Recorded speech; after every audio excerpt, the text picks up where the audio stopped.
You go. Thank you, Dave. Good morning. This is a convening of the Massachusetts Gaming Commission, public meeting number 520. I am Jordan Maynard, and I'm serving as interim chair of the Gaming Commission. This meeting is being held virtually, so I will do a roll call. Good morning, Commissioner O'Brien. Good morning, I'm here. Good morning, Commissioner Hill. Good morning, I'm here. And good morning, Commissioner Skinner. Morning. It's approximately 10:01 on June 6, 2024. We're going to start with some meeting minutes.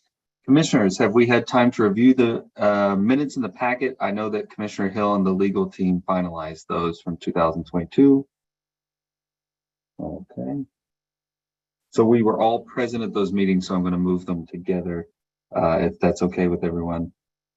With that, I move that the commission approve the minutes from the December 8, 2022 and December 13th, 2022 public meetings as included in the commissioner's packet and discussed here today, subject to any necessary corrections for typographical errors or other non-material matters.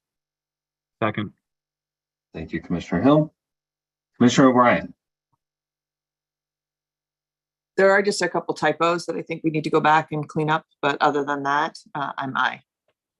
Okay. So we will use that typographical errors in that. Commissioner Hill. So Commissioner O'Brien, if you can just forward those to Judy and I, and we will fix those up for you. Thank you for pointing them out. I am also an aye. Commissioner Skinner. Aye. And I vote yes, 4-0. Thank you, Commissioner Hill. Thank you, Judy and team. We're getting caught up on all of those minutes. We will now turn to item number 3, which is an update from Executive Director Dean Serpa. Edie Serpa, good morning. Good morning, Chair Maynard. And actually, I looking at the agenda for today and what we have planned, I've decided to forfeit my time for the executive update and save that for another day. All right, sounds good. Appreciate it. Commissioners, any questions for that? All right. Well, Mr. Chairman, I just want to make sure, I mean, we're not going to be meeting for a little bit. Is there anything we really need to know that we're not hearing? Commissioner Hill, no, I don't have any items that I would feel need to be brought up in this meeting here in order for us to move forward. Thank you, Mr. Chairman. Thank you, Dean. All right. With that, item number 4, Commissioner Hill, that's you for a legislative update. Do you have an update? And I'm happy to report that I do not have an update for you today. The legislature is currently going through a conference committee process with the budget, so we are patiently waiting to see what comes out of that conference committee. All right. So with that, we are going to move. I'm going to actually, Commissioner O'Brien, kick it to you for introductions if you don't mind. We're going to move to item number 5 on the agenda, which is the independent monitor report. I see Alejandra this morning. Good morning. But I'll kick it over to Commissioner O'Brien for introductions. Certainly. Thank you. This is, as we all recall, this was a condition placed on the Category 1 license for EBH in 2019 following an adjudicatory hearing. This is the Phase 5 report, baseline having been commenced in the fall of 2019. So we are coming toward the end of the 5-year period that was clearly defined as the condition on the license. So I will let Alejandra do the introductions for the team. I'm glad to say I see Preston Pugh here as well. I haven't seen him in ages. Good to see you. But I will leave it up to Alejandra Montenegro Almonte, who is the head of the team, to do the introductions and do the presentation on the report. Thank you very much. Thank you, Commissioner O'Brien, and good morning to the full commission. It's a pleasure to be here. You've had the benefit of meeting the team before. I want to just go around and introduce them one more time for you. From Miller and Chevalier, we have Ann Sultan, Catherine Pappas, Nicole Gokchabai, and Alex Beaulieu, and Preston Pugh, who started with us at Miller and Chevalier and is now at Crowell & Mooring. So it's a pleasure to see you all again. Thank you for this opportunity. As Commissioner O'Brien noted, we're now in the 5th year of our monitorship. and we're really pleased to report on the current state of the company's what we call the Human Resources Compliance Program, or HRCP, which we consider to be very strong and appropriately designed to mitigate the risks that prompted you to engage the independent monitor in the first instance. I'm going to ask Alex to share slides that are going to help guide our conversation today. We have provided you with our written report, which provides in greater detail some of the themes that we're going to be discussing with you today at a high level. So Alex, you can.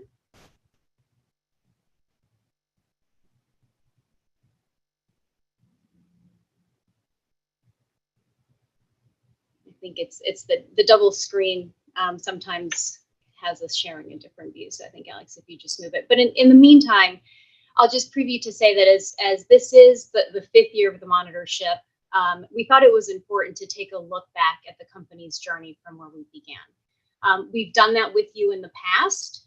This time we want to take an approach to really tie it all together for you, to understand how the decision informed our approach to the monitorship, including our assessment of the company's risk profile at the outset, and the then current HRCP that it had in place before we began, as well as the recommendations that we made along the way, and more importantly, how all of that affects our assessment of the current state of the art of the HRCP.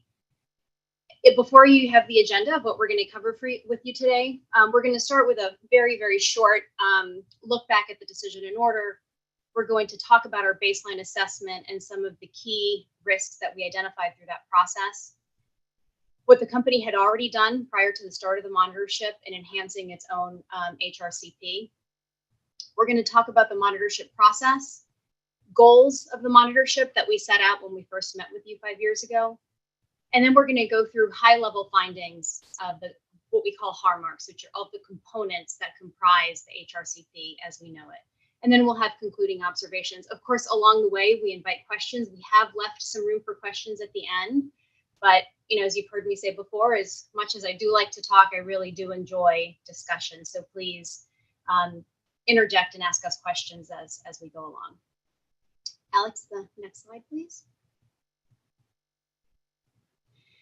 You're all, of course, very familiar with the decision in order, so we won't get into the details here. But for level setting, and since we weren't all together from the very beginning, the decision in order really is the principal backdrop for our assessment and for our discussion. It was, as Commissioner O'Brien noted, a condition that was imposed on the company, and it charged the monitor, this team, as a general matter, to review and evaluate the company's HR policies, its practices, and critically the structure and effectiveness of its governance structures, primarily that of the board, the compliance committee, and the audit committee, which are the principal governing bodies that have oversight over compliance matters, in addition to obviously the operation that management conducts.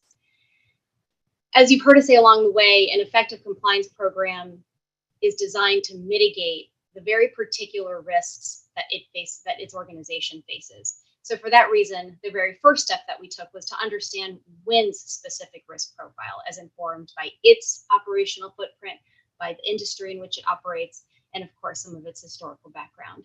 We started through the decision in order, through the investigation that IEB had conducted, and some of the findings in the decision in order helped us understand what those risks were. And then through our own baseline assessment, added some additional observations that helped further refine the risk profile and our understanding of it. Alex, if you could go to that next slide. So starting with the decision in order, some of the key findings that are important to note.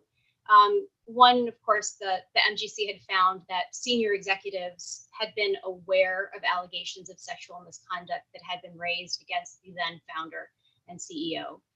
And the decision in order noted that despite having that information, senior executives did not report the allegations to employee relations. Therefore, there was no investigation conducted into the misconduct. Rather, the founder settled the allegations using settlement agreements that included quite restrictive clauses, non-disparagement, retractions, and other restrictive provisions that had the effect of really imposing gag orders on the women that were raising the allegations. There was a significant conflict that the decision in order notes in how those settlements were entered into and negotiated as the founder was represented at the time by external law firms that also represented the company, but in this instance, were representing him in his personal capacity. Some of those settlements were made using company funds without having been raised to the board of directors, without having been properly vetted or reviewed. And in totality, in sum, the decision in order notes a number of violations of corporate policies, and that served as the leading cause for what it considers to be systemic failures that were established by the evidence that it identified. Next slide, Alex. So building upon that, we engaged in what we call the baseline assessment, which is the very first phase of this monitorship. Through interviews, through document review and data review, we identified additional risk factors for the company. Of course, the past conduct that the decision in order had identified, and really, though, helped us to unpack the root cause of what those events were, which point to broader issues that allowed the conduct, even though it was a single individual engaged in the misconduct, there was systemic issues that enabled or facilitated the conduct to go unreported and unaddressed. The company, of course, as a result of that, found itself in a real crisis management stage, stemming from those allegations, at the same time opening up an entire new property. And there were, of course, economic factors that put additional burdens on the organization back in 2019 that helped inform the overall risk profile that we identified. We anchored our review and our assessment of these risks in a number of government guidance, starting from the EEOC and including compliance program guidance that we see through the Department of Justice. The EEOC talks about risk factors that all companies should take into account, specifically when evaluating the risk of sexual harassment and discrimination. And you see some of those here on the slide. We've identified what we considered at the time and still consider to be the key risk factors for an industry like WIN that makes it more vulnerable to workplace misconduct of all kinds, but particularly sexual harassment and discrimination. So focused on those risks, we identified the framework of its compliance program to ensure that it was designed to mitigate these specific risk factors. We can go to the next slide, and please, if anybody does have any questions, don't hold back. The company had already begun its journey to remediating and mitigating the risks, and it had done quite a lot of work before we came in. It had split the role of its chairman and CEO so that not one person held both positions, which really is a good check and balance and governance structure that we would want to see. It had refreshed the board of directors. It increased gender diversity, now increased diversity, racial and ethnic diversity as well. Implementing a mandatory retirement age of 75 years, which is critical to ensuring independence, which is one of the key areas that we were focused on to ensure that not only were the governing structures properly constituted with experience, but also that the individual directors had the requisite level of independence to be able to assert their oversight and authority in a way that was unbiased or unaffected by personal relationships. It appointed new senior management. It created a compliance committee with independent individuals, and that really was a critical step in enhancing the oversight capabilities that the board and the audit committee already brought to the company. It implemented policy and organizational changes that started to build the path of addressing employee safety, and had already developed a training program that focused on sexual harassment and discrimination to help bolster those policies. And in keeping with its just general corporate values, it had also launched initiatives for community engagement and volunteerism, which is another way of showing the company's commitment to care. The monitorship process won't spend too much time on, but it is important to have a comprehensive view of our journey. So again, we started with the baseline assessment, which, as I explained, was really focused on understanding and learning the company and its profile. And from there, beginning to make the types of recommendations that the commission charged us to make, which was to ensure that the HRCP had all of the elements of what would be considered to be best practices, which, in our mind, best practices really what is fit for purpose for the organization that the program is designed to govern. In phase 2 and phase 3, we continue to build upon that, primarily evaluating the company's progress in its implementation of the recommendations in prior phases. In some instances, we modified recommendations, we made additional recommendations as we continue to see that evolution. I will say these phase 1, 2, and 3 were particularly demanding of the company. We made on-site visits, we interviewed a number of people. You have those numbers in the report. We requested a lot of data from the organization, and as you'll hear us say throughout, really we're met with some real cooperation throughout this process, and we do want to thank them for that. In phase 4, we started to take our foot off a little bit from the really active monitoring and requests that we were making of the company, and really allowed the company to start its own implementation and ownership of the program that was already beginning. We evaluated the development of the different components that we had been assessing, and we also looked at how those program components were maturing. I'll talk in a minute about one of the goals of sustainability of ensuring that the program continues beyond our tenure.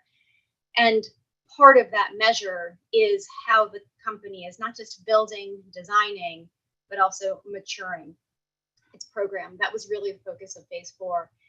And in phase 5, it was more of that. You'll recall in phase 4, we had designated some of the elements as developing, others as maturing. And now we really focused on how all of the elements were starting to work together in concert. During all phases, we had the opportunity to observe compliance committee meetings.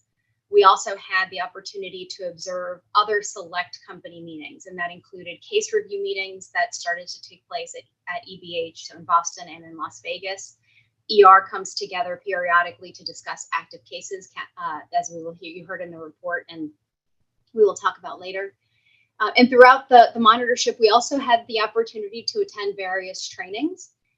We ourselves completed online HRCP trainings to really pressure test that the design of these activities were impactful and effective and relevant. We hear from employees what their perception is, but it's also important for us to have front row seats to those experiences as well.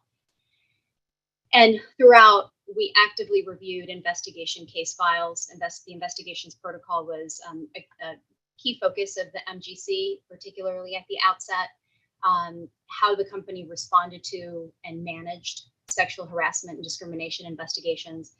The company was forthcoming, not just with allegations that it received through its own reporting channels, but also where there were instances of allegations that came through other ways, and in certain instances impacted senior management and executive as senior leaders. The company was transparent and forthcoming and allowed us some insight into those processes as well. Next slide. So as I said earlier at the beginning of this, we established 6 goals for the monitorship. And I won't bury the lead here, and I will tell you that the company has achieved those goals in addition to meeting all of our recommendations. The overarching goals that we set out to meet, the company has met. I will say it took a significant lift, and I mean that as to commend them. This was not an easy process. And we've tried in the report to provide a detailed review of what those accomplishments are. I hope you can see that they are significant. There are many aspects of the company's successes, however, that can't be quantified or they can't be put into words. They really do fall into that proverbial, you know it when you see it.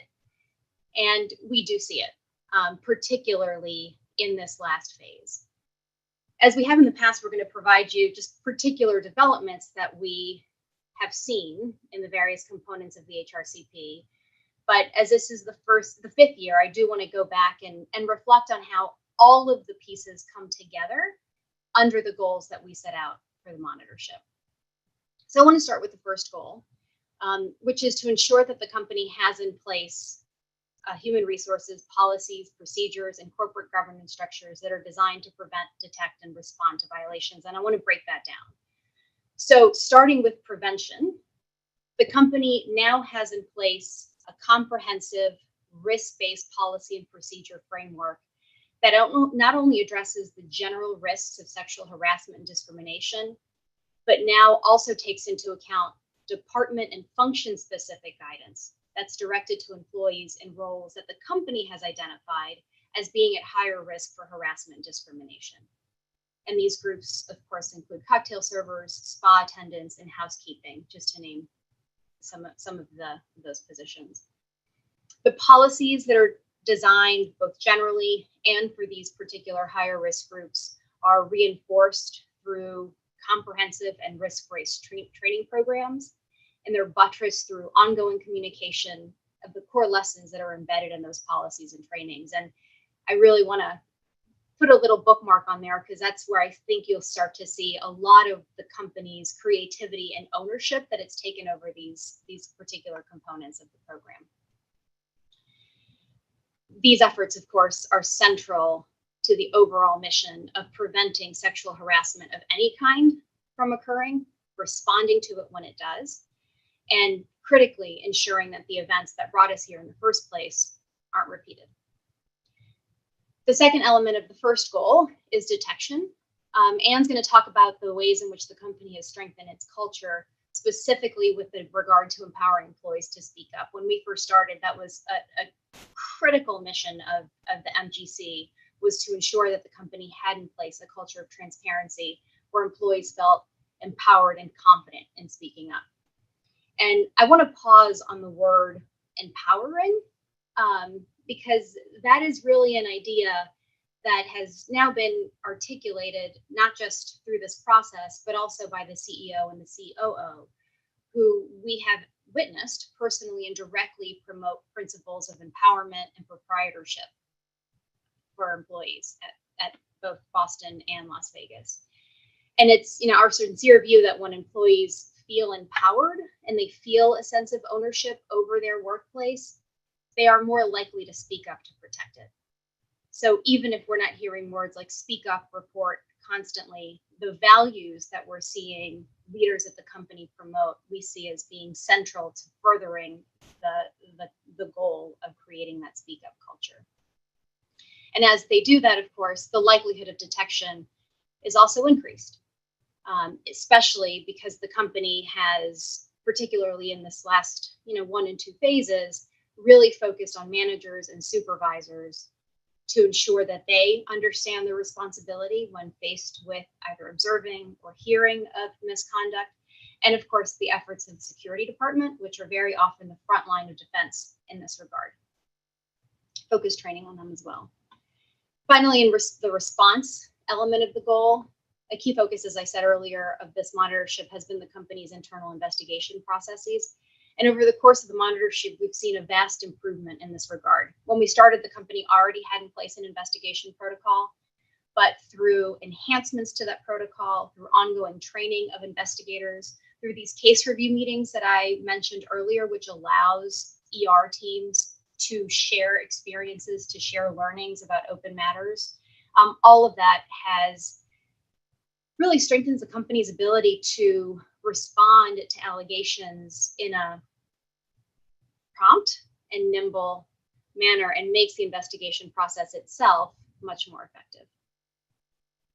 The second goal that we set out was to ensure that the company's HRCP effectively mitigates the goals of sexual harassment and other misconduct so that could compromise the welfare, safety, and security of employees. I've said this before, so we don't need to belabor the point, but to do that, of course, you need to understand the company's risk profile, which, of course, sounds obvious, but frankly, designing and implementing effective risk assessment processes is not easy. Assessing risk has to be an ongoing process. The company has, through its internal audit and security teams, already had well-established risk assessment procedures in place. But what we're seeing now are risk procedures that have been expanded, risk assessment procedures that have been expanded to focus on criteria that helps the company specifically identify its risk profile with respect to sexual harassment and discrimination, and have been able to identify where employee safety may be compromised by that type of misconduct. The third goal is to ensure that the company maintains internal controls with respect to the engagement and payment of third parties. In this case, and that of course stems from the decision and orders, observations, and findings with respect to payment of employees and the manner in which those settlements were obtained. The most prevalent third-party risk that was identified through the course of our baseline report really is the risk of misconduct presented by patrons. You recall that when we started, we heard from employees that they weren't always certain on how the company expected them to respond to patron misconduct, particularly where patrons might have been high wealth, high value, VIPs. You've heard and you will hear again through this presentation how the company manages those risks now presented by patrons. And it's not only through policies and trainings directed to their employees, but also through communications to the patrons themselves. And critically, by their conduct in trespassing any misbehaving patron, regardless of status. And we've seen an increase in examples of high spending patrons being trespassed for offending behaviors towards employees. And as we'll discuss in a bit, the company's also implemented controls over the review and approval of its legal engagements and settlement claims. With regard to the fourth goal, which is to ensure that the company has an ethical business culture that encourages speaking up and transparency at all levels of the organization and ensures uncompromised implementation of the HRCP. We've discussed the company's speak up culture, and Anne will talk more about that. But the main focus of our fourth goal really is transparency and uncompromised implementation of its policies and procedures. As I reviewed a few minutes ago, the decision and order spent some time discussing senior executives' awareness of the founder's misconduct and failure to act appropriately to report it and to stop it. So this goal sought that specific risk that was mitigated and would not recur. And as you know, through prior discussions with us, we've been quite vigilant of any signs of personal conflicts of interests, of how leadership governs itself. In the last phase, we've seen increasing indications of senior leadership having internalized the concerns that have been previously raised by us. We've seen senior leadership become more intentional in avoiding appearances that it could hold itself to anything but the highest standards. We've seen that through investigations into allegations of senior management, both at EBH and at Las Vegas. Those investigations have been handled at arm's length, in certain instances with external counsel, which are issues that we had noted in the past and we've seen the company internalize and rectify. Importantly, we've seen the CEO become personally involved in reviewing results of employee engagement surveys. These are surveys that really test and look to employee experiences across a myriad of different buckets. But the CEO reviews these results and has been meeting directly with his direct reports and other levels down to address shortfall in those results. And based on conversations that we've had, we understand some of those conversations have touched on employees' perceptions of management style that directly affect culture. At the property level, particularly in Boston, we've seen the president of EBH do the same thing with her direct reports and other leaders. We think this is an important marker of conduct that demonstrates that leadership is personally invested in signaling that they care and in building a culture of trust with its employees. And finally, the fifth goal is really essentially the sustainability of the HRCP. And we measure that in two ways. First, we confirm that policies and procedures are written, implemented, and updated, and that the program is led and overseen through functions that are independent and autonomous, and that have the authority to make decisions over the program. It can't just be a paper program. It has to be resourced and managed with authority. And that's really easier measurement, and we've seen a number of indicators along those lines, and Anne and Nicole will further discuss those indicators with you. The second measurement comes from commitment demonstrated by leadership, which I've spoken to a bit, not just with words, but with conduct. And we always, at the beginning, we've heard the words, right? We've heard leadership tell us that they support the program, but But that was only part of it. The more significant measurement for us is behavior. And here again, more recently, we've seen not just the conduct that I've just summarized, but also increased ownership from the highest levels of the organization. For example, the CEO and the COO have met and are intending to meet more regularly with the board and the compliance committee to discuss matters that fall within the HRCP. We observed one such discussion. The compliance committee on its own accord has decided to start attending certain employee trainings just to watch, and provided some enthusiastic feedback and reactions to it. As I said before, the CEO is increasing meetings with direct reports to help drive accountability. And in addition to meeting with her direct reports, the EBH president also holds town hall meetings with individual departments, as in really just to hear them directly what their concerns are. And we've seen indications that she's not only talking to them, she also follows up where issues are raised. Our final goal was safeguarding public trust. In our first meeting with you, I explained that a key goal of ours was that the HRCP would survive past the end of our tenure, so that when we leave, you have the confidence of knowing that the program has been reviewed and will continue to develop. And I said at the time, a core of ours is to maintain public trust in the company, the commission, and in the process that we're hopefully going to be privileged enough to walk through. This is before we were appointed. But that effort honestly was not ours alone. The real work to rebuild the trust has come from the company. A public crisis like the one that the company experienced can really tarnish a public image. And we heard that from interviewees in the earlier years of our monitorship. One person that we spoke to very early on commented that he felt the company had lost its patina. Others spoke about having lost a bit of pride that they had working at the company amidst questions and scrutiny that they received from family and friends.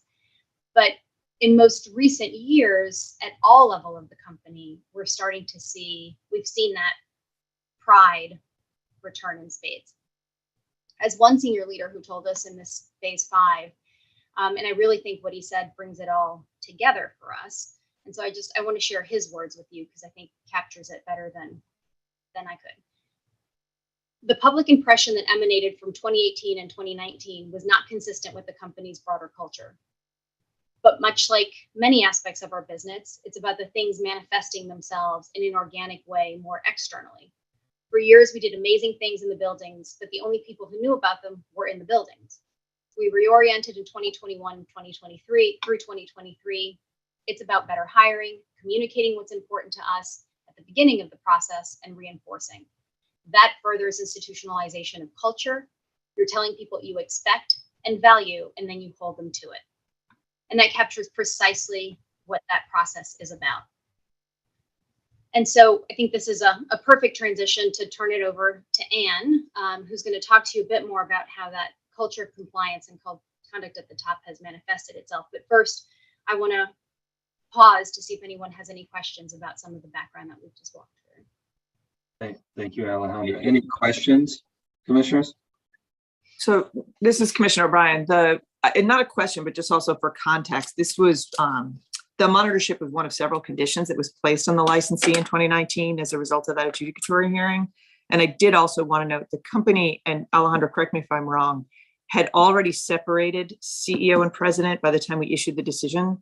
We did, in fact, make a condition that they maintain that separation through the course of the license, 15 years. Can you just clarify for me if I'm correct in that memory that they did that prior to the issuance of the decision? Yes, that is correct. Okay, thank you. Of course, thank you. Thank you, Commissioner O'Brien, for that. Commissioners, any further questions up to this point? I'm seeing none. All right, then I'll kick off our discussion of culture. And good morning, everyone.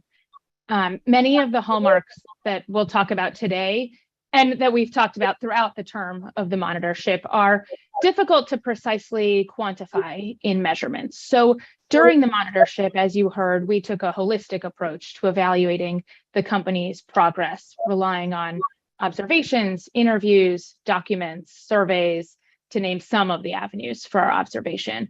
For our presentation today, we want to focus this section on the overall status of the company when we came in, where the company is now, giving you some key examples, and what gives us assurances that the company has in place the safeguards, the processes, and the commitment to ensure that each of the hallmarks will continue.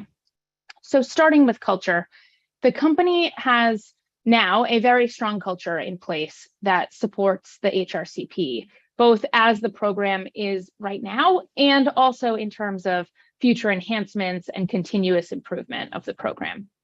When the monitorship began, as Alejandra noted, we heard from leadership across the company, both at the property level in EBH and in Las Vegas, and also at the corporate levels, that each individual leader and the company as a whole was committed to not repeating the mistakes of the past, and that they wanted to protect employees from sexual harassment and discrimination.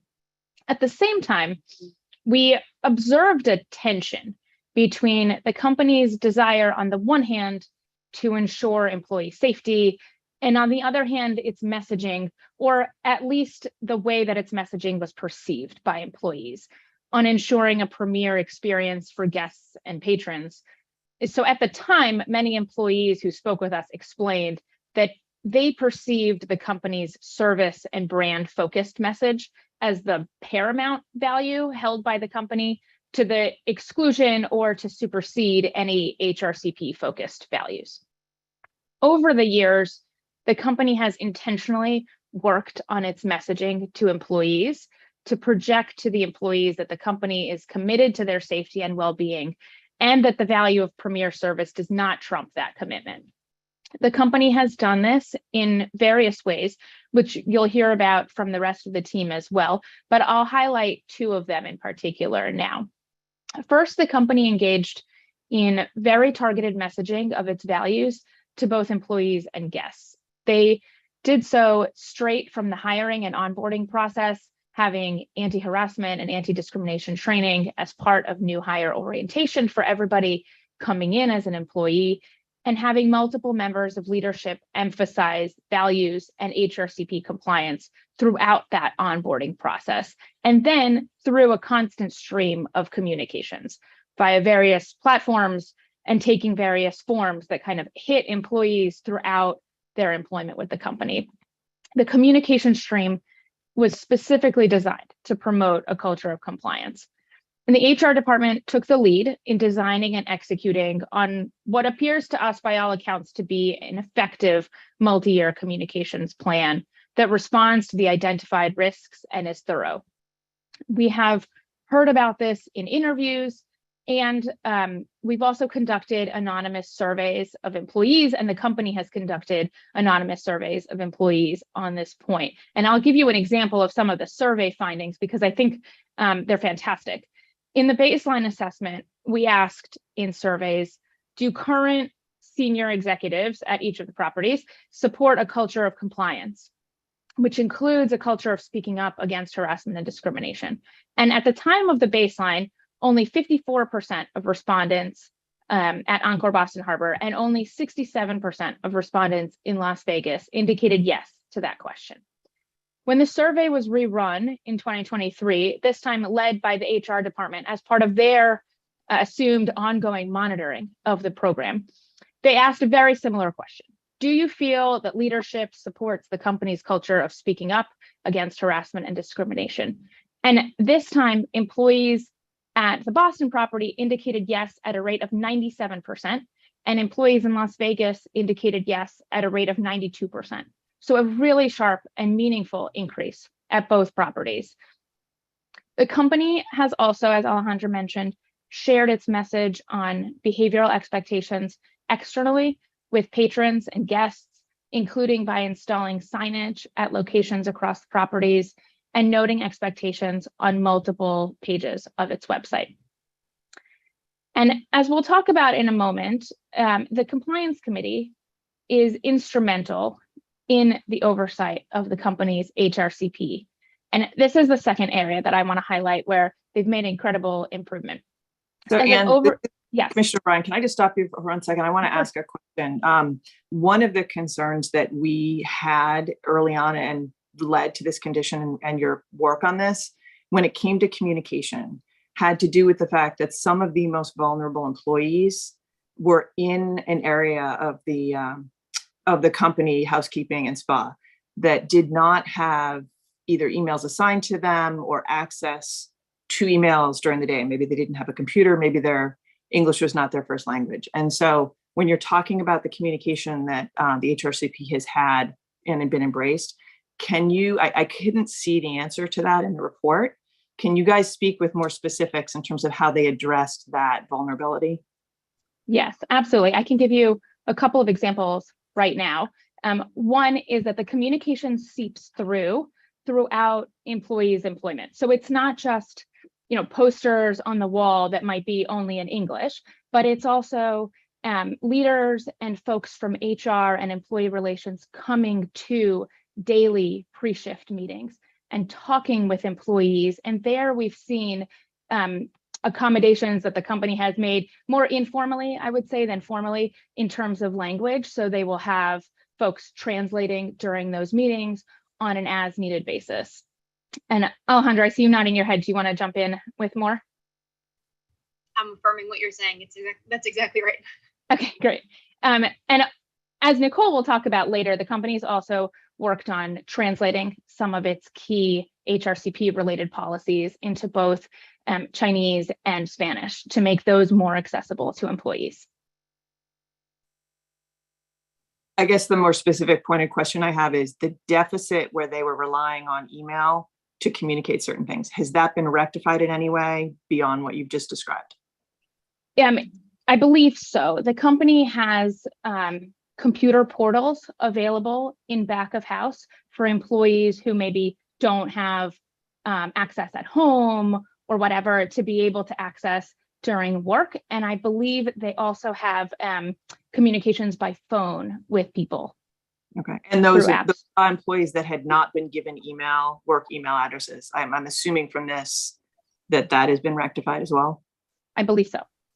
That's correct, Commissioner Bryan. I think the only other nuance that I would add to it is the pre-shift meetings, in addition to making ER visible and giving them access to all employees across the organization, those are also used to further announce policy changes, policy rollouts, and to highlight any specific lessons that they want to bring forward to employees, including, for example, from incidents that ER may be aware of that they feel is important to address. You mentioned housekeeping.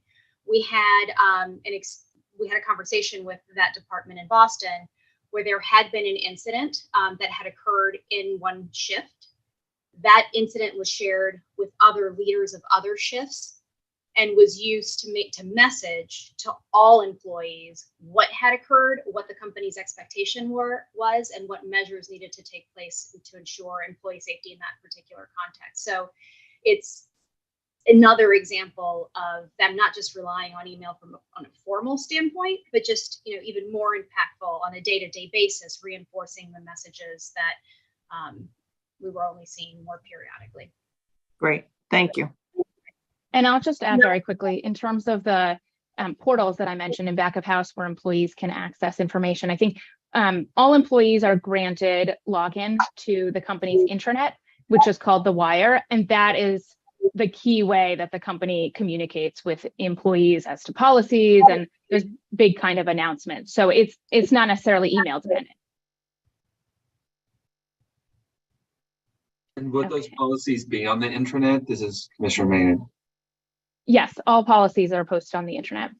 All right, thank you. Except I should caveat that, I guess, with their very specific department process policies that might just be housed within the department. But the key policies from our perspective, from the HRCP, are on the internet and available to everyone. Thank you. Absolutely. And I might have missed this, but there are also QR codes that exist throughout back of house in eating spaces, on walls, that will allow, as different policies are being profiled, employees with their phone to scan the QR code and pull up the policy also. Yes, thank you for adding that. So I'll turn to the compliance committee, but obviously keep interrupting me and anybody else on the team with questions as they arise. So as I mentioned, the compliance committee is the key oversight body and is particularly powerful in conveying the company's culture and values to leaders in HR, compliance, and legal. And one very positive development that we've seen in this respect is that the compliance committee and the company are making a concerted effort to ensure that the compliance committee is familiar with the company's operations so that they understand better on a day-to-day basis the nuts and bolts of how the company runs, rather than kind of just having to zoom in when a particular issue arises when there's a sensitive investigation. And to further that, all members of the compliance committee recently attended at least one day of the company's new hire orientation in order to familiarize themselves with the company's onboarding process and hear firsthand the messages that are being shared with new employees. Compliance committee members are also engaging with various members of leadership across the company's North America properties. That includes the very operational leaders, and they're having discussions with the CEO and COO as to their views of the company's culture and the HRCP. By its own initiative, the company has codified the expectation of at least an annual meeting between the CEO and the compliance committee. So with all of that said, what gives us the confidence that the positive developments in the company's culture will, quote unquote, stick after the end of the monitorship? Fundamentally, I think we've seen from the company a shift from the founder-led culture to one of empowerment, which Alejandra spoke about, where a speak-up culture has permeated the organization. Multiple senior leaders expressed to us their appreciation for other employees who are not afraid to express their views. As one individual put it to us in an interview, you want someone to tell you that they think something is a bad idea. It's our job to speak what we feel and how we truly believe and fight for what we believe when that fight is worth having. And this ownership mentality is supported by the company's ongoing empowering messaging, which has become embedded in the company's discourse. And this communication is also backed up by actions on a regular basis. Whereas in the baseline assessment, we heard from employees that they felt that high rollers or high spending patrons were treated, I will say, more gently by the company. This time around, we didn't hear any such concerns and instead heard multiple stories of high-paying patrons being exited from facilities. And importantly, leadership was sharing those examples, not just with us to show how far they've come, but they are using those examples as teaching moments for the employee population. We've also seen increased engagement by senior leadership, the compliance committee, and the board on the company's HRCP program as a whole. The executive vice president for HR at Wynn Resorts presented an overview of the HRCP to both the board and the compliance committee last year. And we view this as critical, not just because it furthers a line of communication between her and the board and compliance committee, but because in the normal course of work, the board and compliance committee mostly hear about investigations and sensitive issues, but we're not as familiar with the HRCP as a whole program. So now they've been educated on the various components that come together to really make the program run.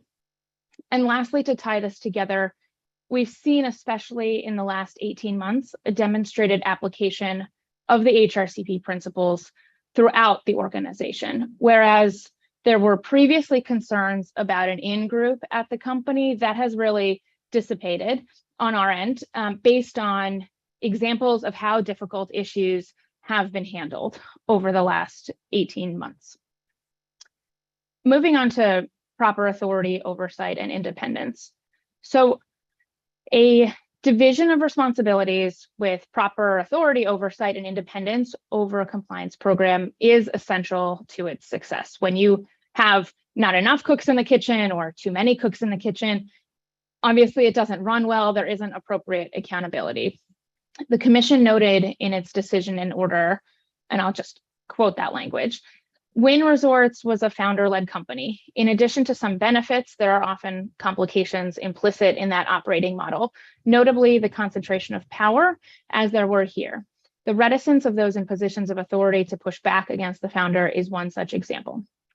So we've already spoken about the transition away from a founder-led culture, but with respect to proper authority, oversight, and independence of the HRCP, we've also found that at the beginning of the monitorship, there were in fact too many cooks in the kitchen.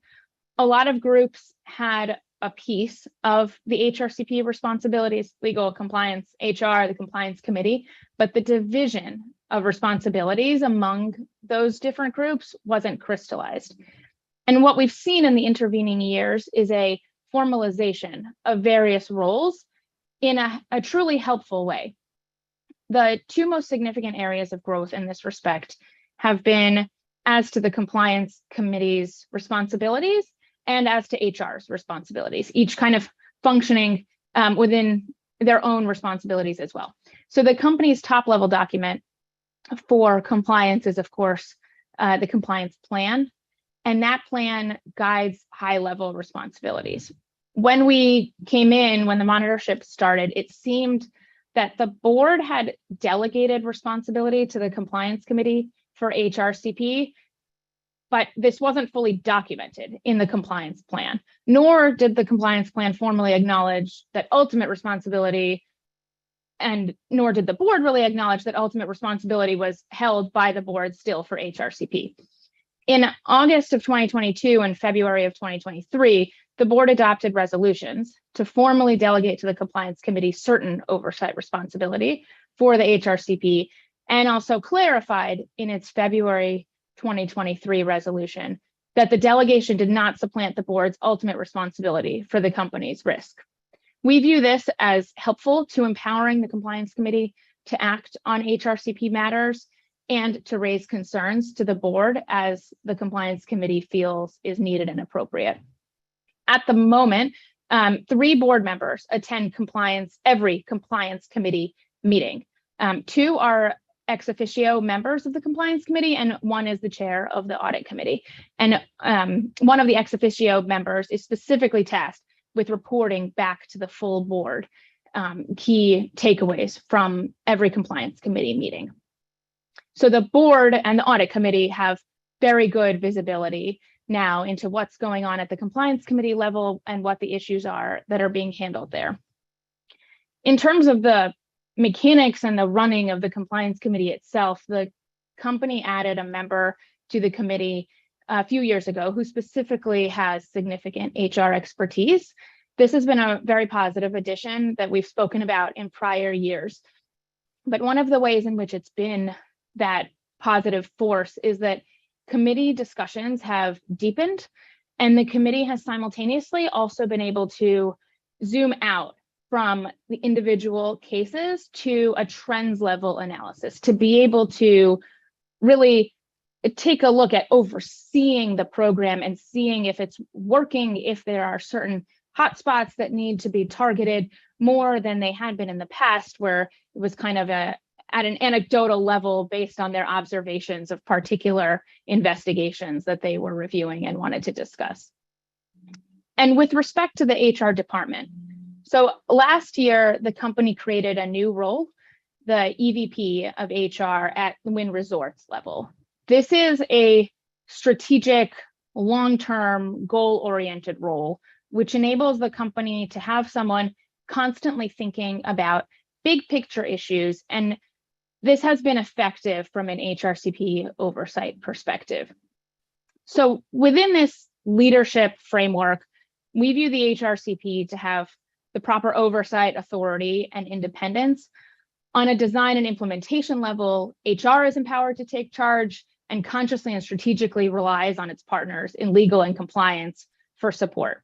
And at the same time, the compliance committee and the board have determined the oversight responsibilities between them, and all have been engaged at the levels appropriate to their roles.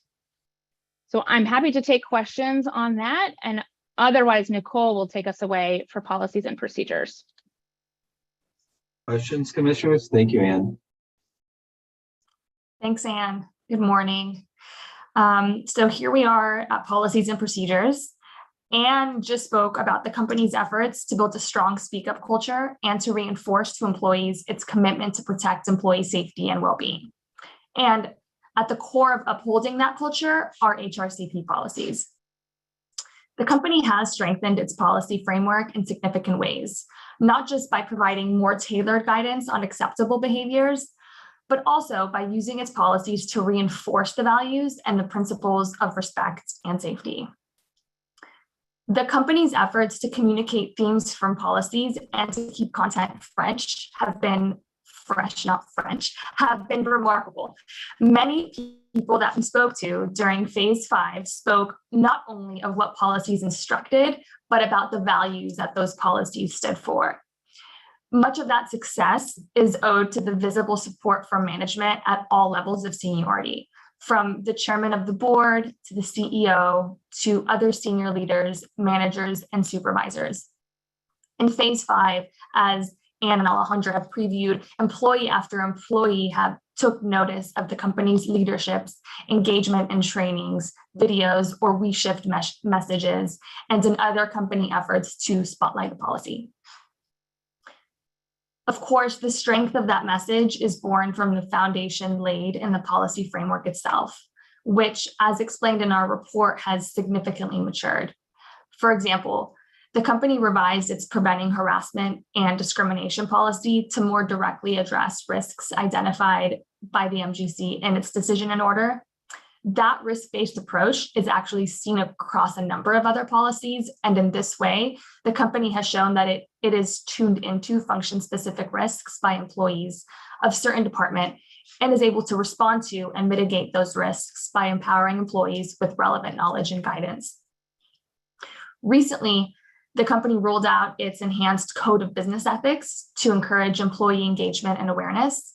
The revised code includes 2 introductory messages from the company's CEO and chair of the board of directors, as well as the former chief global compliance officer, that emphasize the company's commitment to compliance in a way that's emblematic of the company's culture and core values.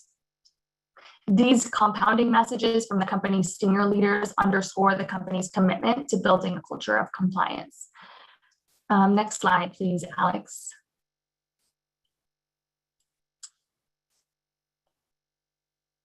I think we're still seeing, there we go. Thank you. The company has also taken meaningful steps to make policies more accessible and more effectively communicate core policy changes to employees, as Anne previewed, and in response to your question, Commissioner O'Brien. For example, in addition to posting information on the Wire, which is the company's intranet that's available to all employees through their employee ID, the company has kiosks all over back of house where employees can access this. The company has also utilized QR codes pretty creatively. They've put them inside the cafeteria on napkin holders so that employees can always access a policy or information very easily and in a natural way. To add discipline and consistency to its communications, the company has also developed a communications plan, which comprises quarterly policy spotlights related to communication initiatives. And in these spotlights, senior leaders, including the CEO, the Wynn Resorts GC, and the chair of the board have been featured in short videos that are speaking to employees about specific policies and affirming the company's support of relevant policies. These videos demonstrate a consistent and visible presence by senior leadership to reinforce the company's values, but they also tie adherence to policies to those values so employees can understand how everything fits together. ER counselors have also reinforced policies by attending departmental pre-shifts following specific incidents in departments, and also just to check in and build a rapport with employees. This initiative has made ER more visible to employees, and it has also helped to nurture trust between HR and employees. Finally, to bolster the accessibility of policies for its diverse employee base, as Anne noted, the company translated 6 of its policies into Spanish and Chinese. And those translated versions of policies are, again, available on the Wire or via QR code. The company has also strengthened its policy development and review process through the Policy Review Committee, which is a cross-functional committee comprised of HR and legal personnel. The committee reviews and consider policy updates on a monthly basis, and it ensures that policies are kept relevant and fresh and contain the information that employees need to seek guidance. These efforts, particularly the formalization of a process for the rollout and publication of policies, a more strategic approach towards communications, and the strengthening of the committee are, in our view, indicators of the program's sustainability. That's it with respect to policies and procedures, but I'm happy to take any questions before moving on to training and guidance. Commissioners, questions? I think you can continue with the presentation. Super, thanks. In the decision and order, the MGC aptly observed the policy is, quote, only meaningful if it is properly implemented and communicated by management. The company has met that standard. Throughout the monitorship, the company has built upon its training by expanding its training curriculum and also by leveraging communications channels to impactfully reinforce messages from formal trainings. The core of the company's training program is its annual compliance training for all employees. We observe the training several times throughout the monitorship, and it is comprehensive and structured and promotes employee engagement. The instructors in these trainings are very dynamic, and they solicit employee feedback pretty regularly throughout the training to make sure that employees are paying attention and not zoning off. The program has been more accessible as the company has made trainings available through a multitude of platforms, including iPads and laptops. Beyond its training to employees, the company has also continued to provide annual training to the board on anti-harassment and discrimination laws, as well as on the HRCP. The company has also increased its focus on HRCP training for new board members as a component of their onboarding. And by incorporating such training into the onboarding process for new board members, the company has signaled the stature of the HRCP to its governing body. In past hearings, you have called attention to the need for the company to develop training targeted for managers and supervisors, stressing that managers and supervisors are often the first to become aware of or receive reports of harassment and discrimination from employees, and noting past deficiencies in that regard. The company has now developed a tailored training for supervisors and managers, and that training includes a focus on the responsibility in responding to reports of harassment and discrimination, which equips managers to effectively respond to those reports. The company has also developed several other function-specific trainings, which, much like risk-based trainings, are an important component of an effective compliance program. These include annual training for ER on HR subject matters and policies and procedures for which they are responsible, targeted training for guest-facing employees and risks involving interactions with guests and third parties and the use of safety buttons, and training for security personnel on harassment and discrimination issues, given the importance of their role in responding to incidents in real time. During day and nightclub season, corporate investigations, legal, and HR have collaborated to provide training on harassment, discrimination, and drug-related risks presented by these clubs. And as we look to the future and evaluate the sustainability of the company's training program and efforts, we rely on a few indicators of sustainability. First, it's clear that trainings are not a one and done deal at WIN. The company has taken a systematic and very intentional approach to its training calendar and curriculum and reinforces themes from those trainings through its formal HRCP communications plan. Importantly, the company has also developed initiatives to test the effectiveness of the trainings by developing a plan to periodically conduct surveys to identify new training opportunities and adding knowledge checks to anti-harassment and anti-discrimination training.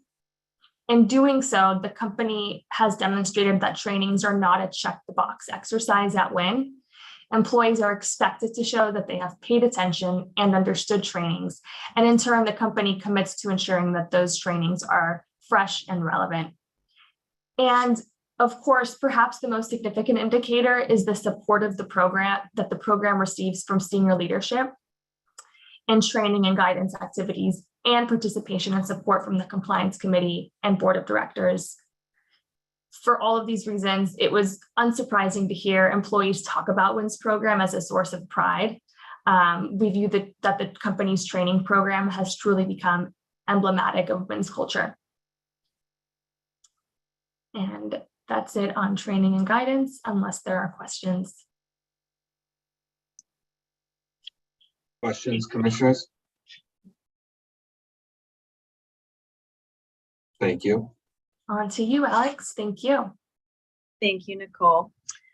Turning to third-party relationships, this is an area where in the baseline assessment, we observed that patron misconduct was the company's highest risk factor for sexual harassment and discrimination. And given the company's business model and position in the gaming and hospitality industry, it makes sense that patrons can present a unique challenge for the company's HRCP. Over the last 5 years, the company has met that challenge by implementing a number of policy and process enhancements designed to mitigate that risk.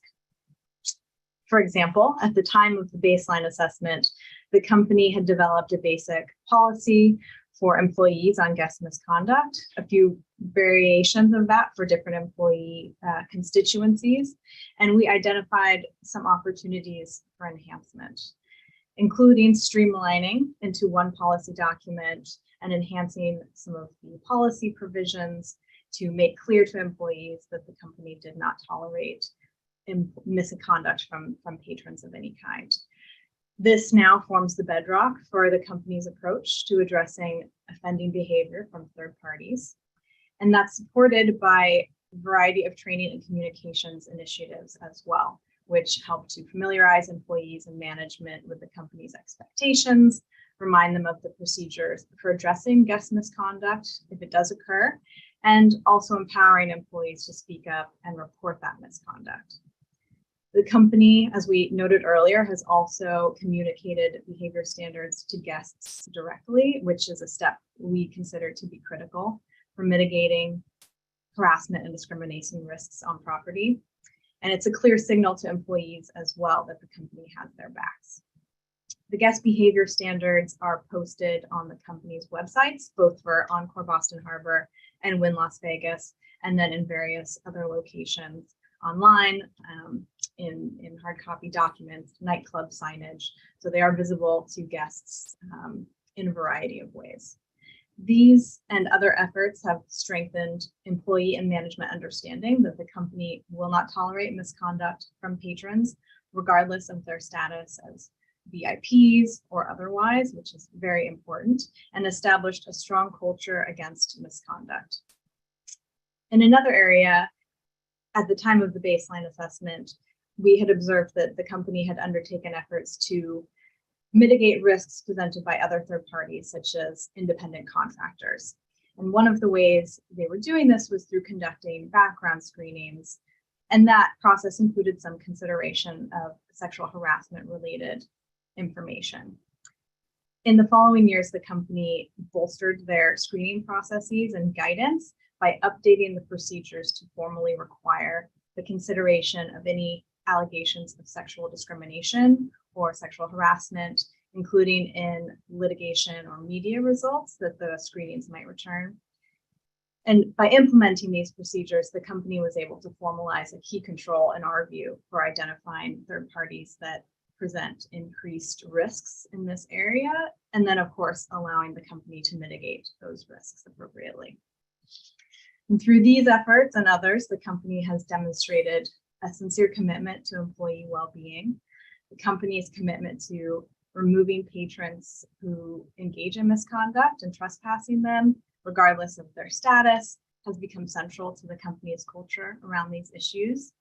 And we all have also seen internal audit, which conducts annual risk assessment and monitoring and testing activities, incorporate testing procedures that evaluate the company's compliance with these specific third-party related policies and processes, which is important because it holds the company accountable to what they've outlined in their documents, and it helps ensure the continuous improvement of the program over time. In our view, the company's efforts have really become embedded in the company's operations and their culture, and we applaud the company for their progress in this area, an area of key risk. If there are any questions, I can take those now, or we can turn to internal reporting and investigations. Questions, commissioners? Alex, I think we're good to move on. Thank you.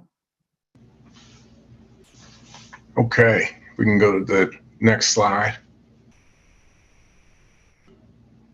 First of all, good morning, everyone. It's good to see all of you again. It's really been a pleasure to serve over this time as we have. And I appreciate your time this morning and the opportunity that you gave us some years ago. What you'll hear generally during this, at least during this part, is that this was the theme is very much a then, that was then, this is now sort of theme. And here's what I mean by that.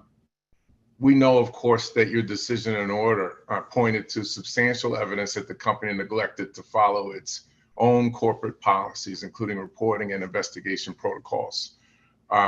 That was where we were back then. Where we are today, as you'll hear through more details, is that the company has a culture and individuals who view investigations and reporting as really a mission critical part of the company, right? It is important to them, regardless of whether a monitor team or regulator tells them that it should be important. And that's where you want to be at this phase of a monitorship. With the goal of ensuring that the company has policies and procedures in place to detect and respond to violations, the monitor team is focused on the company's policies and practices and receiving and investigating complaints. A member of our team regularly sits in discussions that are had about investigations. And so what we've seen is what we're describing, we've seen firsthand. At the time, this is part of the then, at the time of the baseline assessment, the company had 3 telephonic and web-based reporting channels designated for distinct types of reporting, as well as policies that encouraged employees to speak up to HR, their managers, and other leadership. But the monitor team heard employee concerns regarding the availability of employee relations. And those are things that we heard directly as we spoke to employees in person. The company has since streamlined its hotline so that there is a sole channel in North America, reducing the possibility of confusion on which line they should call. The company has also invested in communication campaigns, and you heard a little bit about those already, but particular to in reporting and investigations that not only address support for speak up culture from the very top of the organization, but also put members of the employee relations team in front of employees. They are accessible, right? So in order for the company to respond to violations, employees must not only know how to raise issues, but also must actually use the channels available. The company's investment in communicating with frontline employees shows a commitment to the goal of detecting and responding to compliance concerns. And those channels are being used, by the way, by employees, which is always something that we look at. At the time of the baseline assessment, the company had an investigation protocol in place. Since then, the company has gone well beyond that and has bolstered existing practices by promulgating an updated investigations detailed policy and by training investigators on a policy and best practices. I will say, looking at that policy, if you compare it to what is available generally in the industry, the company is ahead of its peers. And it should be proud of what it has implemented. In light of the concerns underlying the MGC's decision and order, one of the most significant enhancements to the protocol was the addition of a robust routing process to ensure that investigations are assigned to appropriate subject matter experts and are conducted in a manner that avoids actual or perceived conflicts of interest. You heard at the beginning, I think from Alejandra, a little bit about conflicts of interest. And the company continues to understand that that is important. Over the course of the monitorship, the team has seen complaints, including those made against senior personnel, be shared with the accused party. Importantly, the monitor team has seen the company respond to these missteps in its process by adjusting protocols to prevent improper routing going forward. Alongside launching an updated investigation policy, in 2022, the company developed an in-house investigation skills training that continues to be used to train newly onboarded counselors. Employee relations counselors in particular also attend regular meetings with staff from HR and legal, allowing them informal training opportunities to ask questions of their supervisors and in-house counsel and to receive in-the-moment feedback on the process.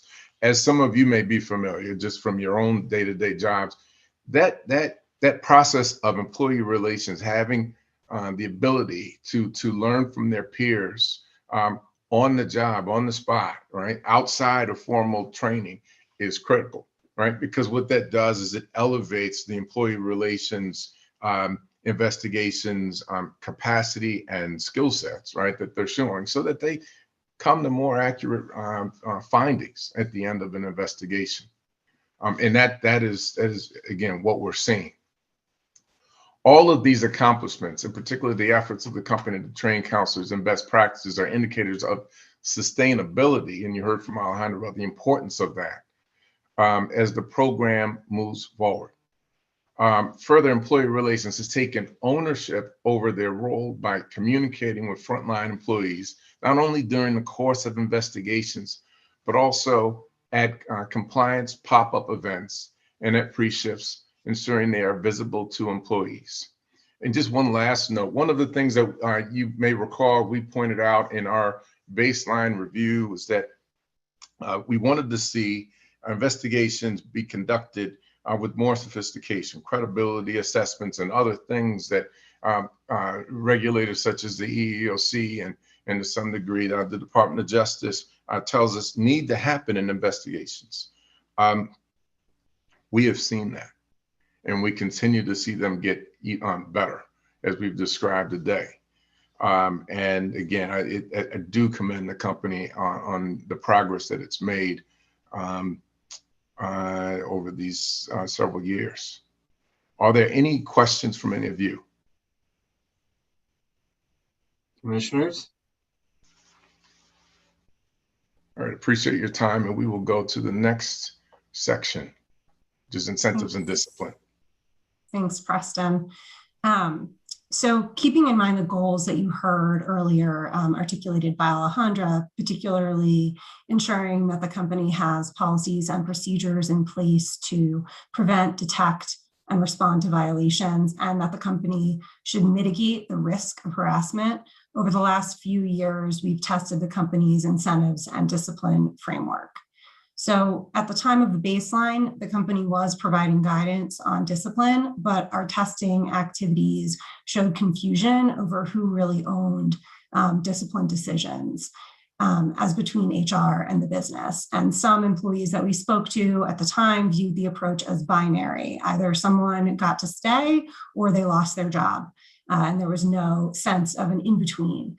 So since then, the company's guidance has really made clear the range of discipline, appropriate discipline available, as well as made clear that employee relations is responsible for recommending discipline all the way up to termination. And we've seen that they're comfortable doing that, but it is ultimately the business who must implement that decision. And on the incentives side, the company has really significantly matured its approach. It has piloted formal performance management systems for certain employee groups, something that it did not have in place at the baseline. But crucially, and as Anne mentioned, the company is also conducting its own surveys and its own focus groups. This yields data for the company from the employee base directly regarding the effectiveness of the HRCP. They're also conducting what they call pop-up compliance events, which gets HR folks, including leadership, in front of employees to set expectations about particular policies. So the company is driving culture through conversation with employees as well as through formal processes. As we look towards sustainability, the company has not only enhanced their existing policies, but has piloted new programs and looked for ways to introduce compliance incentives into employee interactions, whether those be existing employee interactions like pre-shifts or new things like the pop-up events. And all of these efforts really indicate to us that the HRCP has become embedded in the company's culture. And if there are no questions on incentives and discipline, I'll turn it back to Alex. Commissioners, question? Thank you, Catherine. Thank you, Catherine. Turning to risk-based review, in the decision and order, the Commission had observed that close monitoring would be necessary to ensure that the company provided a safe environment for its workforce. And to this end, over the last 5 years, we have reviewed the company's mechanisms for assessing and mitigating its risk factors and consider the company's efforts in this area to be significant and impactful. At the time of the baseline assessment, the company had no formal or documented procedures for identifying harassment and discrimination risk factors in its operations, though internal audit and the security department were conducting risk assessments more generally. And since that time, the company has made significant progress in this area by developing a comprehensive HRCP risk assessment that is now conducted annually by the internal audit team, and by formalizing the security department's existing risk assessment processes, which take account of physical risks presented by the company's properties to employees, guests as well, and that includes risks of sexual assault. In our view, the annual internal audit HRC risk assessment is an impressive and effective process that has been designed to evaluate the company's HRCP related policies and procedures and risk rank the company's 341 employee groups, the highest of which then become a focus for risk mitigation going forward. And over the years, we have seen the risk assessment become more sophisticated and embedded in the company's operations. For example, they've now incorporated a trending analysis that compares year-over-year changes. The assessment is now incorporated into the annual audit cycle, which to us signifies that it really has become embedded and a sustainable piece of the company's HRCP. On the security side, due to the sensitive nature of the company's security operations, we won't discuss those risk assessment procedures in detail, but we will note that we have discussed these processes with the relevant personnel who carry them out, who oversee them, and we've heard numerous examples over the years of the ways in which the security department is actively assessing physical risks and then implementing various strategic methods to mitigate those risks once they've identified them. They've now formalized those processes in written policy guidance, which to us signifies that this is now embedded in a way that will help ensure consistency in these assessments as the company goes forward and continues conducting them. On the whole, the company's efforts to identify changes in the company's risk profile are an important step to ensuring the continuous improvement of the company's HRCP, and it allows the company to pivot and address new and different risks as they present themselves, and also create a safe environment for the employees. Unless there are any questions in this area, I will turn it back to Alejandra for our discussion of monitoring and testing. Thank you so much, Alex. Any questions? I'm hearing none. Excellent. Compliance guidance instructs that a hallmark of an effective and mature compliance program is its capacity to improve and evolve. And what that means is really the expectation that companies are going to put in place processes to proactively and on an ongoing basis monitor the performance of its compliance program, its implementation, and its effectiveness, and to test that along the way. And I will say the development of that type of meaningful monitoring and testing procedure is something that challenges organizations of all sizes across all industries. And this is an area you'll recall that we've signaled has been developing and still needing to mature for the company. Now, sitting here today, we've seen, particularly over the course of the last year, the company make great strides in developing not just monitoring and testing protocols of the different components or silos of its HRCP, but what we consider to be a cross-functional and layered approach to monitoring. And what we mean by that is what you see reflected in the report, is that different compliance-facing functions have established either periodic or ongoing mechanisms to pressure test the effectiveness of the compliance program, in addition to staying alert and attuned to the changing risk profiles of the company. And we've seen that in real time. This is something that the company did have monitoring and testing in place before we began, but it didn't focus on sexual harassment components of its program, other than the ongoing and active monitoring of sexual harassment reports, which is something that it continues to do, but not really understanding how those trends might affect the need to adjust or tailor policies, procedures, and other components of its program. We've talked a lot about internal audit and security risk assessments. We do view that as a critical component to the effectiveness of the compliance program continuing. They are one of the hallmarks that we consider, sitting here today, will help ensure and protect the sustainability of this program. In fact, in speaking to the internal audit team, when we asked about sustainability, that really is the answer that we received, which is once it's in the internal audit plan and it is part of the company's formal internal annual audit processes, it really can't go away. It is a core aspect of the company's monitoring process. In addition to the specific monitoring exercises that we see routinely from legal, HR, and security. To give one example, we received just in a periodic check-in information that the company had detected the need to reconcile certain of its trespassing processes with Vegas and Boston. That is something that happened in real time in the context of a conversation between, we understand, perhaps legal and security at both properties, and immediately the company pivoted to put in place the controls that it needed to make sure that it closed that specific gap. So these are things that we see happening not just on a programmatic basis, but also more organically on a day-to-day basis. It's the formalization of those protocols in written form in ways that can be auditable that gives us the comfort that the company will not only continue to maintain the program that it has built, but will continue to build upon it, as we've seen particularly over the last year, because we are seeing already enhancement come out of that monitoring. Commissioner O'Brien, I think you just went off mute. I did. Once you're done with, are you done with the slide? No, Or? yeah, it was perfect timing. Okay, that's what I was going to try to catch you before you went on. There's a couple of areas that I did want to drill down on. One of which is in page 27, you reference turnover that has happened in the HR department.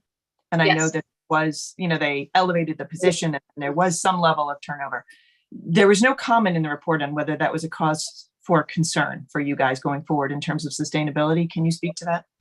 Thank you for asking that. And we should have addressed that more directly. The turnover that we saw was in prior years. There, particularly in Boston, there was significant turnover at the HR and ER level, which we talked to you about. We don't view that as a key risk going forward for a variety of reasons. We see the team, well, one, significant stability in Vegas. That really hasn't been much of a turnover risk there. People have changed positions mostly because of elevation, which is great. In Boston, we did see a bit of instability for a variety of reasons. The team that is there now, we've observed the company strategically hire into those roles. In fact, the company sustained some empty positions for probably longer than the team wanted to. And it was precisely to make sure that they found the right fit. We've had opportunities to meet one-on-one with individual counselors and leaders of HR in Boston, in addition to observing the dynamic of their own meetings. And with that, we're very confident that they have the right people with the right skill set. And we continue to hear conversation within the company of salary adjustments, for example, and other things that they've identified as potential risks to attrition. That, I can't speak for the company and how they're gonna address that, but it signals to us that they too are concerned about any additional turnover. Okay, thanks. And the other area is the conflict of interest, because one of the challenges, I think, going through this entire 5 years has been sort of a recurring theme of sort of our expectation of acknowledgement and addressing conflict of interest and the reality on the ground. And right now, the company did elevate compliance officer right up to this chief global compliance officer position, which is great. There has been some level of turnover in that position as well, which, as someone working in a regulatory compliance role, I'd love to see that finalized. I mean, we're in a position of you essentially saying they're wrapping up. There is a key area here for me in terms of sustainability, which is there is a duality to the coverage of that role right now, with the general counsel filling in that compliance role. And so I'm hoping to get a little more information on your view of succession planning in that role and sustainability, because it would seem to me that having the general counsel step in would potentially create conflict of interest issues again. And so what is the discussion or the plan, to the extent you can talk about it? Obviously, if it's not for public consumption, it's not, but that's an area that I felt like needed discussing today. So part of that is not for public consumption, so I will answer the question as best as I can without betraying any confidentiality. Speaking first to the issue of conflict of interest, that is an area, as you know, we have seen as a critical risk throughout the monitorship. It stems from, frankly, the industry, right? People know each other, there are long-term relationships, and we've highlighted that both from kind of looking behind corners of where risks could appear. We raised that in the context of the compliance committee early on, where we felt that perhaps there were some personal relationship there that could compromise the independence of some of its members. I will tell you that based on observation of discussions with the compliance committee, one-on-one meetings with the individuals, that concern has been put to rest. We've seen the appropriate level of pressure testing. We've seen the appropriate level of just candor and transparency and conversations with us that have left us with the confidence that those individuals' relationships do not affect their judgment. And we have seen no indication of that. Going forward, we do think the company needs to remain vigilant of the risk of actual conflicts arising, and equally important, and I really can't understate this, is the perception of those conflicts. Yep. We heard early on employees telling us, Anne mentioned, the kind of inner circle, right? We heard early on employees raising questions about trust and raising questions about whether, they really could, right, speak up, because they still perceived a little bit of an inner circle. We haven't heard that, not directly, not indirectly. And I think important to punctuate here, Commissioner O'Brien, is that the conversations that we've had most recently have been with directors, managers, and supervisors in that kind of middle tier of the company, who would be the ones to maybe raise their hand and say, I have line of sight, right, and I see an inner circle. And that's not something that we're seeing. I think, as the company continues to grow and expand outside of the US even, right, that by necessity expands the circle, right? It does, it is becoming a more global company. And that, I think, automatically just kind of breaks that culture that you see in many, single location companies and industries that are well defined, as well defined and close knit as the gaming industry can be, particularly in Las Vegas. So that's the overarching answer to your question. With respect to succession planning, I think that the most that I can say is that the company does have a plan. We do not view the interim solution of having the general counsel and the CGCO. We understand that is not part of the permanent plan. And that gives us, comfort that the role will be backfilled appropriately. The compliance plan calls for that. And that continues to be unamended with respect to the structure of how the CGCO and the GC will be structured. But from what we have seen and perceived, we have no concerns with respect to the company's plan, and think it's in line with what our expectations of where the company is going to continue to take HRCP in the future. Okay, great. Thank you for addressing that. Of course.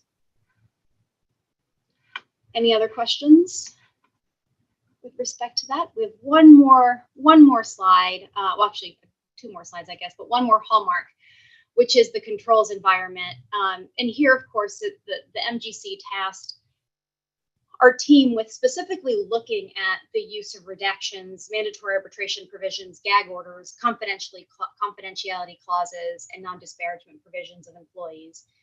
The company has, throughout the time of the monitorship, made actually several updates to its template settlement agreements and separation agreements to remove that language.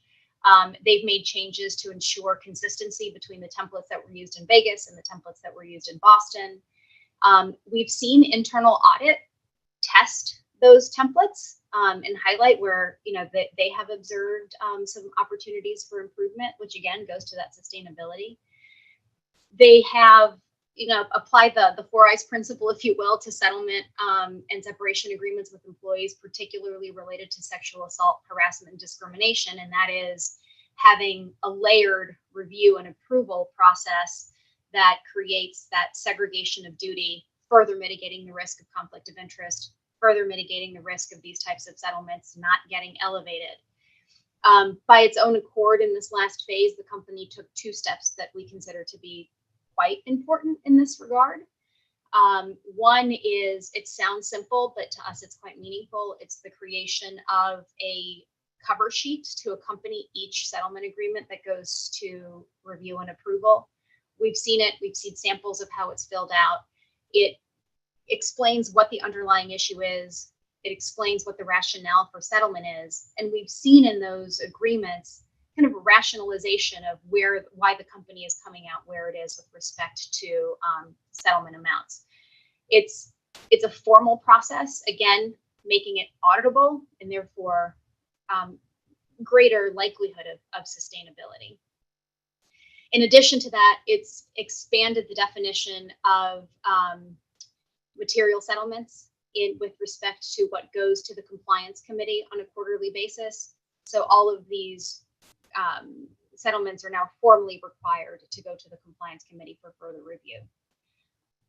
Again, in terms of indicators of sustainability for us, it's looking at the company actually take ownership over this. When we first started, it's not, win culture to have too many processes, to have too many procedures, right? Kind of a more, it didn't quite fit with the company structure. And now we're actually seeing the company adopt it on its own, which gives us great comfort in terms of the sustainability of it.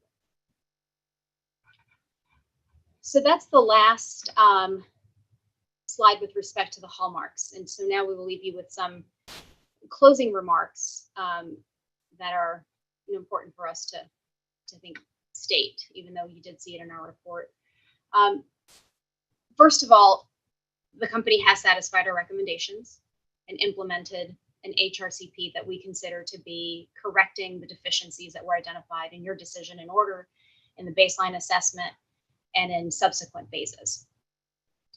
The control environment, as we just walked you through, is designed to mitigate the very specific risks of settlements, company resources being used to silence victims or people who raise their hands with respect to concerns of sexual harassment and discrimination.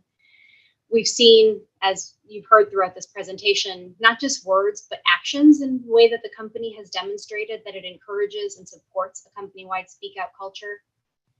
We do view the company's governance structure to be independent and committed to the effective operation of the HRCP, not just the concept of an HRCP, but the actual implementation of it and the values that underlie it. And we do see from leadership, and I'm saying see because we used to hear it, now we see it more palpably, a sincere commitment to maintaining the HRCP and to continue to promote its values. I will say these achievements that were summarized really do highlight the hard work that we've seen from the company amidst a number of unexpected and unprecedented events over the last 5 years, not just in the midst of opening a company, but also having to navigate a global pandemic, significant changes in leadership. Notwithstanding that, through its leadership and compliance related functions, legal, HR, ER, security, compliance, internal audit, and finance, and I specifically call them out because they all did contribute to this process, have worked together to implement what we consider to be truly a transformative program for the company. And I want to leave you with a quote from an employee with whom we met just a few months ago that perfectly captures what we mean by transformative. The difference in the last 5 years is that it's no longer about one person. It is about the collective. And I think that is the dynamic. Whether it is BG, who is, employees refer to Brian Galbraith as BG, or Betty Boop a year from now, we have shifted from us having a single messenger to us being a company. And that is a part of our culture. It's about the collective. And I think that is what has changed. So I want to thank the company for its cooperation throughout the 5 years. I especially want to thank the commission for the trust that you have placed in us, and look forward to continuing to hear the company succeed in this very critical area to its company, its industry, and more importantly, to its employees. Thank you, Alejandra. Oh, you're continuing. Sorry. Nope, that's just questions. And I just wanted everyone to see that our team. I will say there is one person who is not featured here. Her name is Alexis Zhao, and she has been a critical part of our team. So I just want to publicly thank her for all the support that she has given us throughout the last 5 years as well. Well, thank you. Can we take the slides down so we can all see each other? Oh, perfect. Yes, very, very helpful. Commissioners, thoughts, questions? I'll start with Commissioner O'Brien, obviously, knowing that she was an integral part, the remaining commissioner who was originally part of the decision. We owe her and all the commissioners who were on the commission at the time so much gratitude in their decision to go this route to make sure that that the property could move forward. And so with that, Commissioner O'Brien, start with you. Sure. Yeah, I'm the last woman standing. The four that were co-signers with me on that order have since departed. I wanted to thank your team. It's funny, I thought I had everybody. So thank you for the slide to confirm. I didn't want to miss Alejandra, Preston, Ann, Catherine, Nicole, Alex. I was part of the procurement team that selected your team to execute this condition. I would hope that the licensee would echo my sentiments on this, which is we made an excellent choice. We like the scope of your experience, the depth of your professionalism, and the diversity of your team that you brought to this exercise. I know there were times when it was tough to sort of get moving, get in a full embracing of where this company is at the end. But I myself, this was a critical condition for me back in 2019. And I have to say that I am encouraged by where they are now, their elevation of the culture of compliance, the elevation of the global compliance position, the elevation of HR in Vegas, and the stability that is in Boston. I know Jackie's on the call, and no small part of this is due to also her work in Boston.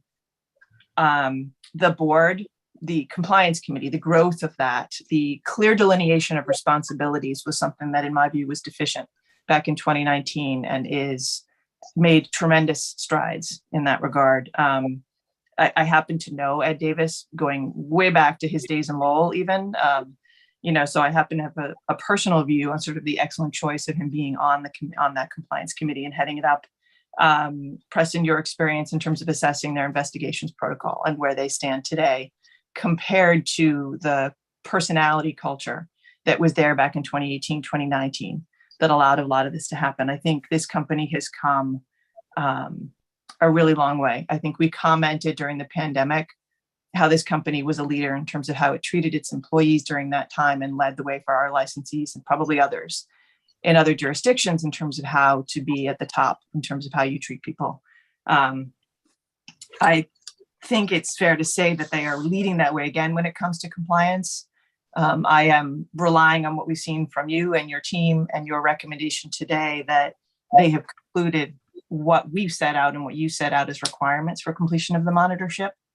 And so I want to thank you for the work, and I want to thank the licensee for its cooperation over the last 5 years. So I'll miss seeing all of you. I wish all of you well. There are some logistical things we can talk about, Mr. Chair, in terms of dealing with condition number 2, which this is, I think requires an adjudicatory hearing in terms of removing this condition early. That is not for today, but just wanting to make clear sort of one last question for you, Alejandra and team, which is that the expression of this report is that you feel they've satisfied the condition and that your recommendation would be to move to wrap up before the 5 years that would hit in September. The recommendation is, the finding is that they have met all of the recommendations and met the condition, and we do recommend that the monitorship come to an end before September. Great. Okay. Thank you again. Thank you so much again for the opportunity. Thank you, Commissioner O'Brien. Commissioner Hill, Commissioner Skinner.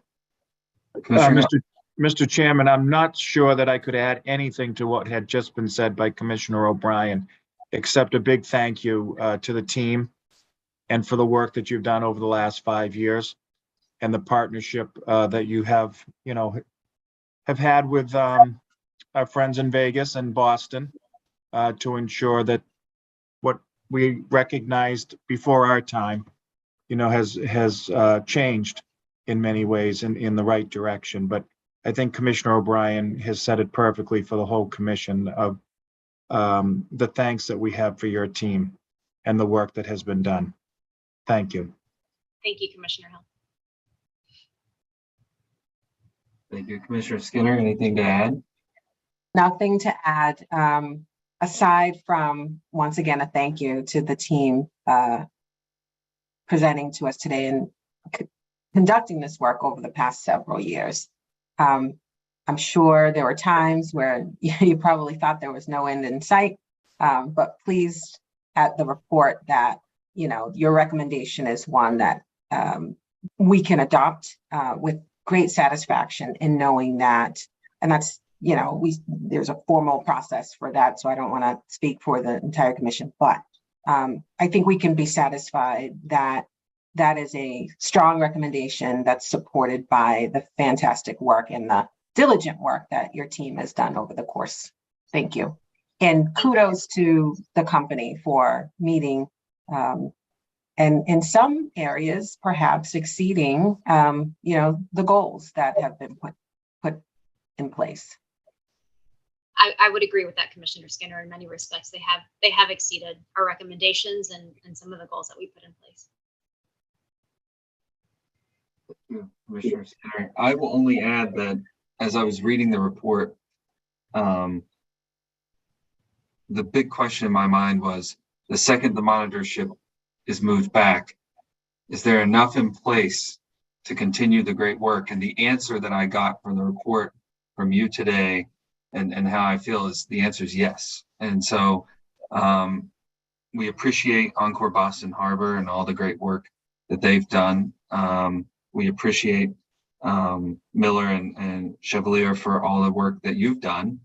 And again, I just want to thank the commission, not just the commissioners, but the team at the commission, the IEB and so forth, for having the foresight to think about how to solve for that issue at the time. And I think it's led us to a really good place with a really good property here in Massachusetts. So With that said, any other questions or thoughts before we move on the agenda, or anything you would like to say, Alejandra?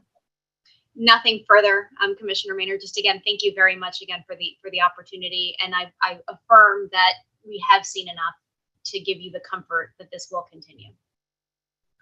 Thank you. All right, commissioners, with that said, should we take a short break or move forward? A 5-minute break would probably be appropriate at this time, Mr. Chairman. I'm seeing some affirmative nods.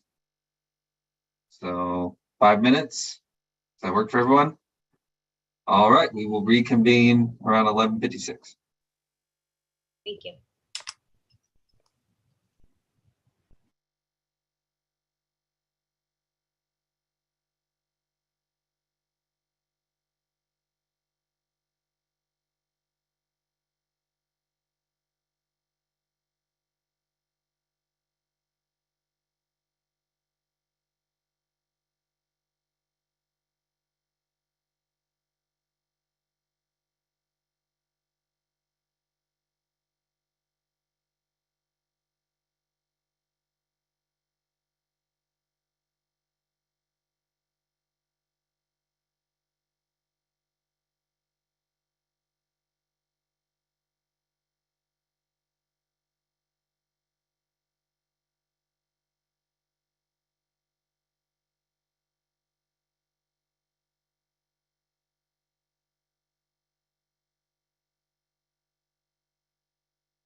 Okay, Dave, I think we can take the screen down. I'll see who's here and who's not here. All set. Let's see. Thank you. See Commissioner O'Brien. We'll give the other commissioner just a second. Commissioner Hill.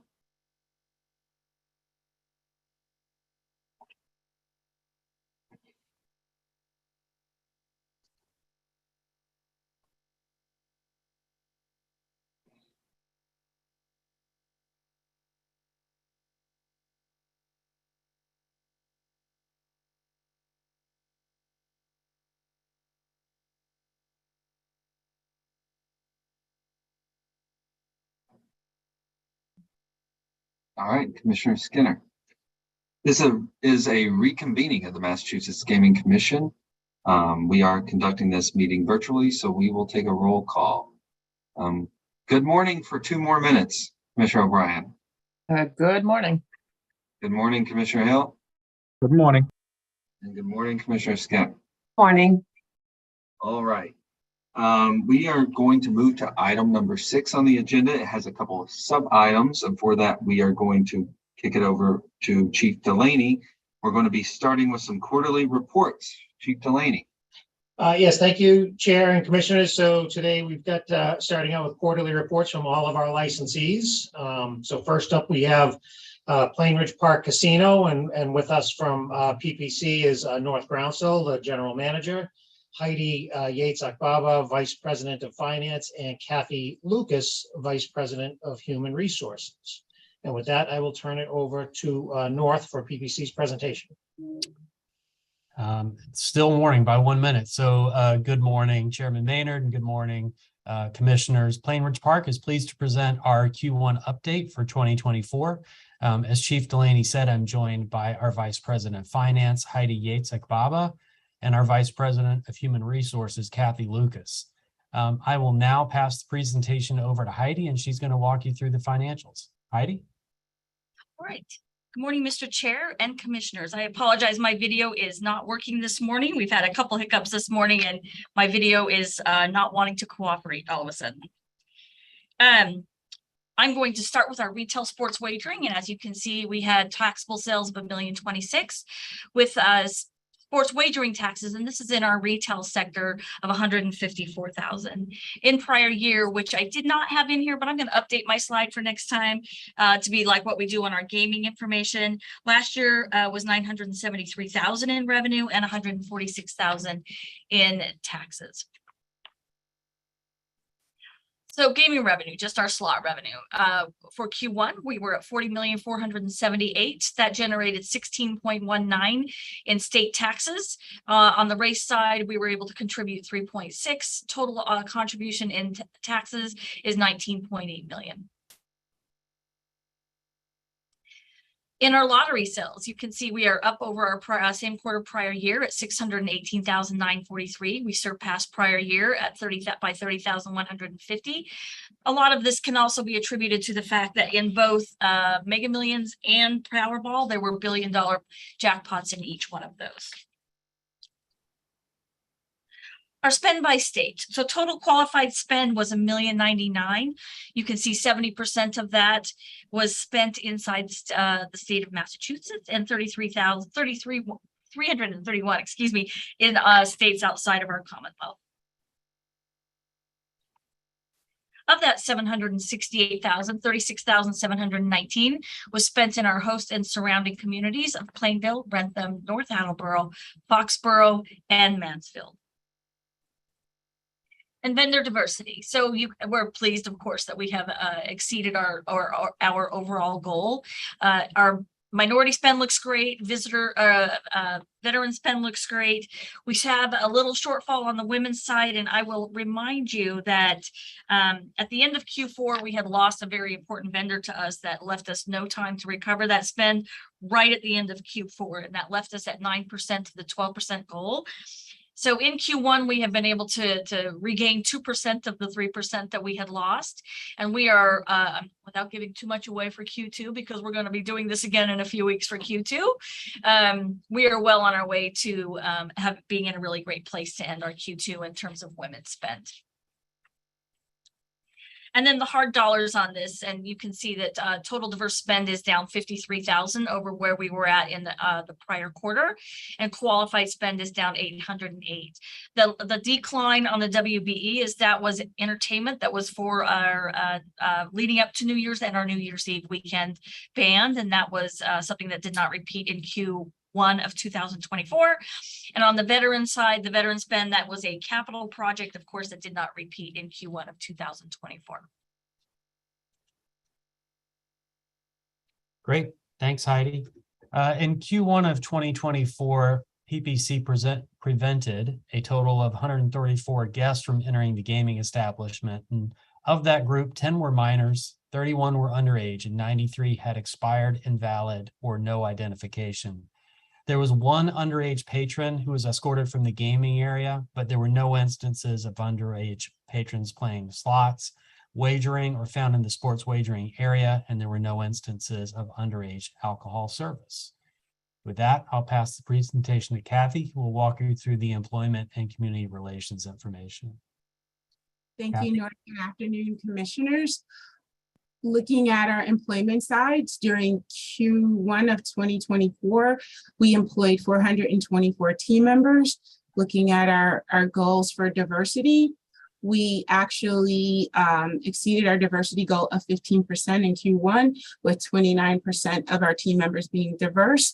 We exceeded the veterans goal with 4% of our team members acknowledging their veteran status. We also are getting close to our goal of 50% with our team members being women. We're at 48% now. And then our local, we're slightly also under that at 34%. We also had 66% of our staff being full-time, with 34 of that 424% being part-time.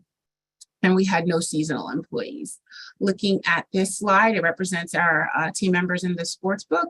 We had 15 team members overall, 15% are diverse. We have no veterans on that team. 27% are women, 13% are local, and 60% of that staff is full-time. With our supervisors, you'll see that we had 78 team members on the leadership team that are in a supervisor level or above. Of that, 15% are diverse, 5% are veterans, and 35% are women. So just kind of sharing some of the things that took place in Q1 on the outstanding leadership perspective from a development. We held leadership training on performance evaluations. We actually certified all of our managers so that they could provide feedback that was either critical or developmental for our team members. The executive team attended our Penn leadership meeting hosted by Jay Snowden at one of our properties in Louisiana. We also had our Q1 ACES Penn Awards, and then the Penn Women, which is led by Heidi. We actually had a couple of meetings in Q1, which again focuses on development for women at PPC. We took our leaders to Boston for the International Women's Day breakfast with Mayor Wu. We also participated in quite a few activities during Women's History Month with the Chambers of Commerce locally, with allowing our folks to network and receive development. Next slide, Nora. Kathy, may I? It's Jordan. I just wanted to say something. You're moving very quickly this morning, which I typically appreciate. I just wanted to say we do get the Global Gaming Business Magazine, and I was reading it this week, and Marjorie Preston wrote a piece, and it starts out with Penn Entertainment has become a model of DEI in action. So because you were just talking about those issues, I did want to say that we did note it here at the Gaming Commission that it was a really good piece about the work that you guys are doing as a industry as a whole, right? Your whole company, but it's influencing the entire industry. So thank you for that. Well, thank you. And you'll see that represented in all forms of fashion. It's represented in the leadership slides that we spoke to, and you'll see again, between myself, Heidi, and North and the rest of the leadership team, we truly focus and believe this. And, not only with our team members, but with the relationships. I think Heidi spoke to it with our vendors. I get to speak to it with people and also with the team members. So we appreciate that. And we're fortunate that we get the support from Penn that allows us to do it locally here at Plainridge. So appreciate that. So, and that talks to the engaged team members. So, we get these initiatives from Penn that we have to produce locally, and we have to get support and buy-in from our team members so that they stay engaged. So in Q1, we always host our town hall, and, we get the opportunity for North to kind of share the perspective at Penn at the, the national level and how that impacts us here at the property level. We also get the opportunity, because it's mandatory for every team member, for us to connect with them and hear their thoughts on what the new year should look like in Q1. Q1 is really great because we do get a lot of the diversity and inclusion activities. We have Women's History Month, we have Black History Month. We have a lot of celebrations, and it gives us the opportunity to share that. So, we do mac and cheese Monday. One of MLK's favorite dishes was mac and cheese. So we get to incorporate it with diversity and inclusion, but making it meaningful and effective for the team members. We also, from a team member perspective, open Wahlburgers, and, thank you all for being there for that. For the team, it's, incredibly exciting. And also, we focused on health and healthy habits for our team members. So, Heart Health Month is in February. So we got the opportunity to really work with, we have EMTs on here full site. And so, Amy Silva got the opportunity to share some of her expertise with the team by doing the blood pressure checks. We actually had, you see Lisa over there doing some work with getting some information about how to keep your heart healthy. Next slide, North.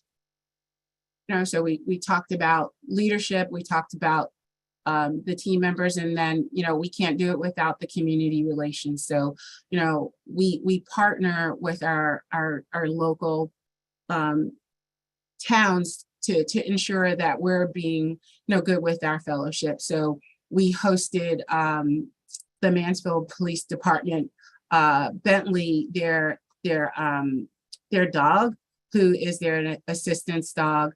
Bentley's been here quite a few times this quarter, and it really allows our guests and our team members to understand the importance of being able to use services to make their experience better. We allow, of course, we allow service dogs here, and so Bentley gives us the opportunity to show, when we have our veterans events, when we have our senior events, and also around mental health for anxiety, the opportunity how service animals work.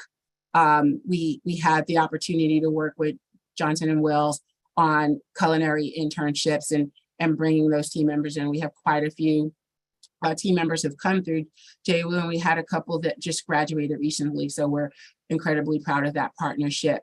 We had some excitement again with, the sports book opening, and also the Wahlburgers opening, just being able to bring people in and kind of do that. And then we had our build with Habitat for Humanity, the Oak Colony branch, with, again, affording a local family a home to live, and us being able to put, nails in the wall for that.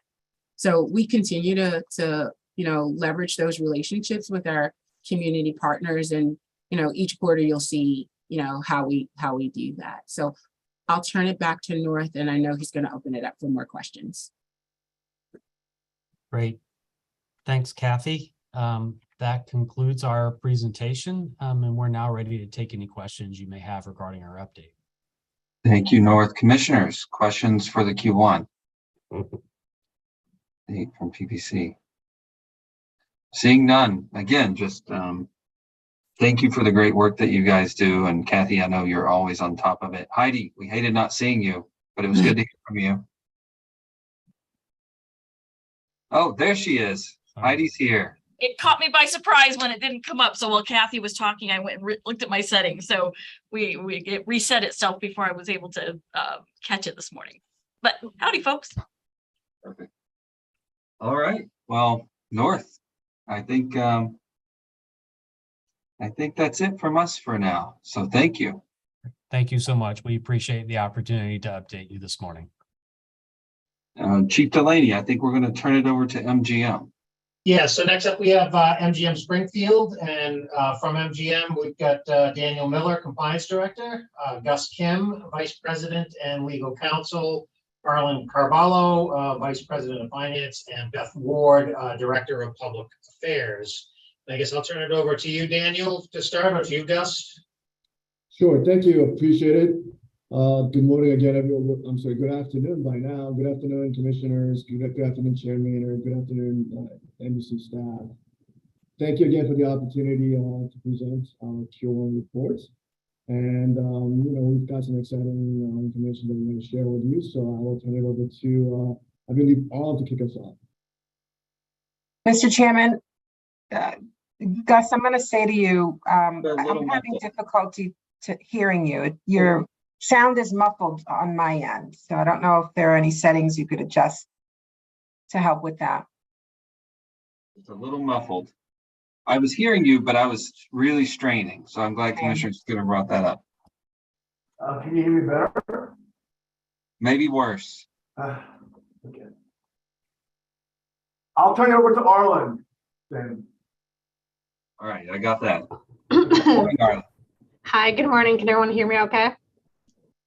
Yes. All right, so I will go ahead and get us started today. Excuse me, sorry about that. So I'll start by presenting our gaming revenues and taxes for the first quarter. Our gaming revenue in January was 20.7 million and total taxes of 5.2 million. In February, our gaming revenue was 23 million with total taxes of 5.7 million. And then we concluded March gaming revenues with 25.2 million and total taxes of 6.3 million, ending the quarter at 69.8 million and total taxes of 17.2 million. And then Dan, if we go to the next slide. Just before we do, Arlen, because I've got this third screen now, the actual slideshow version of this is on my other screen. So I was just going to see if I could move this over for you just to make it a little bit easier. So let's see if I can do this in a way that will share better. I'm sorry for the interruption.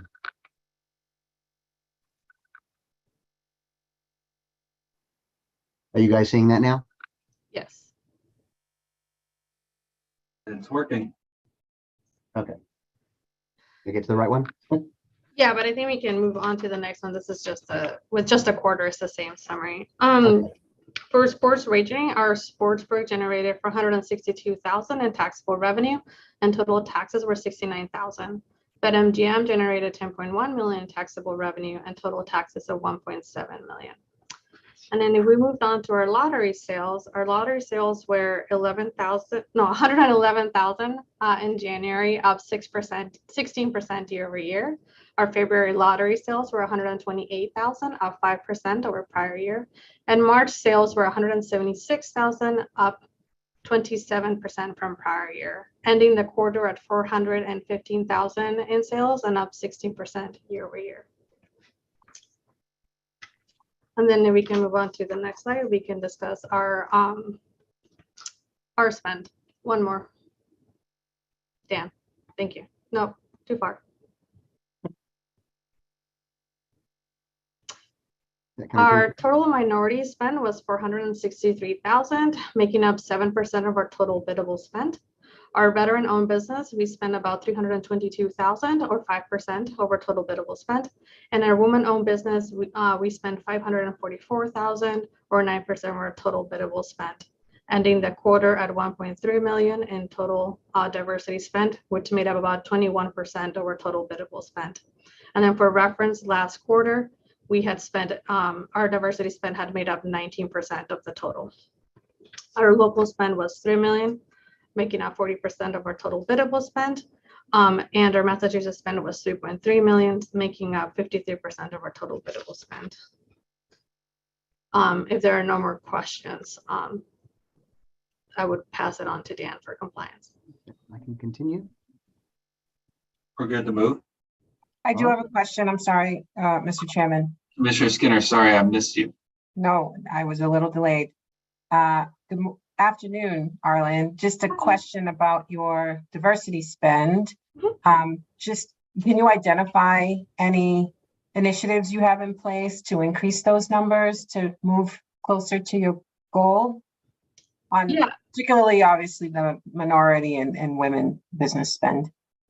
Yeah, we have for the last, I would say, year and a half, we have been working really closely on increasing these numbers, and they've come up significantly. We partner closely with, I'm gonna mess up the name, but the Greater New England Minority Diversity Council, I believe, GNEMSDC. We actually we didn't have events in the first quarter, but we do in the second quarter. We attend their events. We go and meet vendors that are already certified. We also partner with the Western Mass Economic Development Council. They've had events here. So we'll host them. The events will be here. As well as our team does attend some of the national conferences where we get to meet more vendors that we're trying to bring into the fold. Okay, thank you. And I will continue on with the compliance slide. As you can see, if we go from left to right, our physical access numbers are continuing to trend down. Excuse me. I think that continues to be a result of the handrail plus, security keeping an eye out and manning the areas that are gaps. Although, we had some minors or underage, I should say, who managed to gain in the months of the first quarter. Again, those are down compared to our previous year as well. And the one instance of alcohol consumption in February, that was a 19-year-old. It was off the gaming floor. It wasn't within the gaming area. It was in the back of our tap restaurant. It was actually a private event for a part of a conference that was going on. The vendor or the company who had rented the space had given out tickets to its employees to receive one beverage. And unfortunately, our server did not check that person. Now, to the one side of it, the person saw this as a business event, but we still, issued a coaching moment to that person, say, we still got our rule of under 30, ID them, and so moved on from there. Overall, like I say, we can see that it's definitely going in the right direction. And what I did want to highlight, which is still within the month of February, was a prevention, in fact, on the next slide, of potentially 4 underage from gaining consumption of alcohol. And so we recently celebrated the security officer, Vanessa Nachtigall, with an actual letter written directly by our CEO, Bill Hornbuckle, congratulating her on her work. She was posted at our hotel podium, so was in a fixed position. She couldn't leave, but she had noticed walking down our plaza hallway toward the hotel, a group of young-looking individuals that appeared to have bottles of alcohol upon their person. So she called over some of her colleagues who were able to meet up with them before they got to their hotel room, which was rented by a person of age, and thus, therefore, prevented them from using that alcohol and consuming it. They were dismissed from the property. And so, I really wanted her to be mentioned, given the fact that despite the fact she was stationary, looking out for people entering the gaming floor, she was still vigilant to those around her and prevented these 4 individuals as well. Any questions to the compliance slides, or otherwise I'll be moving on from here back to Dan. Yeah, this is Commissioner O'Brien. Could you just, the 5 under 18, were those, a lot of times in the past, those have been kids leaning over, parents have them pull a slide. What were the circumstances of those 5? Similar. So one of them was a parent that walked on with a stroller, and so the child was in the stroller as they walked on, and then our security stopped them. One was a child running under the rail away from the parent. Parent grabbed it, brought it back. So yeah, those types of incidents when it's under the age of 18 tend to be those just momentary lapses of parents that either didn't see a sign or there wasn't an officer at that particular gap, and so they entered, and that's generally how that occurs. Okay, thank you. Yep, no problem. Mind taking it away, Arlen, again? Yes, thanks, Dan. Our employees for the first quarter was 1,505. Minority made up 50% of our employees.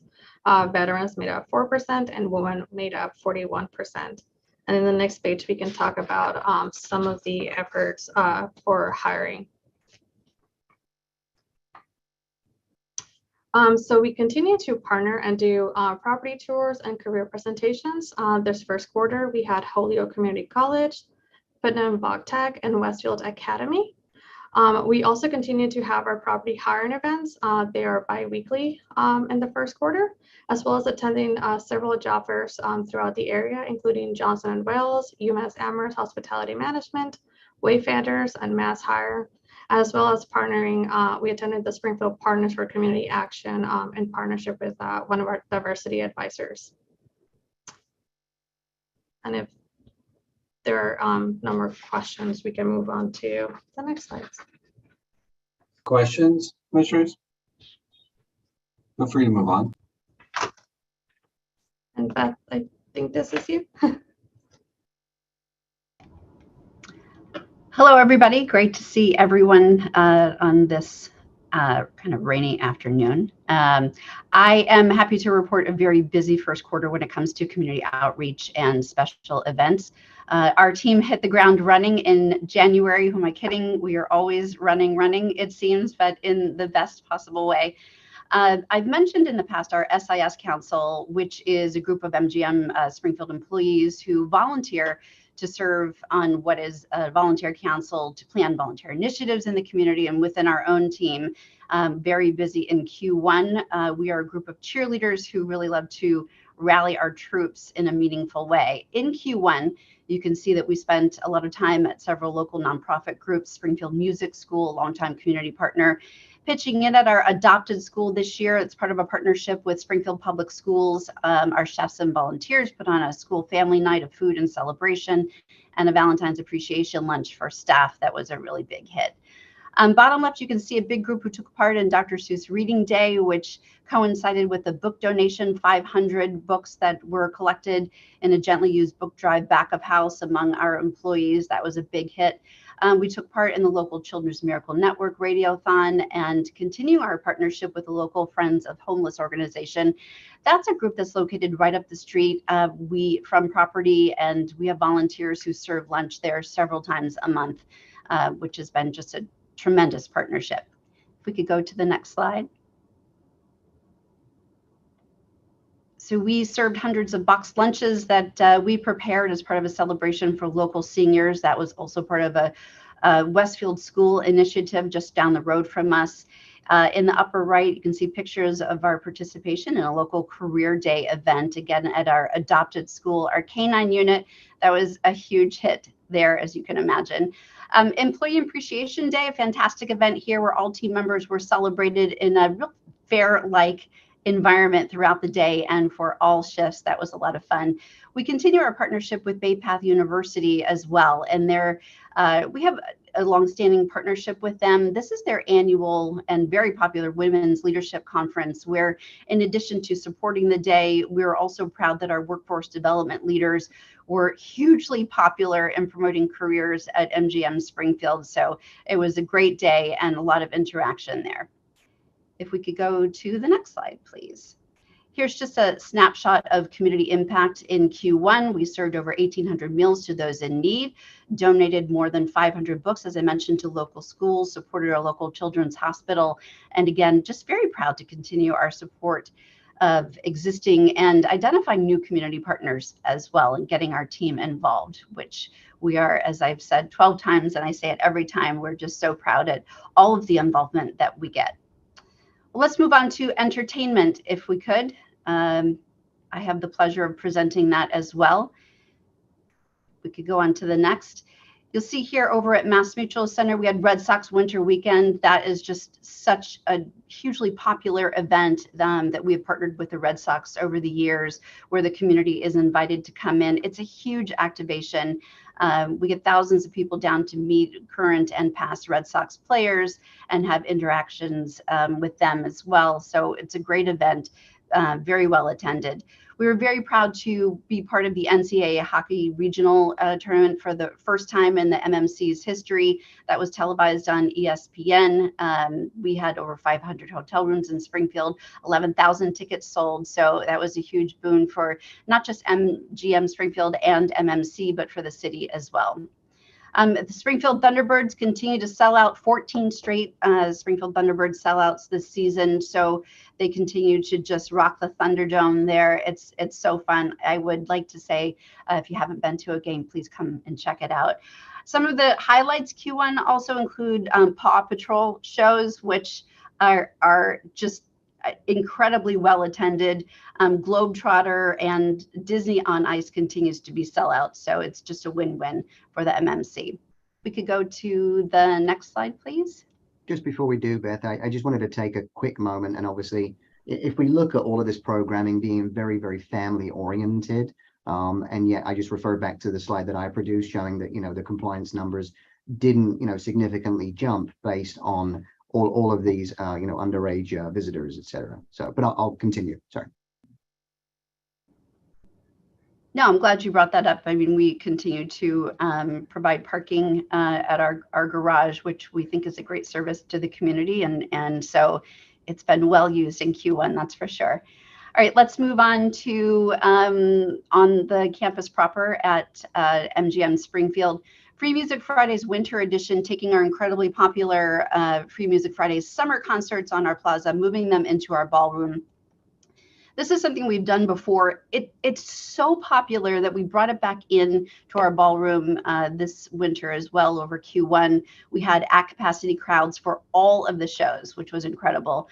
Voyage, the Journey tribute band who performed in Aria, was near capacity. I think Gus was in the front row singing away. But we'll spare you on the details on that. Aaron Lewis, he's actually from Western Mass, part of the group Stained. He performed to a sellout crowd at Springfield Symphony Hall. Next slide, please.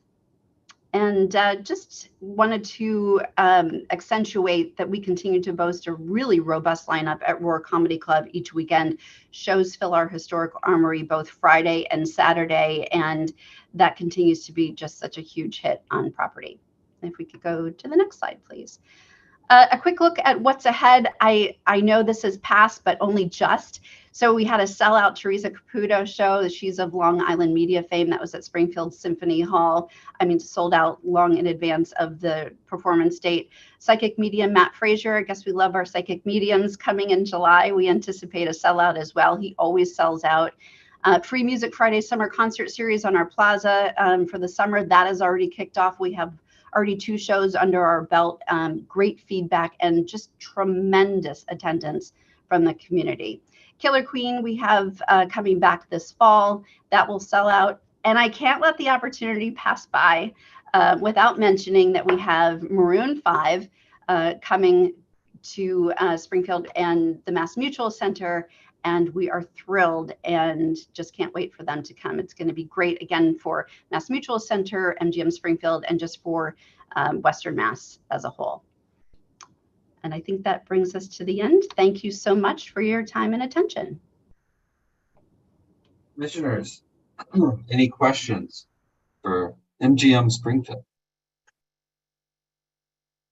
I don't have any questions. Thank you, Mr. Chairman. I don't have any questions. Just want to give a bit of special recognition to your community outreach and engagement efforts. I think it's very heartening to see, and keep up that contribution. I think it's a nice touch, and that's one of the highlights in all of the presentations that we see quarterly. So that's something that I just wanted to specifically call out. May I Thank you. We appreciate that, and we're very proud of that as well. We are very proud, and although this will be more highlights in the Q2, we just celebrated the beginning of Pride Month with the Pride Parade in Springfield this last weekend, and I think one of the big things for me that shows sort of the sheer diversity of that event is that my own daughter's bearded dragon was a participant in the parade this last weekend. So nice. Commissioners, how do you follow that up? Commissioner Hill. I can follow it up. You're going to love Killer Queen. Saw them last summer. They rocked the place. How did I know you were going to mention that? Oh my God, they were so good. I can't wait to see them again also, Commissioner. And Maroon 5, that they'll fill the place there for sure. They're so good. And doesn't shock me that Teresa Caputo did well. I don't watch a lot of reality TV, but her show is one that I do happen to flip to every now and then. I will say that because I did it for PBC, you guys were in the same article from GGB, pulling out your parent company's diversity efforts. So I wanted to mention that too. But that's all I have for me. Commissioners, anything else? So Joe, just one housekeeping issue. We're going to move forward with EBH, but commissioners, I want to let you know that because of a scheduling conflict, after we discuss EBH, we are going to have to discuss 205 CMR 257 due to a scheduling conflict with our friends at Anderson and Krager. So if that's okay, we'll probably take Joe's piece out of order and go back to the community mitigation fund applications. So with all that said, That's fine. with all that said, Chief Delaney, thank you to MGM. Thank you for coming today, and we appreciate all your efforts. I'll kick it back to Joe. Thank you for having us. All right, well, thank you. So next up, we have Encore Boston Harbor. And with us, we have Jackie Crum, Senior Vice President and General Counsel, as well as Tom Coffey, Executive Director of Security and Investigations. And with that, I will turn it over to Jackie. Thank you. Good morning, Chair Maynard, Commissioners O'Brien, Skinner, and Hill. Thank you for the opportunity to present to you today. If I may, before I begin, I would also like to thank the monitor team for their professionalism, guidance, and patience. We are immensely proud of our accomplishments over the last 5 years and very appreciative of all the assistance that they provided. As you know, we hold ourselves to very high standards, whether it's our beautiful properties or our exceptional guest service. And to hear today the observation that we may be leading the industry in the Human Resources Compliance Program is an exceptional accolade and one that we will gladly add to our resume. So thank you. Then I'm going to try and share.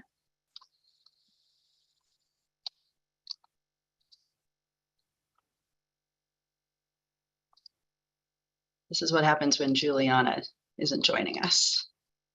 Okay. Can you see that? So we see your screen, but it's not doing the. We don't have full screen on it. Yeah. Oh. How's that? I can. Oh, there we go. There we go. Okay. So starting with gaming revenue, total gross gaming revenue for Q1 was approximately 195 million, resulting in almost 49 million in taxes for the Commonwealth. Year over year, this was approximately 5 million more than Q1 of last year. So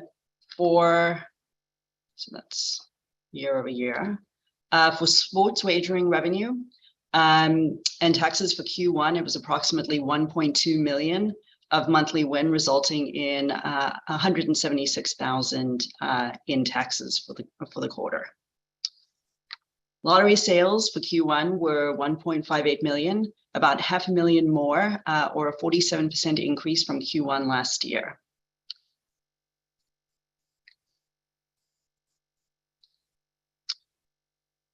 Moving on to workforce. For workforce composition, as you know, our goals are 40% for minority representation, and in Q1, 2,128 employees self-identified as a minority, resulting in a percentage of 73%. For veterans, our goal is 3%, and for Q1, we came in at just under at 2%. For women, our goal remains at 50%, and we remained at 45%. And while it's good news that attrition for us has slowed, it does make it much more difficult to achieve meaningful change to this percentage. But we are, it continues to be a focus for us. As previously discussed,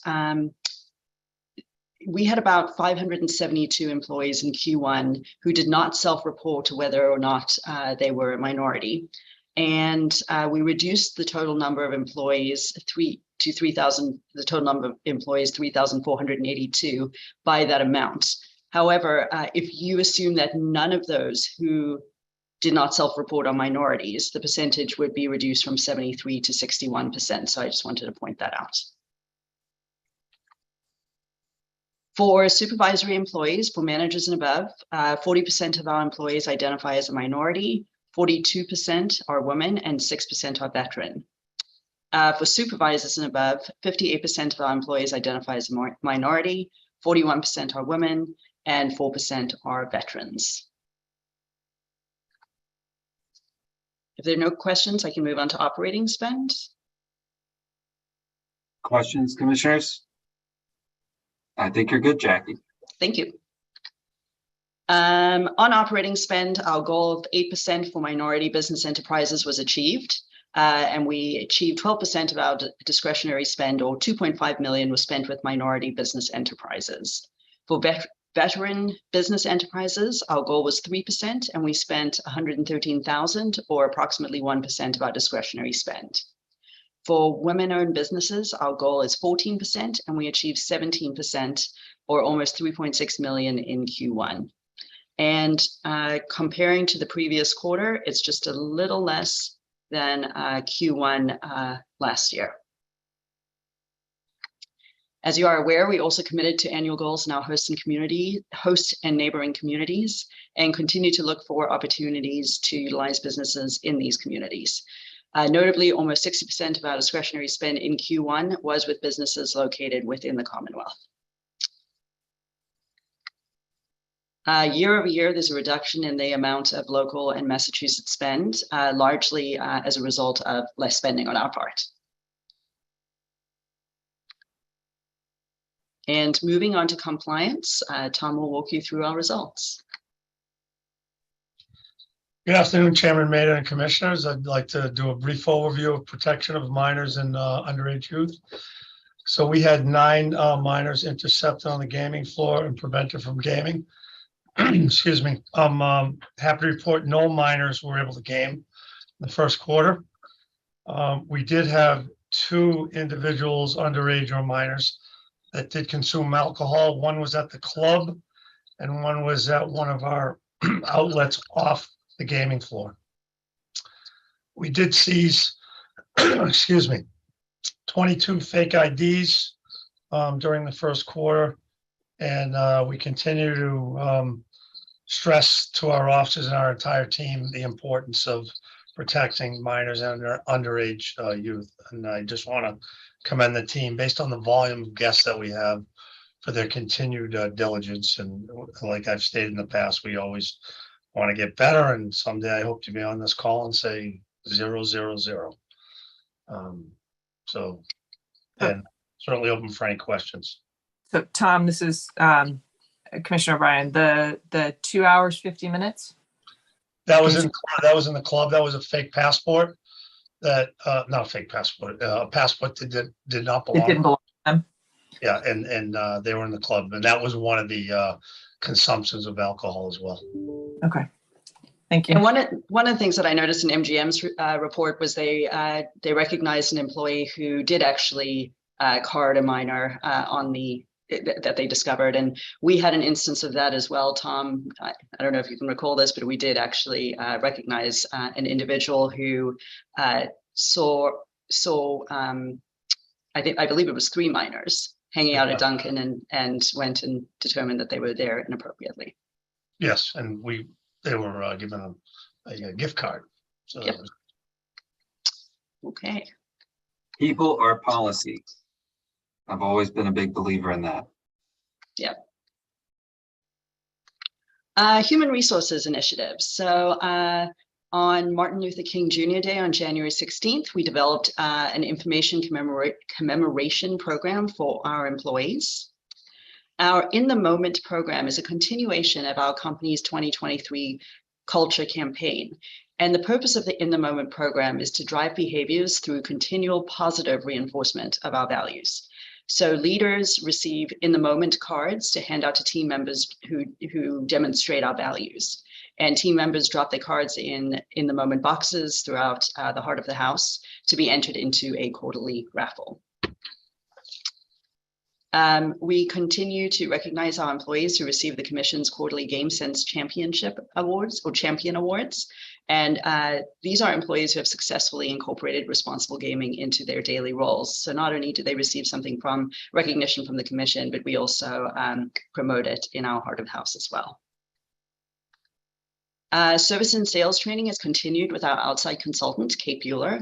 Kate has worked in the hospitality industry for decades and has recently written a book called Inhospitable, and has been absolutely invaluable at assessing and training our team members on luxury service expectations, sales verbiage, and how to provide exceptional customer service. On January 24th and 25th, we hosted multiple occurrences of our all teams meetings. And at these meetings, employees were invited. It was a 1-hour meeting to hear about what was going on the property, upcoming projects, and just generally to have some fun and celebrate all that they do on a daily basis. For the month of February, our compliance campaign was focused on the importance of disclosing personal relationships, and digitals and posters were displayed in the heart of house to remind team members that personal relationships at work must be reported and the reason why they need to be reported. Throughout February, we recognized or celebrated Black History Month, highlighting the accomplishments of influential Black Americans. On National Employee Appreciation Day, March 1st, in honor of March Madness, we hosted an event where employees had 2 chances to get a basketball in the hoop. I failed on both attempts. And if they won, they got some wonderful Celtics gear. On Monday, March 4th, we surprised our star and all-star of the year in an exclusive celebration before we sent them off to Las Vegas for further celebration. So if they win this, we get to send essentially 2 employees every year to Las Vegas for a final big party. They're given spa appointments, they're given wardrobe changes, rooms, and a really great way to celebrate them.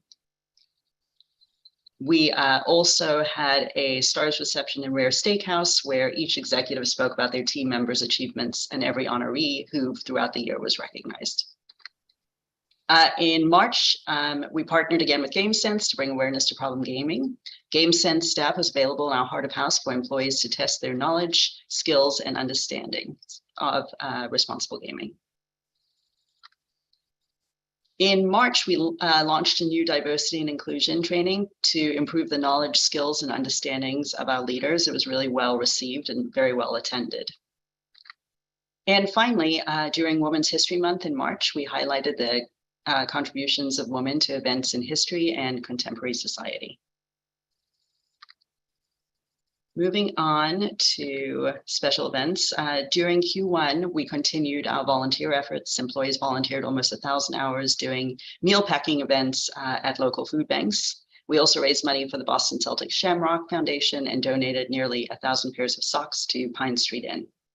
We also held a volunteer appreciation breakfast, thanking close to 100 employees for their volunteerism the previous year. And finally, we continued our TRU patron charitable donations, raising approximately $13.6 thousand for the Animal Rescue League of Boston, $6.3 thousand for Big Sister Association of Greater Boston, over $10,000 for New England Center and Home for Homeless Veterans, and approximately $5.5 thousand for South Cove Manor. I believe that's the end of our report. And if you have any questions. Commissioners, questions for Jackie or Mr. Coffey? No questions. I want to reiterate the sentiments I just gave to MGM. Really nice to see your efforts to engage your staff in the community, giving back and volunteering. It's a real testament to your corporate values. So I think that You should be commended for that. And then your Star of the Year program, I think that is a great program. Wondering what you have to do to become eligible for that reward. So every month, managers or co-workers, colleagues can submit a report about something that you did the previous month. You can submit it yourself, I guess, as well. Just recognizing something that you may have gone above and beyond. And then all of those are reviewed by the executive committee, and we recognize about between like 5 to 8 stars every single month. We treat them to a dinner. They're allowed to bring a guest at Rare Steakhouse, and we, read their accomplishments aloud, and just really a way to recognize people. It's a program that gets amazing participation. We get tons of entries. I wish we could recognize everybody, but yeah, that's how the program works. Great. Sounds fantastic. Commissioners, any other questions, comments? I will note those socks for the Pine Street Inn. I'm a supporter of what they do, and so I know that that's much needed. So thank you for that. And hopefully those that won the Celtic shirts will be able to wear them tonight. We hope so. To in the building green. All right, great. All right, I think that's it. We would like to obviously thank Encore Boston Harbor and the team there. And Joe, any final thoughts? Nope, that completes this part of our presentation.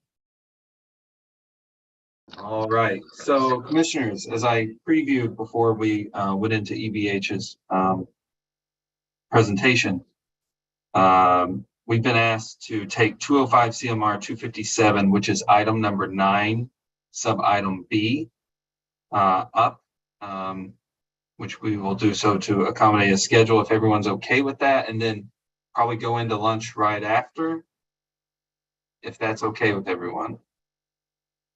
Around, I'm getting yeses. All right, so I'll kick it over to, I believe, Carrie. Yes, thank you so much for accommodating us, and good afternoon, Chair and Commissioners. In your packet, you have amendments to 205 CMR 257 related to sports wagering data privacy. These amendments have been making their way through the promulgation process, and we're now seeking final approval to file this version with the Secretary of State's office. We did hold a public hearing on these amendments on May 21st. We did not receive any comments at the public hearing, nor have we received any written comments. The version in your packet, which begins on page 337 of the packet, is the same as the version that you reviewed and voted to approve on March 11th, with one small exception. So in 257.02, which is on page 337 of the packet, you'll see 3 red lines. You have reviewed and discussed this language before, and it's duplicated in 257.03 related to data sharing. There was just a bit of a redlining error, so I just wanted to flag that for you today, if you noticed any difference in the version that you're looking at, but we have discussed this language in the past. The regulation is otherwise the same as the version that you previously reviewed, and we are now seeking approval to finalize the promulgation process, but also happy to take any questions that you might have. And Mita Macarius is also here from Anderson and Krieger.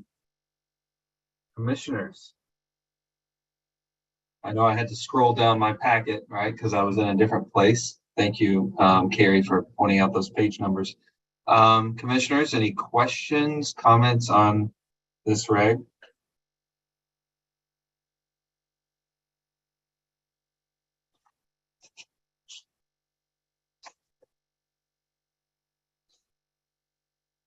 All right. I do think we do have this actually marked up for a vote. Yeah, I'm happy to move. This is to finalize what we had agreed on in March. Is that right, Carrie? That's right. Yeah. Okay. All right, happy to take a motion. I move that the commission approve the amended small business impact statement and the draft of 205 CMR 257 as included in the commissioner's packet and discussed here today, and further that staff be authorized to take the steps necessary to file the required documentation with the Secretary of the Commonwealth to finalize the regulation promulgation process. Do we have a second? Second. Thank you, Commissioner Hill. Commissioner O'Brien. Aye. Commissioner Hill. Aye. Commissioner Skinner. Aye. And I vote yes. 4-0. Thank you. You have what you need on that, Carrie? Yep, all set. Thank you very much. All right, thank you. Commissioners, it's now 12:51. Do we want to take a break? Do we want to continue moving forward with Joe? I see Commissioner O'Brien saying Yeah, yes. I think it's time for lunch for me anyway. 30 minutes. What do we want to do? That works. All right. So we will return sometime around 1:25. All right.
Okay, Dave, I think we can take the screen down.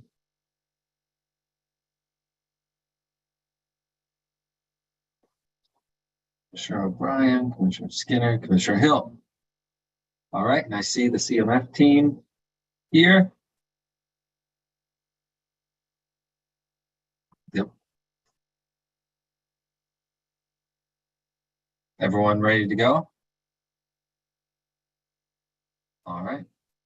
This is a reconvening of the Massachusetts Gaming Commission. We took a brief lunch, and since we are using remote collaboration technology, we will do a roll call. Good afternoon, Commissioner O'Brien. Good afternoon, I'm here. Good afternoon, Commissioner Hill. Hello, I'm here. And good afternoon, Commissioner Skinner. Good afternoon. All right, now we took out of order section item number 9, so item B. So that means we have to return to item number 6, which is where we interrupted, which is actually sub-item B under item 6, the Community Mitigation Fund applications. And I understand, Chief Delaney, Lily and Mary, these may be the last ones. With any luck, they will be the last ones for this round. Thank you, Chair, Commissioners. So in front of you today, we have the final 5 applications for community mitigation funds for this year. They are Boston, Everett, Holyoke, Saugus, and Springfield. And with that, I will jump right in. So the first application you have in front of you is for the City of Boston. They requested just a little over $2.6 million. We are recommending a grant amount of $2,322,200. This is a fairly complicated application. There's a lot of subparts to it, so if you'll bear with me while I walk through this. So the first part of their application is a public safety application for the Boston Police Department. And this piece of the application, they are asking for $823,000. We are recommending partial funding of that at $539,500. So this application is in 8 parts. So there's a bunch of requests for a bunch of different units in the Boston Police Department. So I'll walk through each one of these in particular. So the first one is for the Office of Research and Development. It's for a public safety coordinator. We are recommending the full amount of that application. The safety coordinator will be working on developing an Encore Casino Public Safety Task Force and an MOU between Boston Police Department and the other law enforcement agencies that are involved in the casino operations. And this person will also be providing crime data to the commission associated with in Boston and with the casino. So we are recommending that piece of it. The second part of this first application is for the human trafficking unit. Again, we are recommending a portion of this. The city requested a little over 112,000. We're recommending 40,700. The city has demonstrated that they do work. Their human trafficking unit has done work with the state police and the gaming enforcement unit and on core security on some events that have happened over at the casino. So we do agree that there is an impact there. So we are recommending the overtime and the training, the human trafficking training and the organized crime and terrorism training that the city requested. We are not recommending the purchase of the Toyota Sienna vehicle and the victim emergency support supplies. So as far as the vehicle goes, we didn't feel that they provided really enough justification for that. We did provide the human trafficking unit with a vehicle back in 2022, and we felt that that was really proportional to the kind of work that they do with the state police and with Everett. So we didn't believe that an additional vehicle was supported at this time. The other item is the city has a human trafficking drop-in center, and they do provide that center with some supplies for folks who go there. And they were asking us to fund those supplies for that operation, and we had a couple of issues with that, partially with anti-aid and also just with the way the city purchases these items. It would have been very difficult to track and monitor the expenditures of those items. We think it's a great program that the city runs, but this just doesn't seem to be the right vehicle for funding it. We do intend to try to work with the city over the next year to see if there's a way that we can either modify something or change it up so that we could fund that. But right now, we're not recommending funding that piece of it. So the third part of the public safety application is the fatal collision accident investigation team. We are recommending this. This is for equipment that they use in accident reconstruction. The impact here is essentially we've identified that increases in traffic associated with the casino can cause increases in accidents, and therefore that's the impact that they've identified. So we agree that that this will help them in doing accident investigations, and particularly in the Charlestown neighborhood where Sullivan Square is located, and Rutherford Ave, where the largest percentage of the casino traffic goes. The next three, you're going to see some very similar things. And again, this is where we talked about, we felt some of these requests were a bit premature. So with the drug control unit, with the fugitive apprehension unit, and with the youth violence strike force, we are recommending funding of $2,000 in each one of those for some overtime. There were some other requests in there that we are not recommending funding for. And again, the issue here is that these units have not really demonstrated that they've done any particular work with the casino or with, Everett Police or the state police associated with the casino. And they talk about that first person that they want to hire to create this MOU with those agencies. And unless and until that MOU is created, it seemed premature to ask for overtime or vehicles or some of these other things to do that work until that MOU is set up. So what we are recommending is that for each of these, we'll fund a couple of $1,000s towards overtime so that people in those units can work with the person that's being hired as the public safety program coordinator in developing these MOUs. We realize that some of that may need to be done on overtime. So for each of those, we're recommending $2,000 rather than what was requested.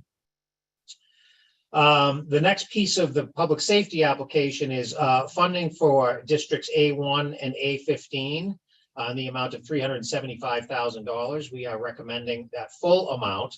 And so A15 is the Charlestown neighborhood directly across the river from Encore, and A1 is the downtown area where, of course, Rutherford Ave leads into.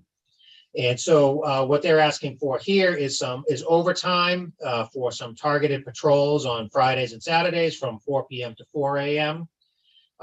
They are also asking for some equipment, some radar message boards, traffic lights, portable speed signs, and some fixed cameras. So these are things that we have routinely provided to the communities around the casino as traffic control measures. So we are recommending those. And the last piece of this is the city is asking for a pickup truck to haul around the various equipment that they need, these message boards and speed signs and so on. And we are recommending the pickup truck. We have done that in the past in several different communities where we provided them with some significant supplies, and they haven't had really the ability to move those around effectively. So we are recommending that amount for that piece of the project. And then the last piece of the public safety application was some overtime for the B2 district. And essentially we couldn't find any kind of a nexus to the casino for area B2. The application cited some anecdotal evidence, but there really wasn't any major connection to the casino that we could identify. So we are not recommending funding that piece of it. So again, just a summary on that one.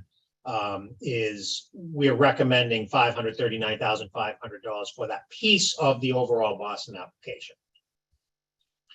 Why don't I just stop there for a quick second and see if anybody had any questions on, I know there was an awful lot there, so, and there's a lot more to come, so I thought it might be a good opportunity to take any questions if you had any. I'm seeing none at this time. Nope, all good? Okay. Okay, so the second part of the city's application is a transportation project, and this is for traffic and safety improvements in the area they call the Lost Village, which is a part of the Charlestown neighborhood. There is a little bit of history on this that I think I need to go into to explain how we got where we are. The city first applied for funding for the Lost Village in 2020, and that was the first year that we did transportation construction projects. At that time, they were asking for the full amount of the project, which, we didn't allow full funding for projects at that time without a waiver. So we did grant them, $295,000 towards that project. That was about $534,000. And of course, that was a pandemic year. So, things were in kind of a bit of disarray with a lot of different places. So in 2021, they came back and asked for the rest of the funding for that project and asked for a waiver and made an argument saying that basically because this project is right in Sullivan Square and that bears the brunt of most of the traffic, that these kinds of improvements, these are typically improvements to crosswalks and traffic signals and so on through the Sullivan Square area, that it made sense to fund 100% of that project. So at that time, the commission agreed, they approved the waiver and agreed to fund that project at 100% because it was so directly impacted by the majority of the traffic from the casino. So at the city, they went through some significant turnover in the transportation department, and this project got delayed for a few reasons. But they finally went out to bid on this back in 2023, and the cost came in significantly higher than what they estimated. So the total project cost is now estimated at 1.6 million, or I should say it's bid at 1.6 million, and they have signed a contract with a contractor to do the work. Because it came in significantly over what they originally asked for, they're now asking for an additional $655,000 for this project. They are also contributing an additional $411,000 to make the project whole. So what this results in is, would result in is the commission funding 74.3% of the total cost rather than the 100% that we agreed to fund a few years ago, even though the costs are up, but the percentages are down. So considering the fact that previously the city was not going to put any money into this project, and now they're putting in about almost 26% of the cost, we're recommending funding for that project. The next one is another transportation project, and this is for Charlestown safety improvements. This is a study, a transportation study, and this is looking at a whole host of different things in the Charlestown neighborhood, looking at complete streets improvements, looking at public transit improvements, looking at pedestrian improvements, bicycle improvements, and so on. And in addition to that, there's a proposal to add a shuttle that goes through Charlestown that's being expanded in the area, which again, all of these things are really efforts to get people off the road and get cars off the road. So our past practice and current practice has been that with these types of projects that we generally fund these in thinking that if we can get cars off the road, that will help improve traffic in the area and make access to the casinos better and access to the through the communities better. So we are recommending that. Fourth part of the application is another transportation project, and this is for the Sullivan Square Rutherford Ave redesign. We have funded several rounds of money for this project in the past. It is a multi-year, very large project, probably in the end close to $200 million. The city is putting up a lot of money for the design. The federal government is putting up a lot of money design, and we are also putting up some money have put up money towards the design. And they are requesting $450,000 for this project. Recently, through when it's gone through its 25% design review, there's been some fairly significant changes that have been made to the project that have required some redesign here, and also has delayed when the start of construction will be for a couple of years. But obviously, Sullivan Square is critical to the traffic flow that comes out of the casino and goes to the casino. And these improvements are really vital to the entire region. So we are recommending that project.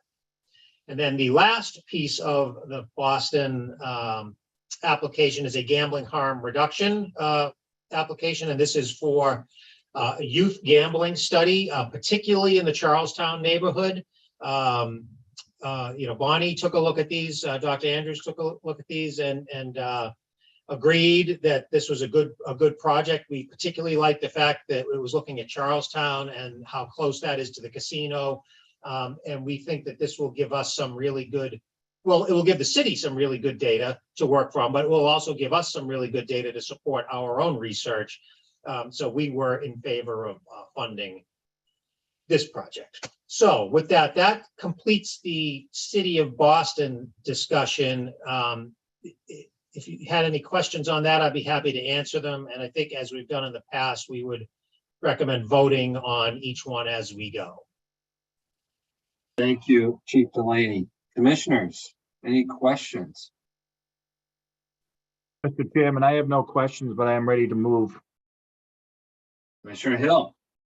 Mr. Chairman, I move that the commission approve the City of Boston's application for funding from the Community Mitigation Fund in the amount of $2,200 for the purposes described in the submitted applications and material included in the commissioner's packet and for the reasons described therein and discussed here today. And further, that the commission staff be authorized to execute a grant instrument commemorating these awards in accordance with 205 CMR 153.04.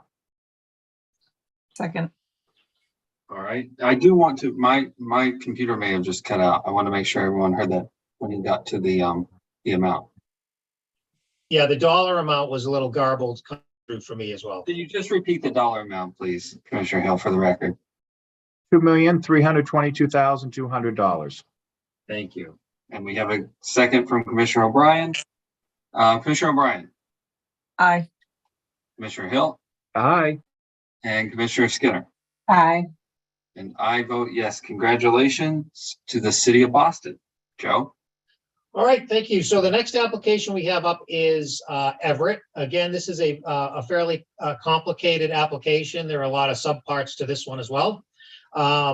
So initially, the city was asking for $3.485 million. We are recommending a grant amount of $2,403,400. So if the requested amount were to be approved, they would need a waiver for that amount, and they did submit a waiver request to us. If the commission accepts our recommendations, there are a couple of projects that we are not recommending funding for, and that will bring them below their allocation amount that we established for them. So really a waiver is not necessary. Of course, if the commission did want to approve some of these other projects, we would then have to sort of take up the waiver. So I think we'll move through them and discuss them and then see where that takes us. So the first project is was applied for as a community planning project called Main Street Meadows. We are not recommending funding for this project. This is a project for a construction of a park located right adjacent to Sweetser Circle. And it includes soil remediation, creating some new crosswalks, sidewalks, seating areas, a gazebo, gardens, and so on. And the impacts that are identified in the application talk about increases in vehicular traffic, with resulting congestion, and then some environmental concerns such as air pollution, noise pollution, and heat island effects. The review team, as we looked at this, again, we think it's a nice project for the city, but we didn't really see the nexus to the casino on this in particular.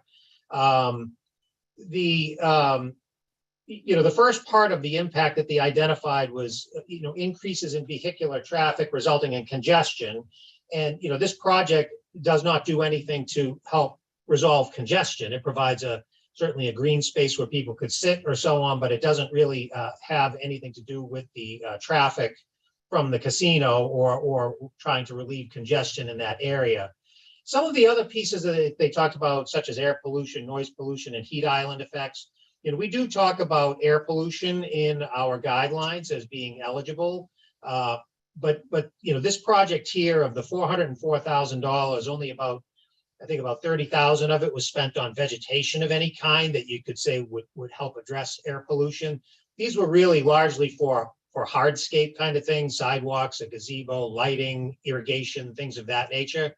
So, and also this is a construction project. It came in under the community planning application, but we don't really have a category for construction of parks and things like that. We have transportation construction projects, but this really doesn't fall in that category. So for those reasons, we're not recommending funding this. The next item is Everett Square pedestrian and transit improvements. We're recommending funding of $1,164,300 on this project. So this project is proposing to do some realignment to the roadway and sidewalk network in Everett Square to help transit move through that area. So Everett Square has 5 different bus lines that go through it, and it also is where the neighborhood runner goes that Encore runs. And it's a very congested area with respect to not only buses, but traffic in general. And these improvements will help the public transit move through the area, and it will also provide improvements for pedestrians and for people who are riding the public transit in that area. And therefore, we're recommending full funding for that. The next one is also a transportation construction project. This is entitled Encore Corridor Upgrades.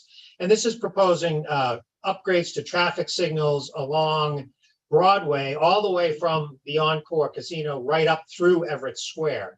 When the city applied for these funds, they applied for the full amount of the funding, not realizing that we said the traffic signal improvements are a construction project.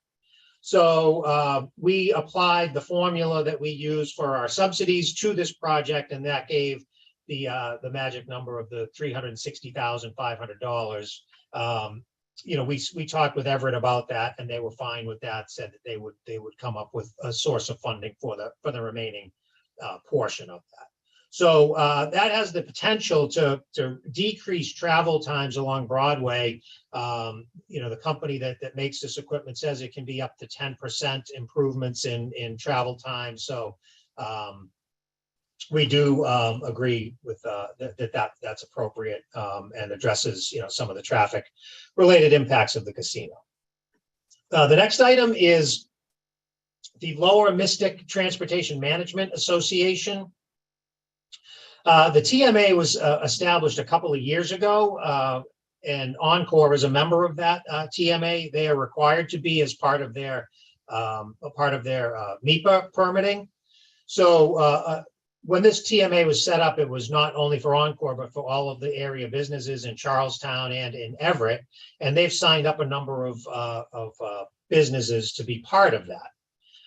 They do have a couple of large projects that they would like funding for.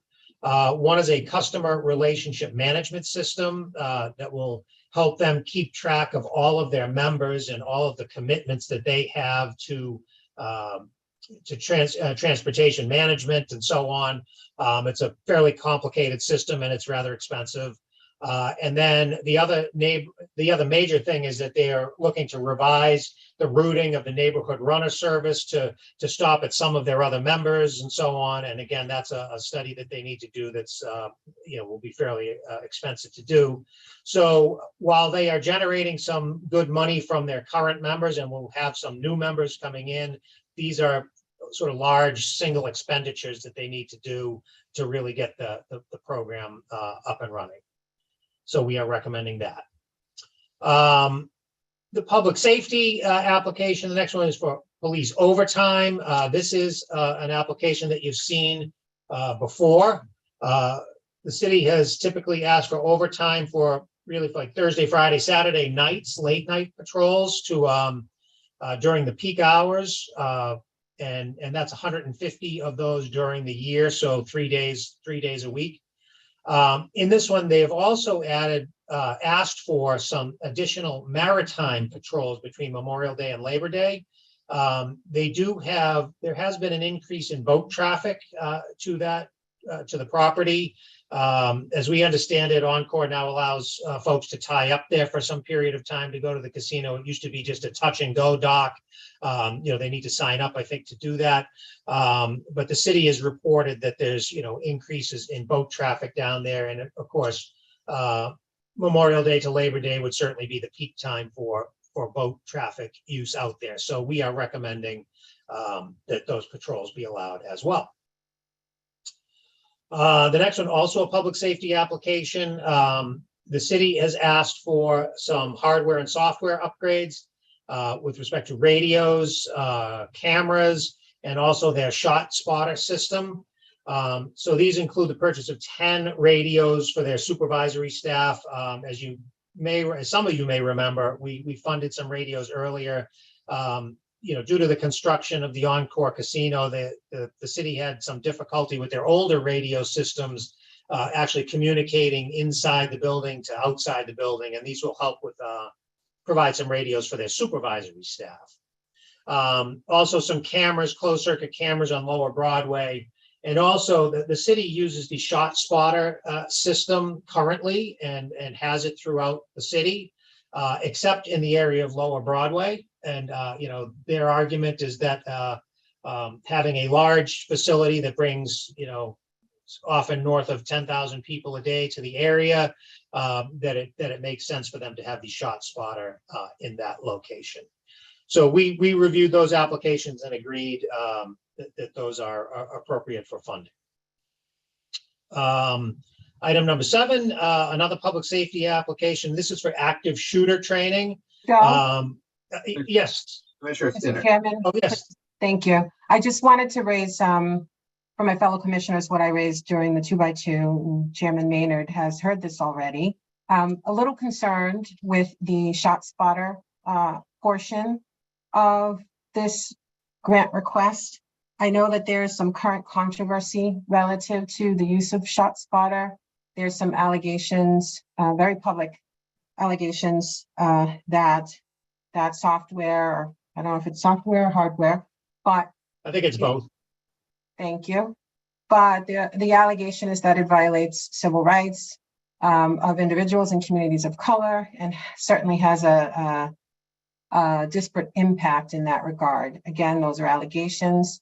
I have not been closely following the public discourse, but I do want to stay away from seemingly contributing to any controversy, even if indirectly. And so I had asked for some follow-up from the community mitigation team, and hopefully Joe, with the assistance of legal. I know Zach is the public safety individual assigned to these applications. So I just wanted to circle back with you folks on some of the requests that I made during the 2x2. Yeah, sure. So, we did take a look into it, and obviously there hasn't been a tremendous amount of time between then and now, but, we did see there's been several newspaper articles and a couple of lawsuits that have been filed. And, again, these are allegations. When we looked at this initially, the city has implemented this. I'm certainly not an expert in the shot spotter system, but we know that it's used by a number of communities, and we don't typically look into the efficacy of each and every request. Where this was something that was citywide already in use, and it was an expansion of it, it seemed appropriate to us to certainly to do that. As a matter of the Community Mitigation Fund, we ask communities essentially to prove two things to us. One, that there is an impact, and that what they're doing would help address that impact. And, so we agreed that this would do that.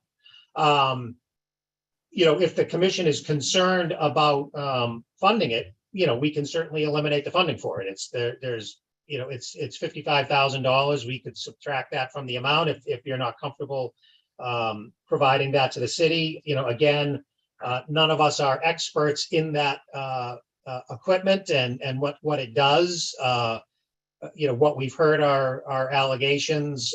We haven't talked to the city about it on what they're. I mean, obviously they want to expand it, so that's what they asked for. But so that's where we are. If the commission is not comfortable with it, we can certainly eliminate it. But basically, it does meet our guidelines, is what I'm saying. Yeah. Aside from that, though, just to your point about it being utilized in other areas of Everett or throughout Everett, just noting that Somerville recently discontinued their use of that software, hardware, and there are other major cities in the U.S. that have opted not to renew their contract with that vendor. So as you said, no one on this call, I don't think, is an expert in the use of that technology, but I am concerned that there is seemingly some, again, I'm going to say public discourse. There are significant allegations that I want to just make sure that we're mindful of as we're voting on this grant. You say it's $55,000. Yep. I know we're still working through the Everett piece, but I, for one, would suggest that in light of the ongoing discussions and the lawsuits and the like, I would suggest that we not vote to approve the funding of that piece of the grant, so much as the piece of the grant that is going to pay for that ShotSpotter hardware software. Yeah, and I also think, I mean, if the commission decides to not fund that, I mean, this is something that Everett is asking for this year. They didn't ask for it last year or the year before. I mean, the casino's been open. If we didn't fund it, they could certainly ask for it next year or whatever it is, if they have more information on it, or we have more information on it, or whatever the case may be. I know Commissioner O'Brien has her mic off, and Zach has appeared on camera. So once Commissioner O'Brien's done, I'd love to hear what Zach has to add to the conversation. Commissioner O'Brien. So I was actually going to suggest that, because this basically tracks what the system thinks is gunshots, and then it alerts police, so there's a proactive response. So what I was going to ask if Zach could sort of lay out what it is. This is not facial recognition software, it's nothing like that, but to address also some of Commissioner Skinner's concerns, whether Everett, because they've already implemented this in other parts of the city, be curious to know, have they had any lawsuits? Have they themselves had any allegations against them and sort of its implementation? Because that, I think, has a bearing on the issue that she just raised, particular to this municipality. So Zach, I would invite you to, as Commissioner Skinner said, sort of speak a little more about it. Sure. We drafted, obviously, when we review these applications, we draft questions for supplemental information when we have follow-up conversations with the cities. This is information that wasn't really brought to light as far as kind of in our consideration until this week. So we didn't have an opportunity. Obviously, we drafted and kind of put together our recommendations a little while back. I believe one of the primary pieces of information that was provided to us is a letter that was provided to Somerville, I believe, in the middle of March, basically supporting a resolution to discontinue the contract with ShotSpotter between that city. Obviously, the considerations that we have, and I think Joe spoke to this briefly, is that when we're reviewing this for something that's addressing a casino-related impact, a lot of the requests that we get involve obviously the increase in individuals in an area, and obviously there's an increase in individuals just by the presence of Encore there. And the map that we provided, the information that we provided by Everett by way of, I believe, the company that runs ShotSpotter, is that essentially the map covering Everett that they use this technology and already is everything except for kind of a dip around to where the neighborhood immediately behind and the casino itself. So obviously, as to kind of echo what Joe said, we haven't had an opportunity to kind of do a deep dive to give a full understanding, the complement of kind of the the sea change out there in regard to how this is treated.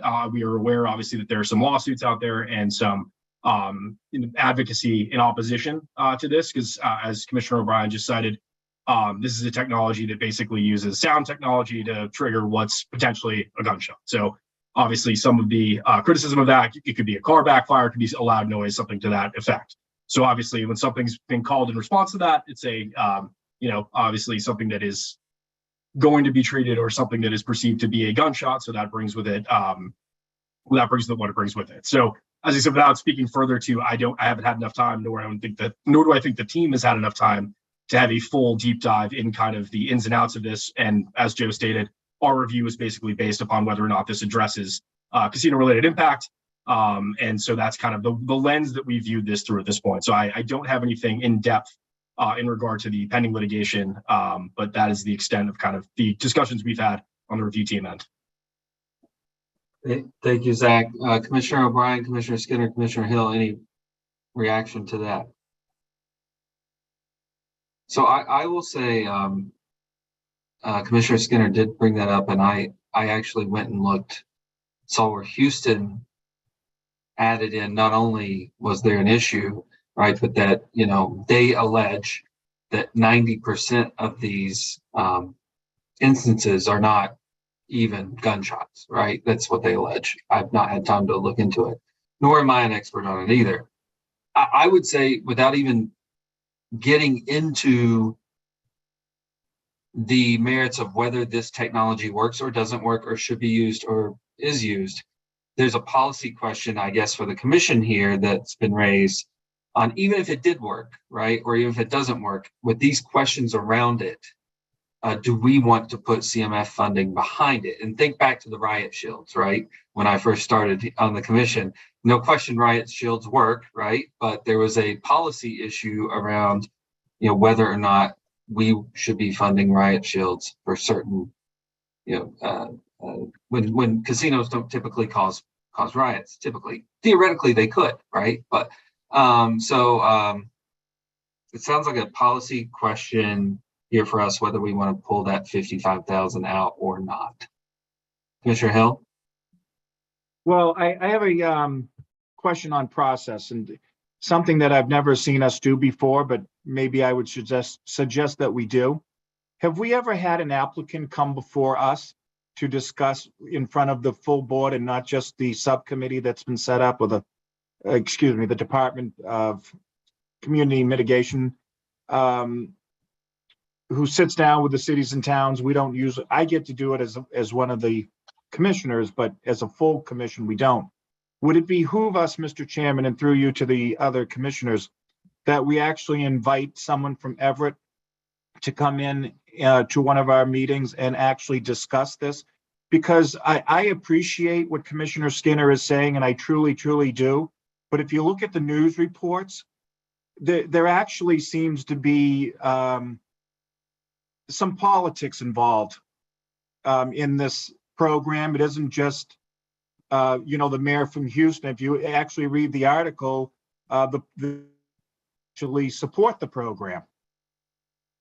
So there seems to be some politics going on in that particular city, at least from what I read in the newspaper, and in other cities. So I think for us to be informed better, it would behoove us to actually have somebody from the city of Everett come before us and explain to us why they want funding for the program, what the program does, and let's hear from the horse's mouth instead of, as you've already said, we're not the experts. So because we're not the experts, let's bring the experts to us in a meeting for this particular issue. Have we ever done that? Can we do that? Would the rest of the commission want to see that happen? I think so. I don't think we've done it before, but I think we certainly could do it if we wanted to. Well, we have deferred where we felt like we wanted more information. I know we've done that. Yes. Where someone raises a question and there isn't enough before us. And so we have basically deferred vote to get that information. I don't think there's anything that would prohibit saying to the people that are asking, we want to hear directly from you because of OML to speed this up too, to get the answers to some of the questions that were raised by Commissioner Skinner. we could also, I'm sitting here thinking to that point, you know, the city may have a certain view of it, right? But there may be an expert out there on this technology that we're not aware of, right?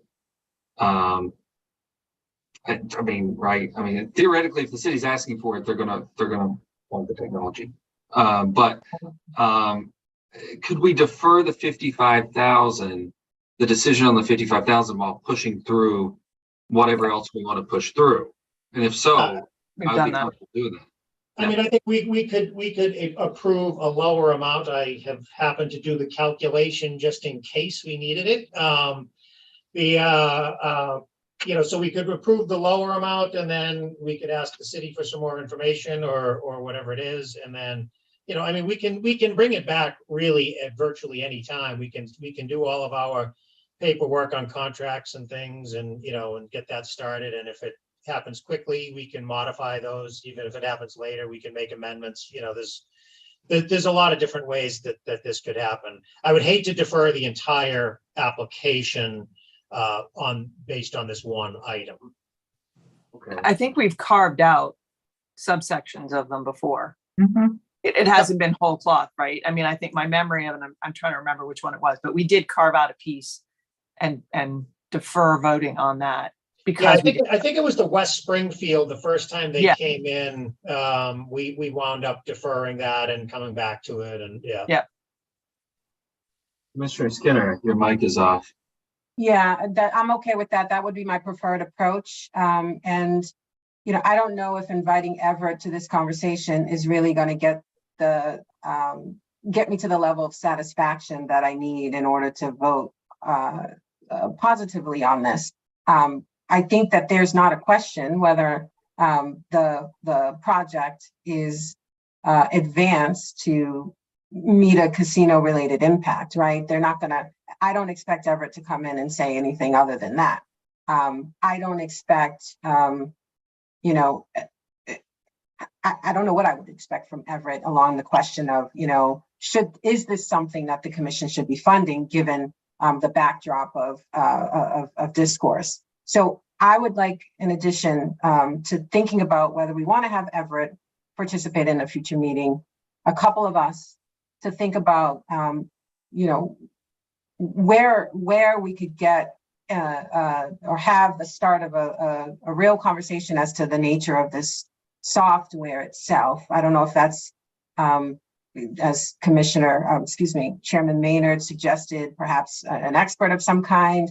I just really think we need to look outside of the city of Everett to get my questions answered, which is really just, you know, the very nature of the software and as relates to the concerns that have been raised across several communities, including the city of Boston, where I reside. So, well, just to let you know, within the last 3 days, the city of Boston actually gave credit to this program or this software for an arrest that they made. So we're hearing conflicting reports across America on this particular software and hardware. And I don't want to be sitting here making a decision without hearing more information as you're asking for. But I think we need to understand that there's two sides to this, and it's become a political basketball, you know, that has two sides to it.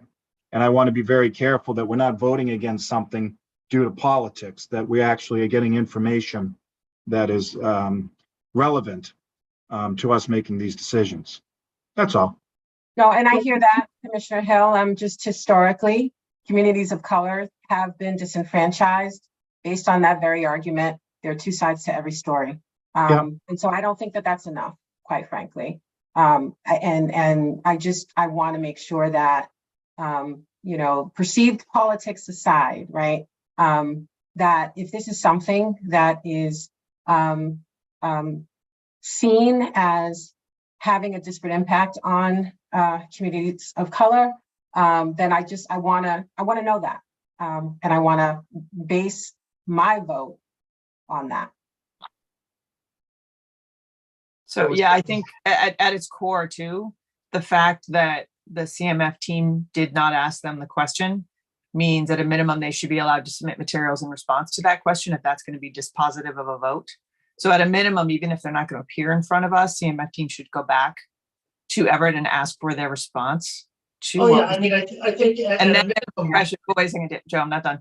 And then the second question really is there other information out there in terms of what the challenges has been, right? Like I've seen somewhere it's simply a financial decision and not so much integrity of the, equipment itself. And then there are other allegations such like the ones that Commissioner Skinner has made. So if there is some sort of just overview presentation to us, along with the opportunity for the applicant to respond to something that's being raised at the meeting for the first time, that probably would inform all of us better if we defer the vote and then bring it back. No, agreed, for sure. So thank you, Commissioner O'Brien, Commissioner Hill. And that's a better articulation of what I was getting at earlier, right? The applicant's going to have a view of this, would love to hear that view. I should have said that second part there, but also am interested in, in the technology and experts within the technology. And, to be honest with you, with this level of funding, 55,000, what's the response going to be? I don't know. So can we put that in the parking lot and move forward with the Everett application? And then once we get a response from Everett, we can make a decision at the next agenda setting meeting on how we want to move forward with that portion. Does that work, commissioners? Seeing nods, yes. Okay. All right. Mr. Chair, just Yes. quickly, I just want to make sure that we're following up. So we'll follow up with Everett on the pieces that we've kind of discussed here today. Were there any other specific pieces that you'd like for Everett to respond to for us to collect that from them? Or just generally how they respond to what's happening in the news around this technology? I think the question is, let me see if I can articulate it. This issue was brought up at this meeting. Where do you stand on your request for the funding? Knowing that this conversation happened in this public meeting, what's your position on wanting to, you're using the software, what's your position on wanting to use it and getting funds from the Gaming Commission to use it? And then they probably are connected with some of the experts around the technology too. Might be a good opportunity to say, hey, who's the, who are the representatives of this technology, or anybody that's brought up any issues with the technology on either side. That's kind of how I would start to articulate it. Commissioners, I'm sure I just wanted to follow up. I think I heard a couple of commissioners wanted a little bit more on the technical aspects of how the software works. Is that the other request I think that would be helpful. I mean, if there's some sort of specs that the city has in terms of what they're going to buy, right? And it describes this is how it works, because that may lead to more questions. It may lead to answers. I don't know, but that sometimes helps to decide what's still remaining in terms of questions for everybody. I'm sure they want to buy it. I'm sure they have the specs. Great. I just want to make sure we're getting you everything that you're looking for. And I think the other question that I heard was whether there had been any complaints lodged against the city for the use of ShotSpotter or suits or anything of that nature. Yes. Yeah. Is that good direction, Lily? Okay. Are we ready to move on from that? Yes. Okay. So the next piece of their application was the active shooter training in the amount of $75,000. We are recommending that. That would cover not only police, but also their fire department and EMS as well. And it would also include the gaming enforcement unit staff would be able to participate on that. So we are certainly recommending that. The next part of their application is another public safety application, and they are requesting funding for a fire department ambulance. We are not recommending funding for this portion of the project. So just by way of background on this, 2 years ago, the city asked us to fund the purchase of a second ambulance. At that point, they had decided to buy a first ambulance. They had not received it at that point in time. to have their own ambulance service provided by the city. Previous to that, they had contracted that service out with Cataldo Ambulance, but they wanted to end that contract and start their own ambulance service. So 2 years ago, that request was made, and the commission did not approve that request. Similarly, this year, we're not recommending approving it. Essentially, what it really comes down to is that the city made a business decision to provide their own ambulance service. It's not really being done in response to anything that's happening at Encore. There certainly is an increase in calls for service, but there was an increase in calls for service when Cataldo was doing it, and there was an increase in calls for service, when the city was doing it. So we looked at this, when we look at the host community agreement, it says that, the impact payments constitute WIN's mitigation efforts and are in full and complete satisfaction of all local impacts, whether or not identified in this agreement. So essentially, we didn't agree as a review team that this really addressed a casino-related impact, that it was a conscious business decision on the part of the city to go into the ambulance business, and that's not a casino-related impact. And then the next one is some training for the city's fire boat. The city does own a fire boat and has a few folks that are trained on it, 6 officers who are trained on it. They wanted to increase that amount of training. Again, they identify that there's increased boat traffic associated with the casino, and also they only have staff available part of the time. So adding some additional firefighters to work on that boat, that would give them more flexibility in the case of an emergency. So we are recommending that.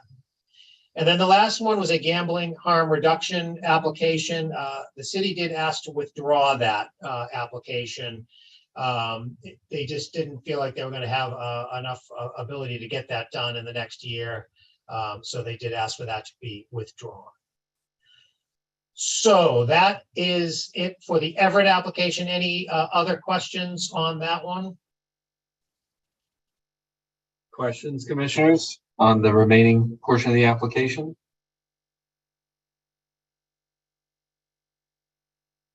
So if the commission is going to move on this, if you wanted to do it without the $55,000 for the shot spotter.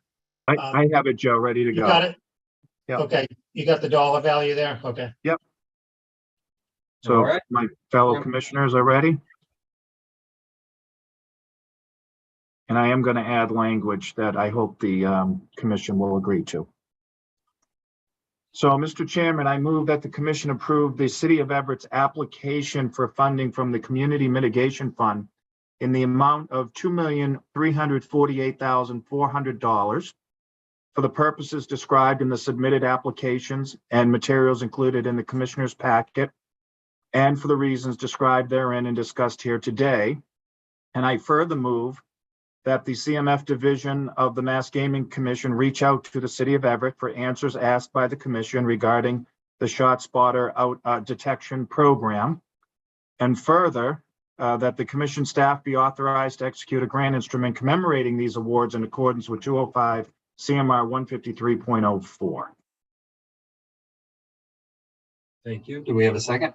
I'll second it. Although I don't think that piece about staff reaching out to Everett is necessary for a motion. I think, right, that. Well, I wanted to be very clear that this was brought up. Yeah, okay, got it. It's for, yeah, okay. Yep. With that, I will second, yes. All right, we have a second. Commissioner O'Brien. Aye. Commissioner Hill. Aye. Commissioner Skinner. Aye. And I vote yes. Congratulations to Everett on what has been approved so far. Okay, so I'm going to turn this next one over to Lily. She's going to go through the Holyoke application. Good afternoon, commissioners. As is the theme today, we have an application with a lot of different projects that are all great use of funds today that we're seeing. They requested $294,000, and we are recommending $219,500 as a partial funding. Our first 5 projects that we have for them are community planning projects related to tourism initiatives in the city. The city, has identified the impact that Encore or that MGM as both a location that they can leverage to bring more tourists to the area, while also having that tension of having a little bit of competition. So they have a very in-depth tourism plan, and these are some of the initiatives that they've identified that we have funded some of them previously, and some of them are new for us this year. So the first one is an activation of a lot called on Ray Street. So it's $30,000, and it would be building sort of a container park that would have different community-based meetings and things that could happen there. Again, this is for tourism purposes, and it's kind of making all these kind of derelict lots look a lot nicer and be a better place for folks to spend their time.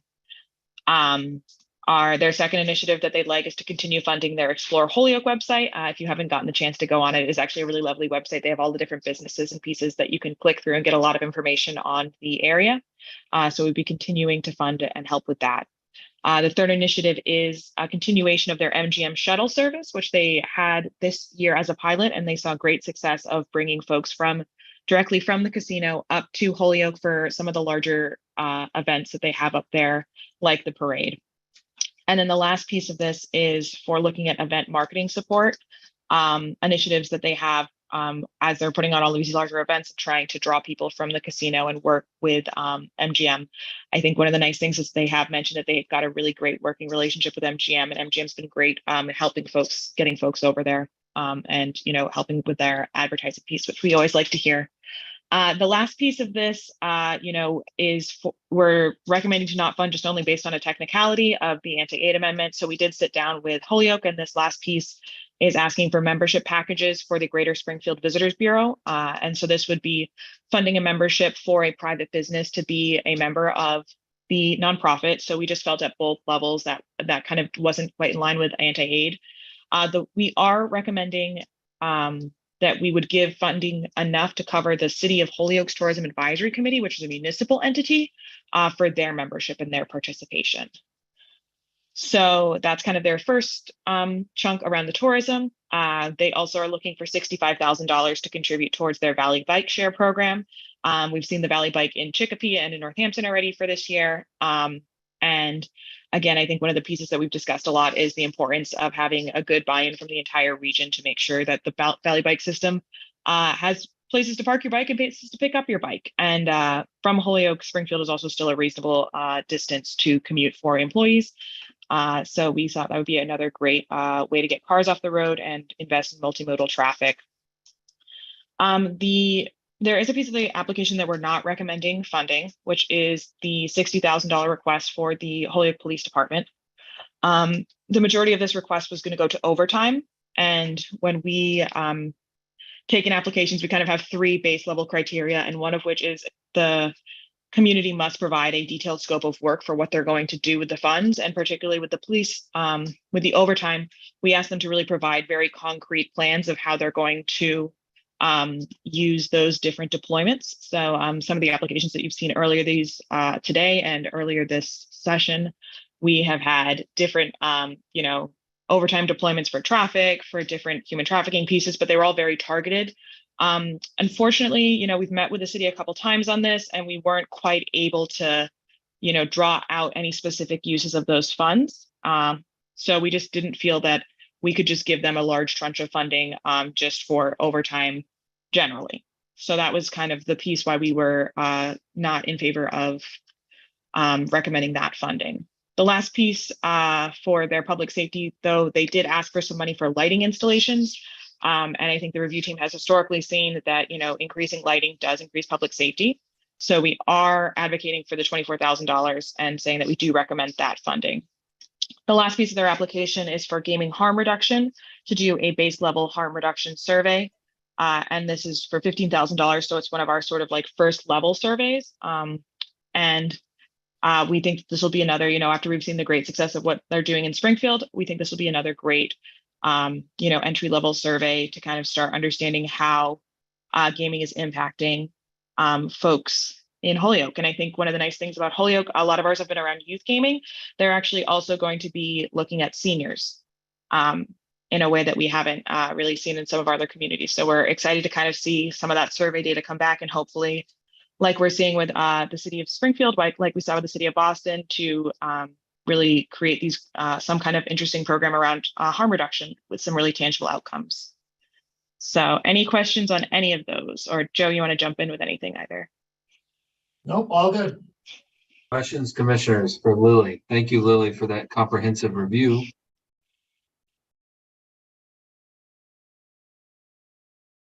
Not hearing any on that.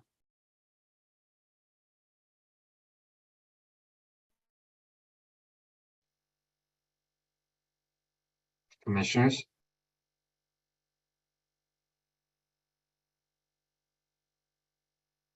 Are we all set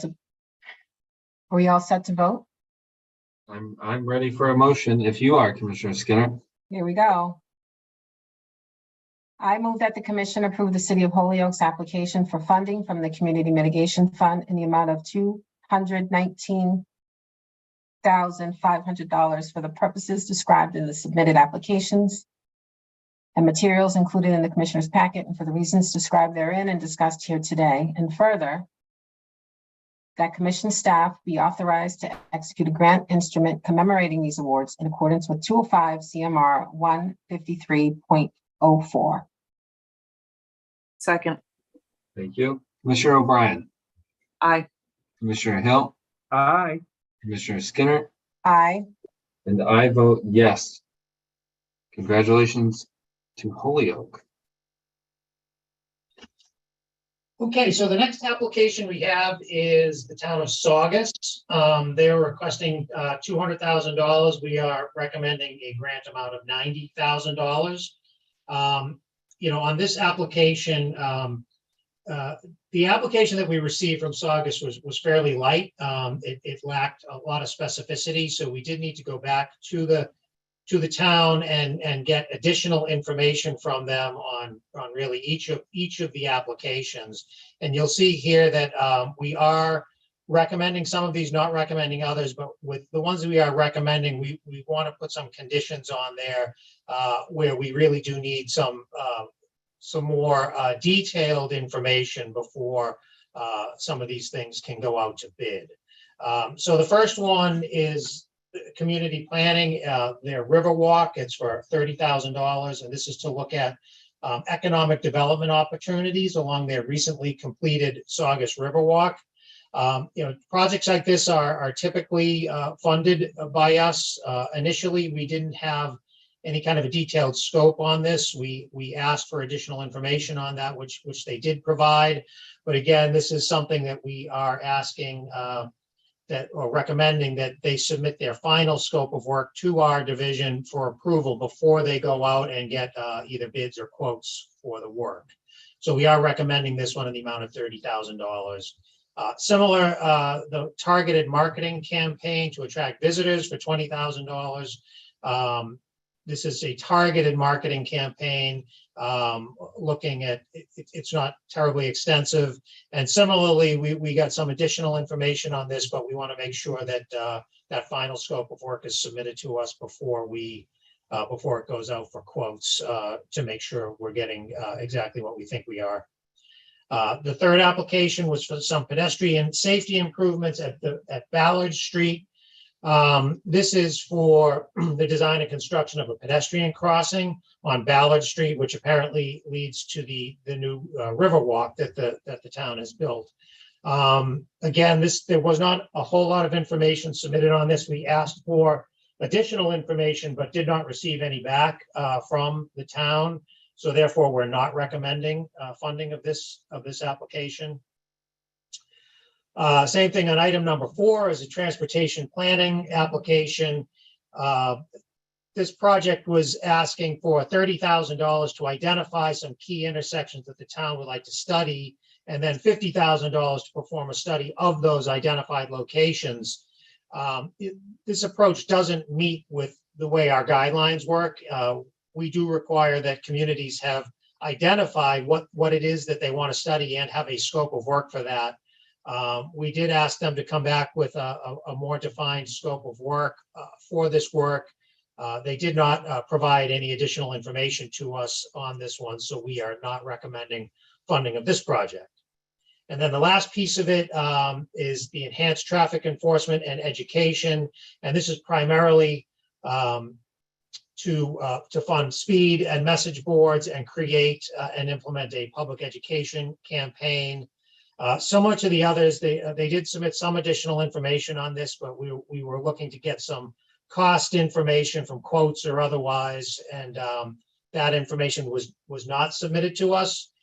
In looking at what some of the other communities have done with respect to message boards, it seems like it's in the ballpark for costs, but we do want to see some quotes from vendors before we finalize that piece of the application. So with those conditions, we are recommending funding $90,000 out of the $200,000 request.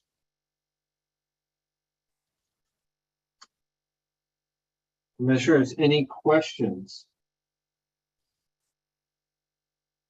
regarding Saugus? I do have a question. It looks like the series of projects submitted by Saugus don't have the requisite scope of work that's necessary. Has this commission approved previous projects, previous grant funding, not necessarily with Saugus, but other communities where they lacked that basic information? Early on in the program, there were a few that we did that, and we would typically condition them to say that, we need to approve the final scope of work. Typically when we go back and meet with the applicants, they'll usually come back with something more robust. And, in a couple of cases they did on this. This application was not up to what we typically expect. But I think we are also trying to get the money out to the communities, and we know that the projects like this Riverwalk marketing study and things of that nature are things that we have typically done. So I think we feel okay, comfortable approving those, but as long as we do get that final scope of work, that will just make sure that we are getting what we think we're getting on that. Any concerns, Joe, as to whether you will in fact get what you're asking for in terms of the detail on these projects? Well, we won't pay for anything until they meet the conditions. So I mean, this is all done on a reimbursement basis. So we need to get that information. It will be a condition in their grant. In the grant instrument itself that will outline that they have to make these submissions to us before that we will agree to pay the funds. So they will certainly be bound to that under the grant contract, the state contract, and the grant instrument. Okay, thank you. I don't know, Mr. Chairman, Todd was leaning forward. I didn't know if Todd had something to add. Okay. No, thank you. Sorry. All right, thank you, Commissioner Skinner. Commissioner Hill, Commissioner O'Brien. All right, I'm ready for a motion if a motion is coming.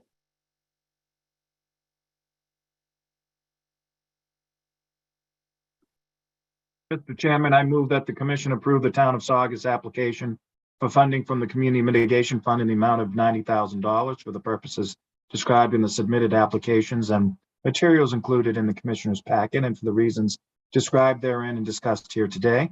And further, that the commission staff be authorized to execute a grant instrument commemorating these awards in accordance with 205 CMR 153.04. So before I second, Joe, do you need the conditions put out in the motion? No, I don't think so. I mean, basically we're saying as discussed today, and all of the conditions. And that's sufficient as far as you guys are concerned? Yeah, and we Okay. we tend to just pull those out and put those right into the grant instrument. Okay, then I second. All right, thank you, Commissioner O'Brien. Commissioner O'Brien. Aye. Commissioner Hill. Aye. Commissioner Skinner. Aye. And I vote yes. Okay, so the last one we have is Springfield. I'm going to turn this back over to Lily to run through this one. All right, so again, yes, our last application today is for the city of Springfield.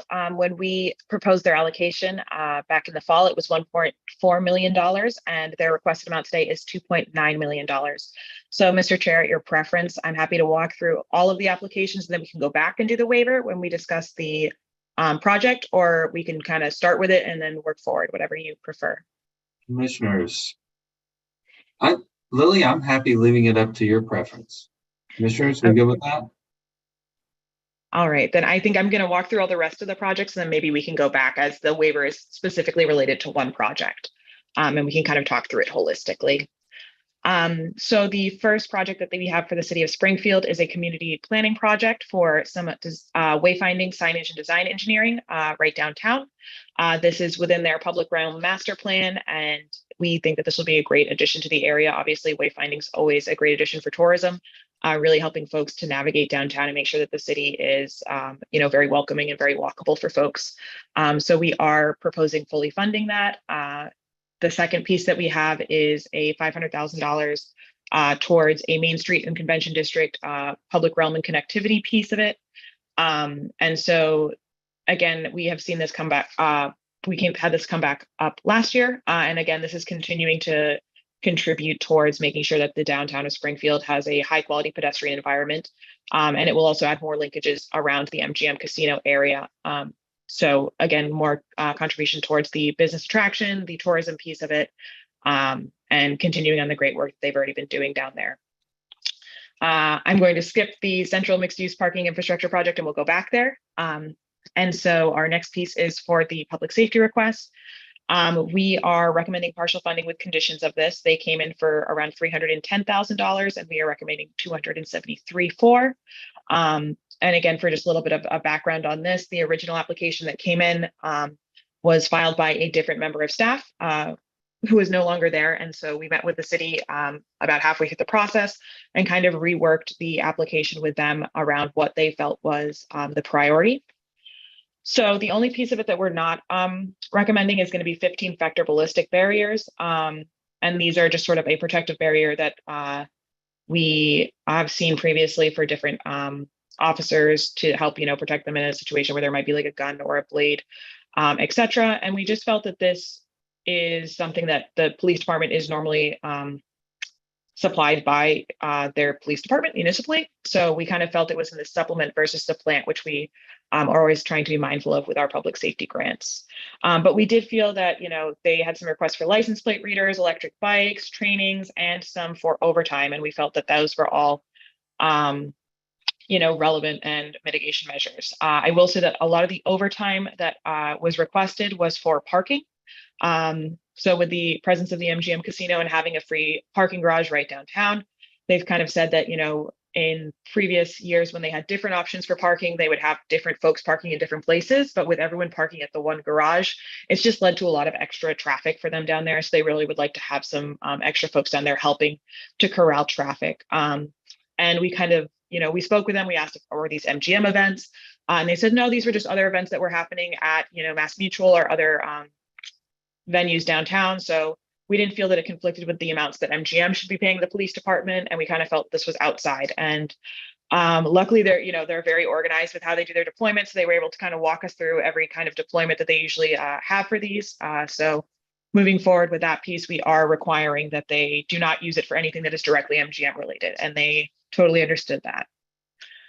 The next public safety request we have is for extrication tools for the fire department. So that's the Jaws of Life and all the related equipment to that. You all did fund some of this last year.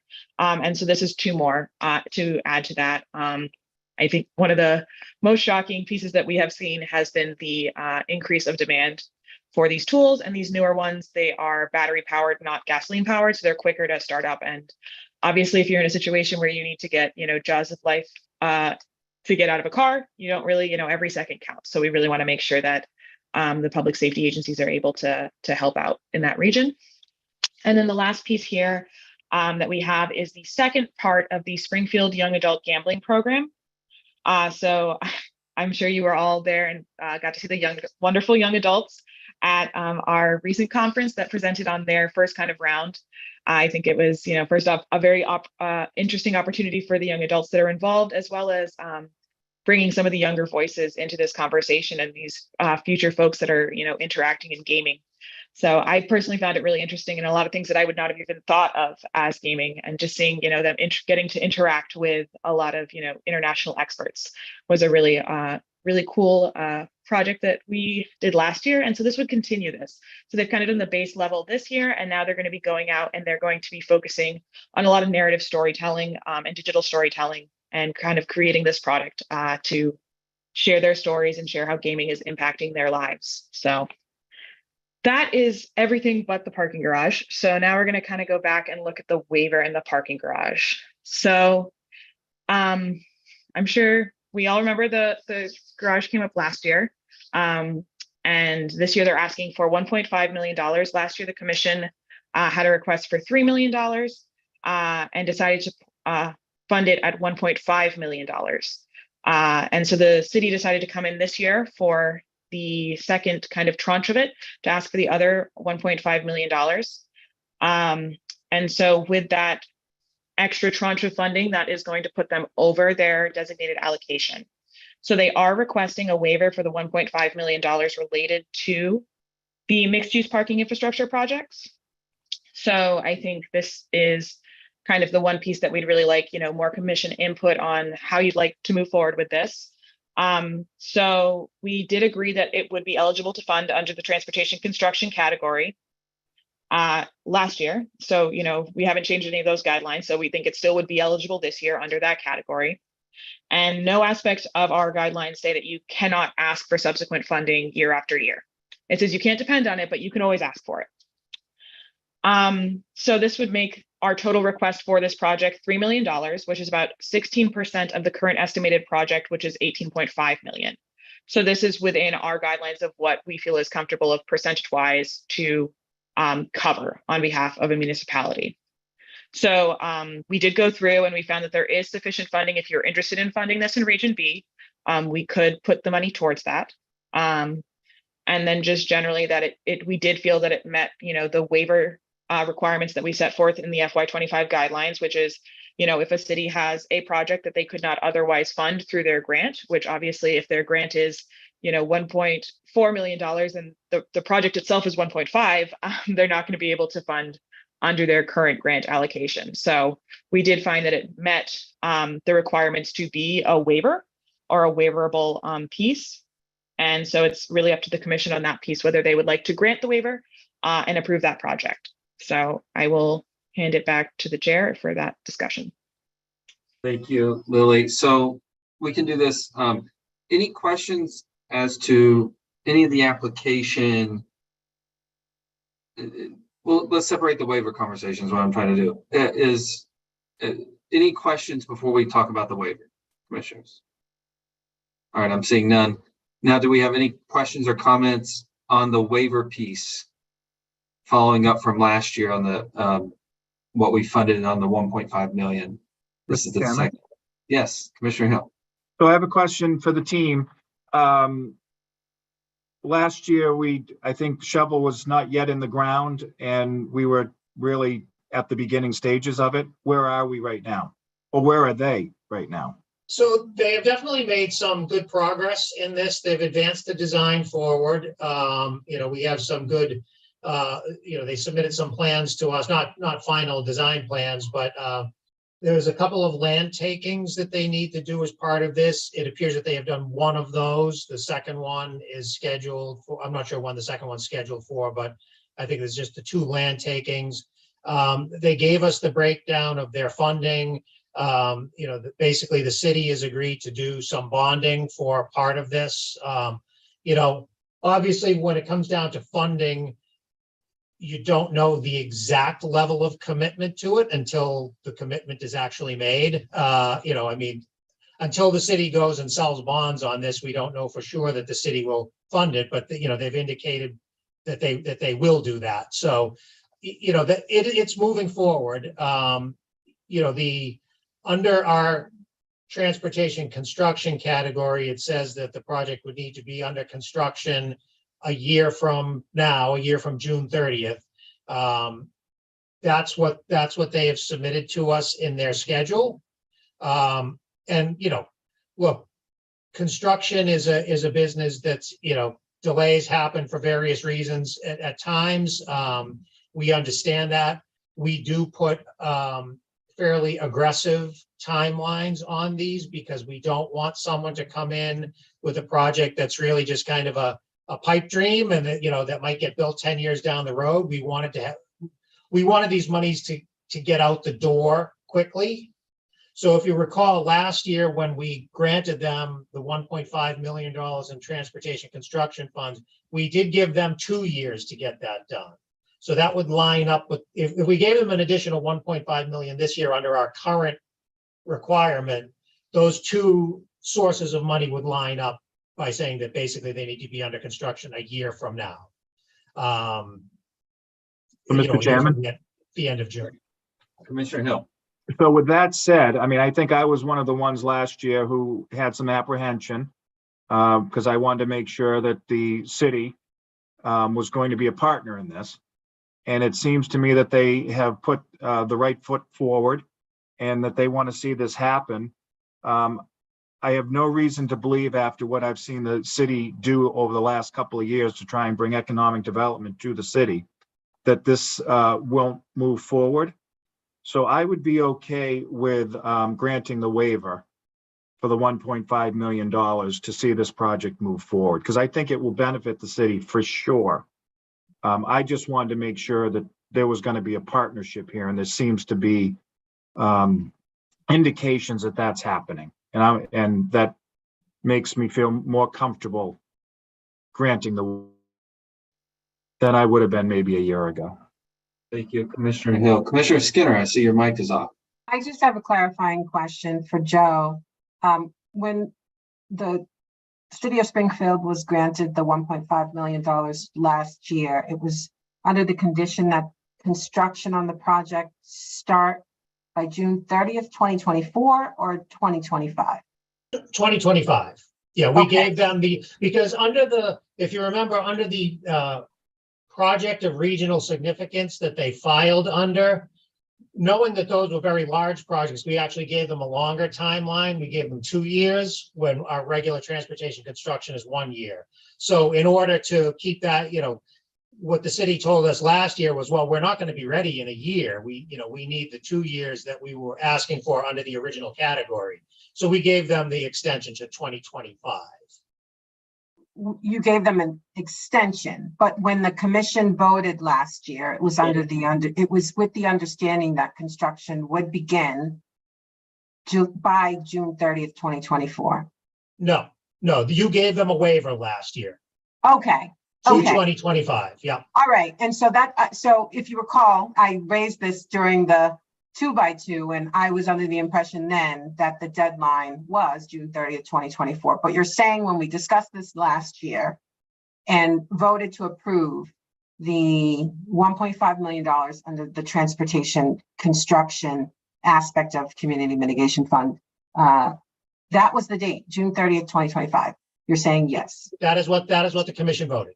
Okay, so then my concerns, I was initially concerned just for Commissioner Hill and O'Brien's sake.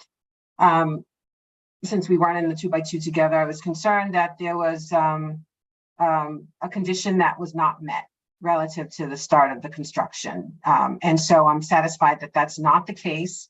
And so I have no problem moving forward with this project. As Commissioner Hill said, it's obviously going to be beneficial to the community. The evidence of a partnership is there, so I'm all set to grant the waiver as well. Thank you, Commissioner Skinner. Commissioner O'Brien. Oh, sorry, Commissioner Hill. No.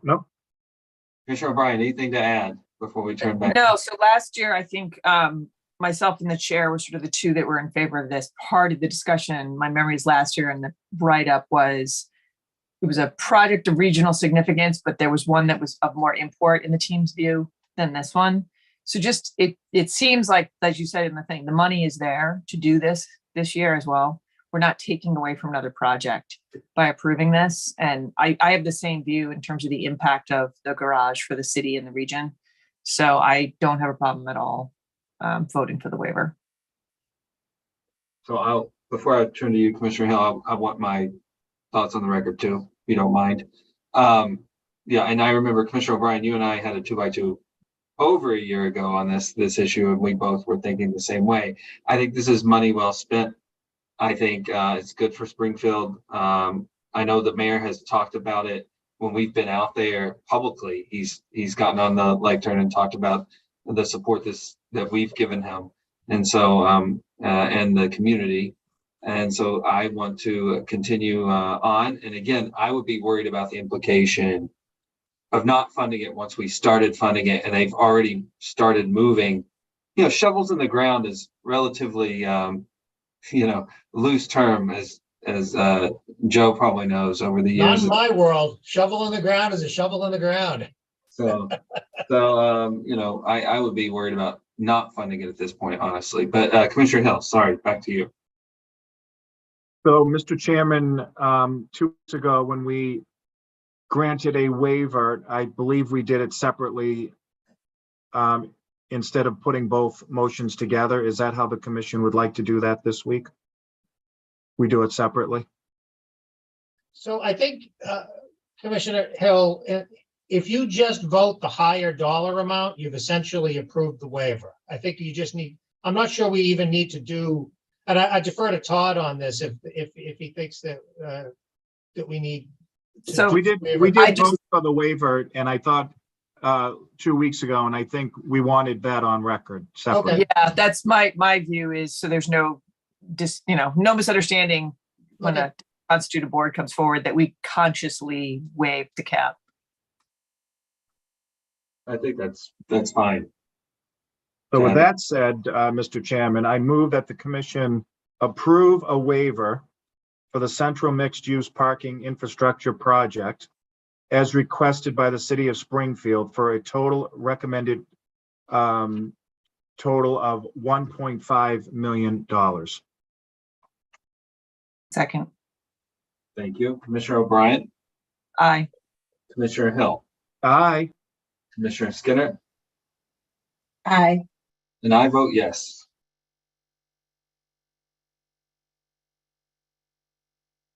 Do we have a motion as into the funding once the waiver is approved?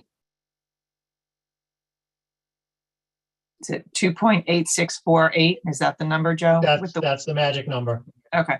I move that the commission approve the city of Springfield's application for funding from the Community Mitigation Fund in the amount of $2,864,800 for the purposes described in the submitted applications and materials and included in the commissioner's packet and further discussed here today.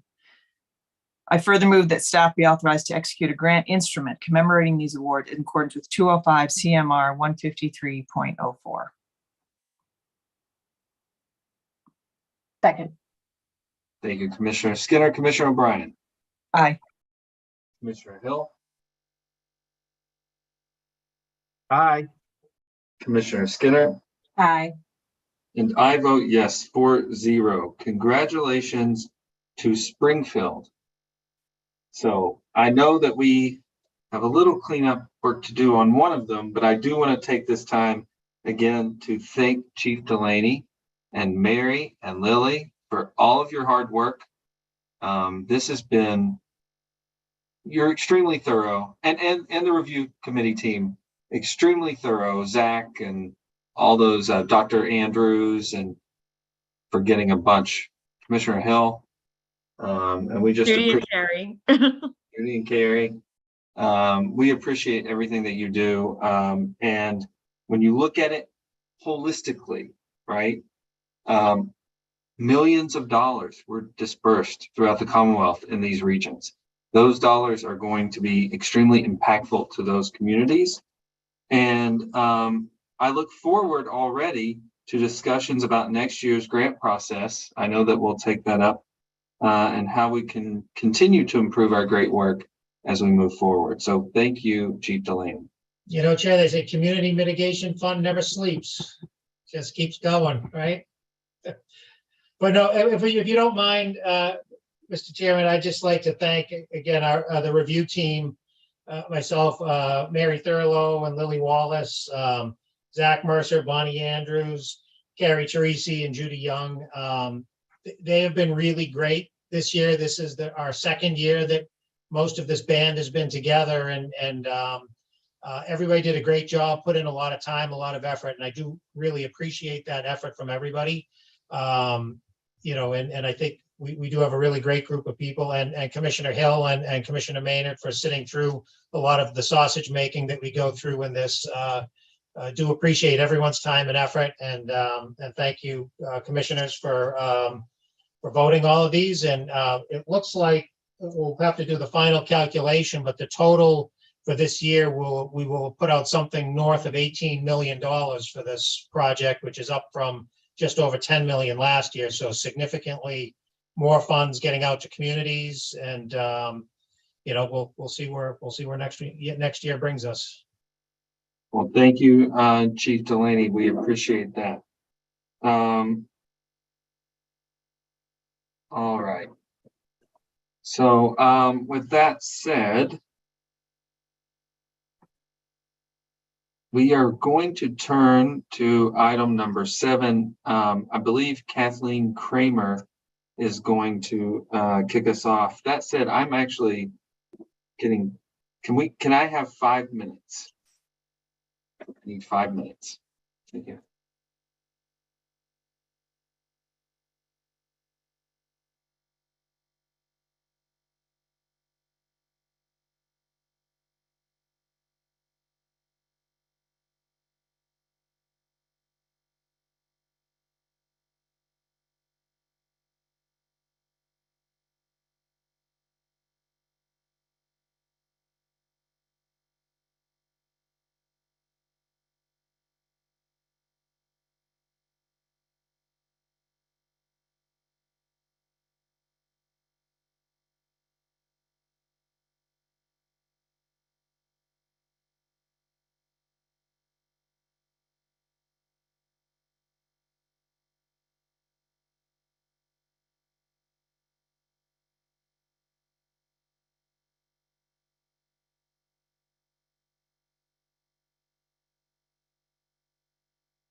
Okay, Dave, I think we're good.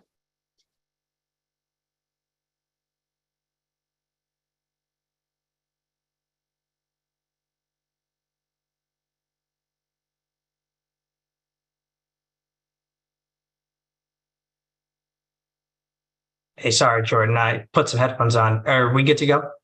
We are good to go. Oh, perfect. I thought I saw you move, but I couldn't hear you for some reason. I hope you were listening to something fun and not.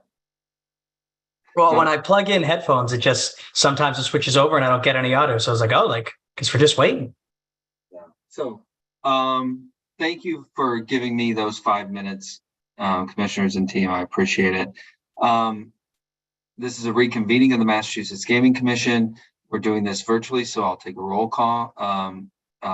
Good afternoon, Commissioner O'Brien. I am here.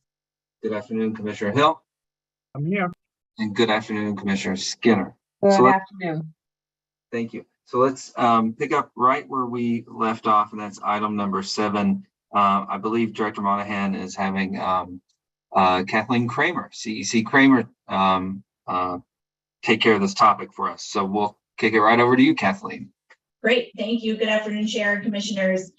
Today we have 3 potential sports wagering non-compliance matters to bring before you all. In each matter, as you're well versed at this point, we'll be asking the Commission as to how they wish to handle the incident. And just to quickly review, those options include sending the matter back to the IEB for further review and potential action, taking it up as an adjudicatory hearing, or going through the penalty process wherein the Commission would set a penalty and then send a letter to the operator pursuant to, I believe it's section 16 of 23N. If you do choose to proceed to an adjudicatory hearing on any of the matters, we would ask the Commission whether you wish the IEB to act as a party or a witness in the hearing. And that's just an overview of the process. So I'm going to turn it right over to Enforcement Counsel Zach Mercer to give the briefing on the first 2 matters before you.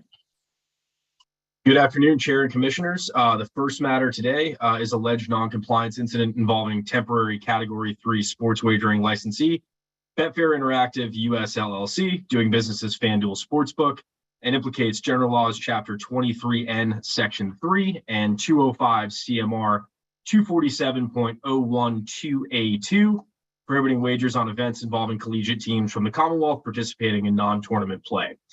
In this incident, FanDuel accepted 3 wagers related to Boston College's participation in the NCAA men's basketball tournament before the field for that tournament was set. The event was inadvertently made available for wagering on March 9th and discovered on March 13th, 2024. In total, the 3 wagers amounted to $11 and were placed between March 12th and March 13th. Upon identification of the issue, after consulting with the Commission, FanDuel voided and refunded the wagers on March 19th. At this point, I'm happy to take any questions that the Commissioners might have.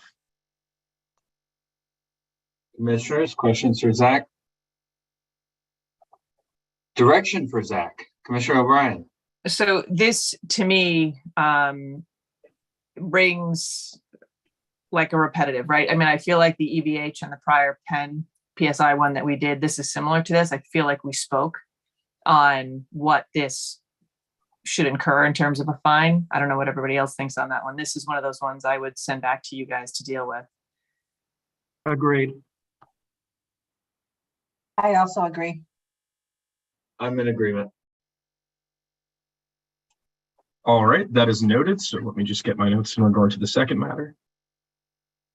The second incident of noncompliance that I'll be presenting on today involves temporary Category 3 sports wagering licensee Penn Sports Interactive, doing business as ESPN Bet, and implicates 205 CMR 256.04, 6C and D, prohibiting the implication or promotion of sports wagering as quote unquote risk-free. This incident involves statements made by ESPN analyst Reese Davis on the March 24th, 2024 episode of ESPN College Game Day, a nationally broadcast program, following a segment in which an ESPN sports betting analyst discussed college basketball wager picks with odds presented by ESPN Bet. Davis stated, and I quote, "You know what? Some would call this wagering, gambling. I think the way you've sold this, I think what it is a risk-free investment." Davis made clarifications via a post on X later that day and an appearance on another ESPN program the following day, stating that the relevant statement was facetious and that gambling is not without risk. And once again, I'd be happy to take any questions from the Commission on this matter. Commissioners, do risk free. Is that Yeah. something we want to hold or do we want to send? I would like to send it to them to act as a witness and investigate. This reminds me of the can't lose parlay that we delved into with Barstool. And this is something I've been waiting to come up. You know, I want to see, is this a one-off? Have there been other references in this vein? It's an area that I, as one commissioner, am concerned about, sort of this cross-pollination between the ESPN commentators and then the lines and the betting and the commentary that they make. So I would like this to do a deep dive. I'd like to be a witness and come back to us with a fulsome report. Commissioner Skinner.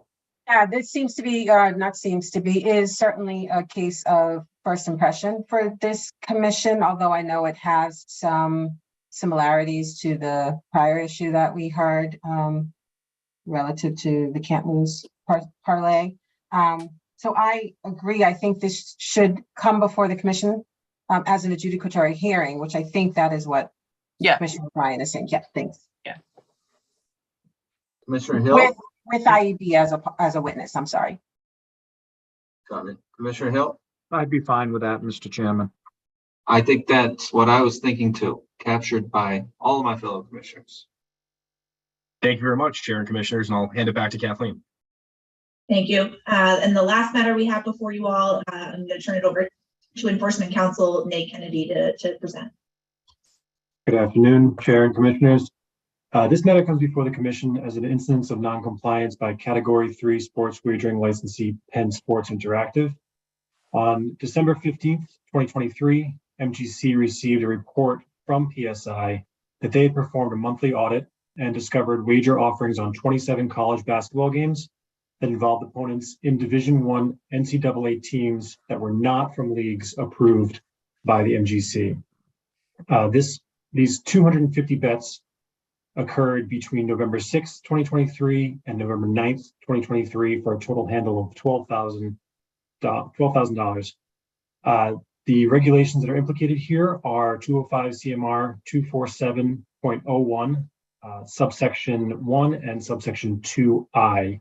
Any matters that are not approved by any leagues that are not approved by the Commission are prohibited to be wagered on. With that, I'll take any questions or seek guidance for how you'd like us to proceed. Thank you, Mr. Kennedy. Commissioner Hill. Well, we've dealt with this before as a commission. I think we've set the message to our staff, what we would like to see. So I would have no problem sending this back to IB. I agree. Commissioner O'Brien. The only hesitation that I have is the length of time that this went undetected. All the others were sort of 1 and 2 days. So I don't mind sending it back as long as there's going to be some recitation back to us if it looks like there's a material change in the facts, right? Like why did this go on for that protracted period of time? That's my only hesitation in sending it back. Thank you, Commissioner O'Brien. For Nathaniel and for Kathleen, we ultimately have the final say on the commission on any decision that's made, correct? Yeah, well, if the IEB were to determine or recommend a civil administrative penalty, we did this just recently with a separate matter. It would come back before the commission for the commission to adopt and hear from the IEB, present some sort of a memo with our findings and review, and then our recommendation for a civil administrative penalty. And the commission could choose to adopt the recommendation, or it could choose to set the matter up for an adjudicatory hearing. Does that satisfy Commissioner O'Brien, your concern? Yeah, as long as you guys hear me in terms of when you go through to do the assessment on the civil administrative penalty, that's the big question in my mind is, you know, certainly we can make sure to address that. And Commissioner Skinner. Yeah, I'm okay with sending this to IEB to review and make a recommendation. All right, sounds good. Thank you. That concludes all the matters we have before you all today. So thank you very much. Thank you, Chief Enforcement Counsel Kramer. And thank you to Mr. Mercer and Mr. Kennedy. All right. We are now going to be joined by Chief Lennon, Treasurer Hill, Edie Serpa, John Scully, Doug O'Donnell, and team to discuss item number 8, which is the FY25 budget review. Derek. Good afternoon, Mr. Chairman and Commissioners. I'm joined by Doug O'Donnell and John Scully, as well as Executive Director Serpa and Commissioner Hill, and we are here to present recommendation for the Commission's FY25 operational budget. The materials for this portion of the meeting begin on page 231 of the public packet. We're recommending an FY25 budget of $59.5 million funded from the Gaming Control Fund, the Racing Oversight and Development Fund, the Community Mitigation Fund, the Sports Wagering Control Fund, and the Public Health Trust Fund. Included in that recommendation is funding for 140.62 FTEs and 8 contracted employees. To develop this budget, the Finance Office began meeting with directors in February to build their request for funding for FY25. Then in March and April, we had a series of meetings with our new Executive Director, Dean Serpa, as well as Commissioner Hill in his capacity as Treasurer of the Commission. Once we're all comfortable with the Director's request, we had a meeting with our gaming and sports wagering licensees on May 16th to review our proposed budget. And then we had 2x2s with the commissioners prior to this meeting. The FY25 budget is a 4.9% increase over the currently approved FY24 budget. The table at the top of page 3 of the memo, or page 233 of the packet, demonstrates we are requesting to increase the FTE count from 135.62 up to 140.62. And as discussed at 2x2s, we as staff are adding 2 positions to the IT division, a Director of Infrastructure and Operations, and an app developer to focus on the development and configuration of the planned new licensing management system. We're recommending a communications coordinator for the Division of Communications. And for the IEB, we are recommending a program coordinator. In addition to the FTEs, we're also requesting 2 contracted positions for FY20 for 24 months for the financial investigations team to help to work through the vendor background reviews for the 35 sports wagering vendors that were temped approximately a year ago. In FY25, we'll continue using the cost allocation for staff working across programs that was revised and utilized in FY24. And specifically, that means we'll be allocating salaries of shared divisions, 67% to gaming, 30% to sports wagering, and 3% to racing. We'll allocate larger IT and rent items, 70% to gaming and 30% to sports wagering. The expanded gaming bill contains statutory spending requirements that do not fall directly within our regulatory oversight. Similar to as in past years, we've called that out on page 4 of the memo, which is page 234 of the packet. Of the $39.87 million recommended funding for the Gaming Control Fund, approximately $6.7 million is for the statutorily required costs of the Attorney General's Office, the Alcoholic Beverage and Control Commission, and the Commonwealth's assessed indirect costs. This funding level represents a 2.08% increase over the FY24 funding levels. The balance of the recommendation, or $33.13 million, is funding for the Commission to maintain regulatory control over legal gaming in the Commonwealth. The $33.13 million in regulatory funding is a 4.81% increase over FY24 currently approved operations. Combining the statutorily required costs with the regulatory costs, the Gaming Control Fund's $39.87 million FY25 funding recommendation is a 4.34% increase from the FY24 currently approved level. Sorry to be throwing all those percentages at you, and if you want me to slow down and stop on any of those, more than willing to. Pages 5 and 6 of the memorandum show the FY24 approved budget compared to FY25 recommendations and call out any large changes, and they show it first by spending category and then by division. To summarize those pages, payroll, which is usually an item that increases pretty high year over year, is only going up by 1% in FY25 for this item. This is because we're projecting 5% turnover savings. We've moved some salaries off of this appropriation into the Community Mitigation Fund, as well as of the 5 new FTEs, we're only proposing to fund 1.7 of them here. There's a large decrease in the rent item for FY25. And that's because we just renegotiated a 5-year extension of our lease, which will begin at the end of December 2024. And it included 3 months of free rent at the end of our current lease, as well as a really favorable rate for the first year of the 5-year extension. We are projecting increases in the gaming enforcement unit for collective bargaining increases in both the municipal and state police contracts. We're also recommending funding for 1/2 of the new licensing management system's total projected purchase and configuration costs in FY25. And we are recommending splitting those costs between sports wagering and gaming, with gaming taking on 70% of that cost and sports wagering taking on 30% of it. On page 6 of the memorandum, on page 236 of the packet, begins the discussion around racing. We're projecting less than a 1% increase for the racing budget in FY25. As can be seen on the table on page 7 of the packet, the only items seeing an increase are salaries. Racing revenues continue to be a concern for us. With the elimination of Greyhound simulcasting, as well as a larger menu for wagering in the Commonwealth, racing revenues continue to decline. We asked the legislature for an amendment to the Racehorse Development Trust Fund to allow us to utilize a portion of that for administrative and regulatory costs to support racing. However, as everyone is well aware, the Commonwealth is facing funding pressures of its own this fiscal year, and this request was not in the Senate or House versions of the FY25 budget recommendations.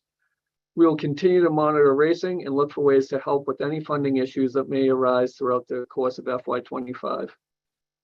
Community Mitigation Fund provides grants to offset or mitigate negative unintended impacts of gaming. As you're well aware, after the 4 or 5 meetings, you've reviewed all of those applications. By regulation, we're allowed to use up to 10% of the fund for administrative costs. We're recommending increasing this budget by 20.28% from approximately $385,000 in FY24 to $483,000 in FY25. The increase is a shift of 0.625 of FTEs from gaming to this fund to align better with work across the 2 funds. Moving on to sports wagering. The commission approved an FY24 sports wagering budget of $10.15 million, which continued the work of FY23 of initial suitability reviews, consulting, and outside counsel assistance to help stand up the regulatory structure of sports wagering, as well as to provide funding for the first full year of regulating the sports wagering industry in Massachusetts. In FY25, we're recommending a budget of $11.1 million, which represents a 9.4% increase. The majority of the increase is composed of the annualization of salaries approved for part of FY24, 3.3 new FTEs in FY25, and 2 new contract positions. The 2 new contract positions are for the financial investigations unit to help with the vendor suitability reviews. We're also including 30% of the FY25 anticipated cost of the purchase and development of a new licensing management system. The table on page 8 of the memo, or page 237 of the packet, shows variances by each budget category for this budget. Finally, moving on to the research and responsible gaming operations. They're mainly funded by the Public Health Trust Fund. This began in FY20 and is continued through this year's recommendations. This budget is only increasing by approximately 56,000, or 95 basis points, less than 1%. The increases are all around salary and associated fringe and payroll taxes. You may hear Mark coming back to you later on this year, because this was the first version that we did when the Public Health Trust Fund looks like it may have been getting a shave in the budget process. We continue to track potential exposures in the FY25 budget. As laid out on page 9 of the memo, to summarize, we funded the minimum required by our insurance policy for litigation. We funded overtime for the state police, for the gaming enforcement unit at the same level of 24, except to include escalators equivalent to those in the collective bargaining agreements. We've included 12 months of CPA assistance for reviewing sports wagering vendors, but this is a 21-month project, so you see 9 months of that carrying over into FY26. Revenue streams for racing, as I discussed earlier, continue to be a concern, as they were in FY24. And we've included 50% of the purchase and development anticipated costs for the new licensing management system. The balance of that will be included in FY26.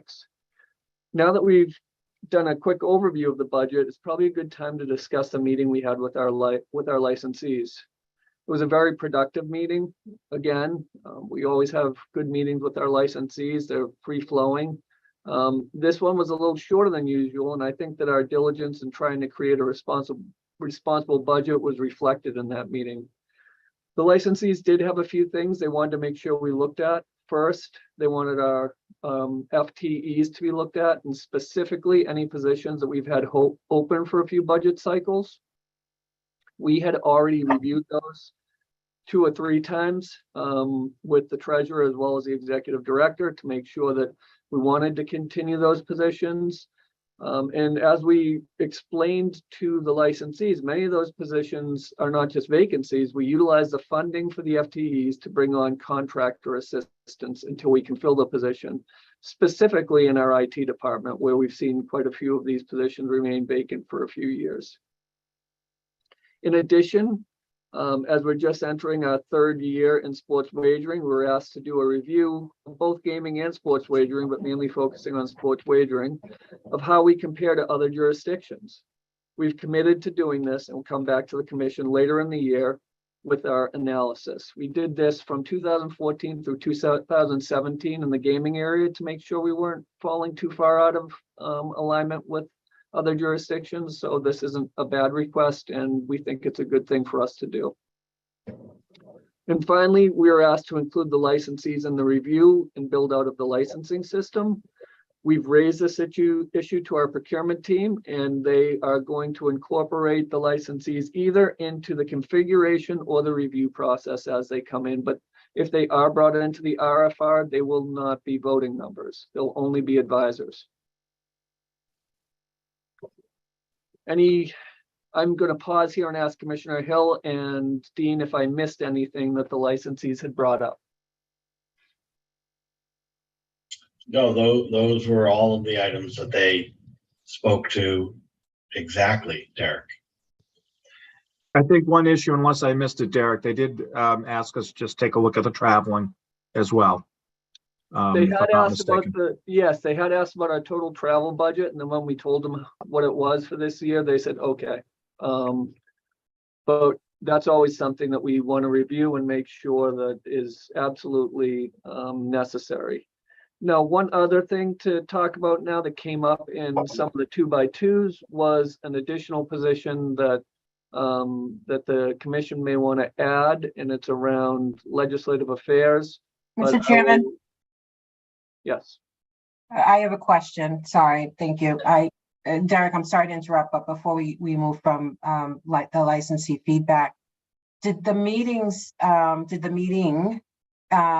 include the sports wagering operators? So does their feedback factor into all of this? Yes, thank you. Yes, and that's where the main request for the comparison to other jurisdictions came from.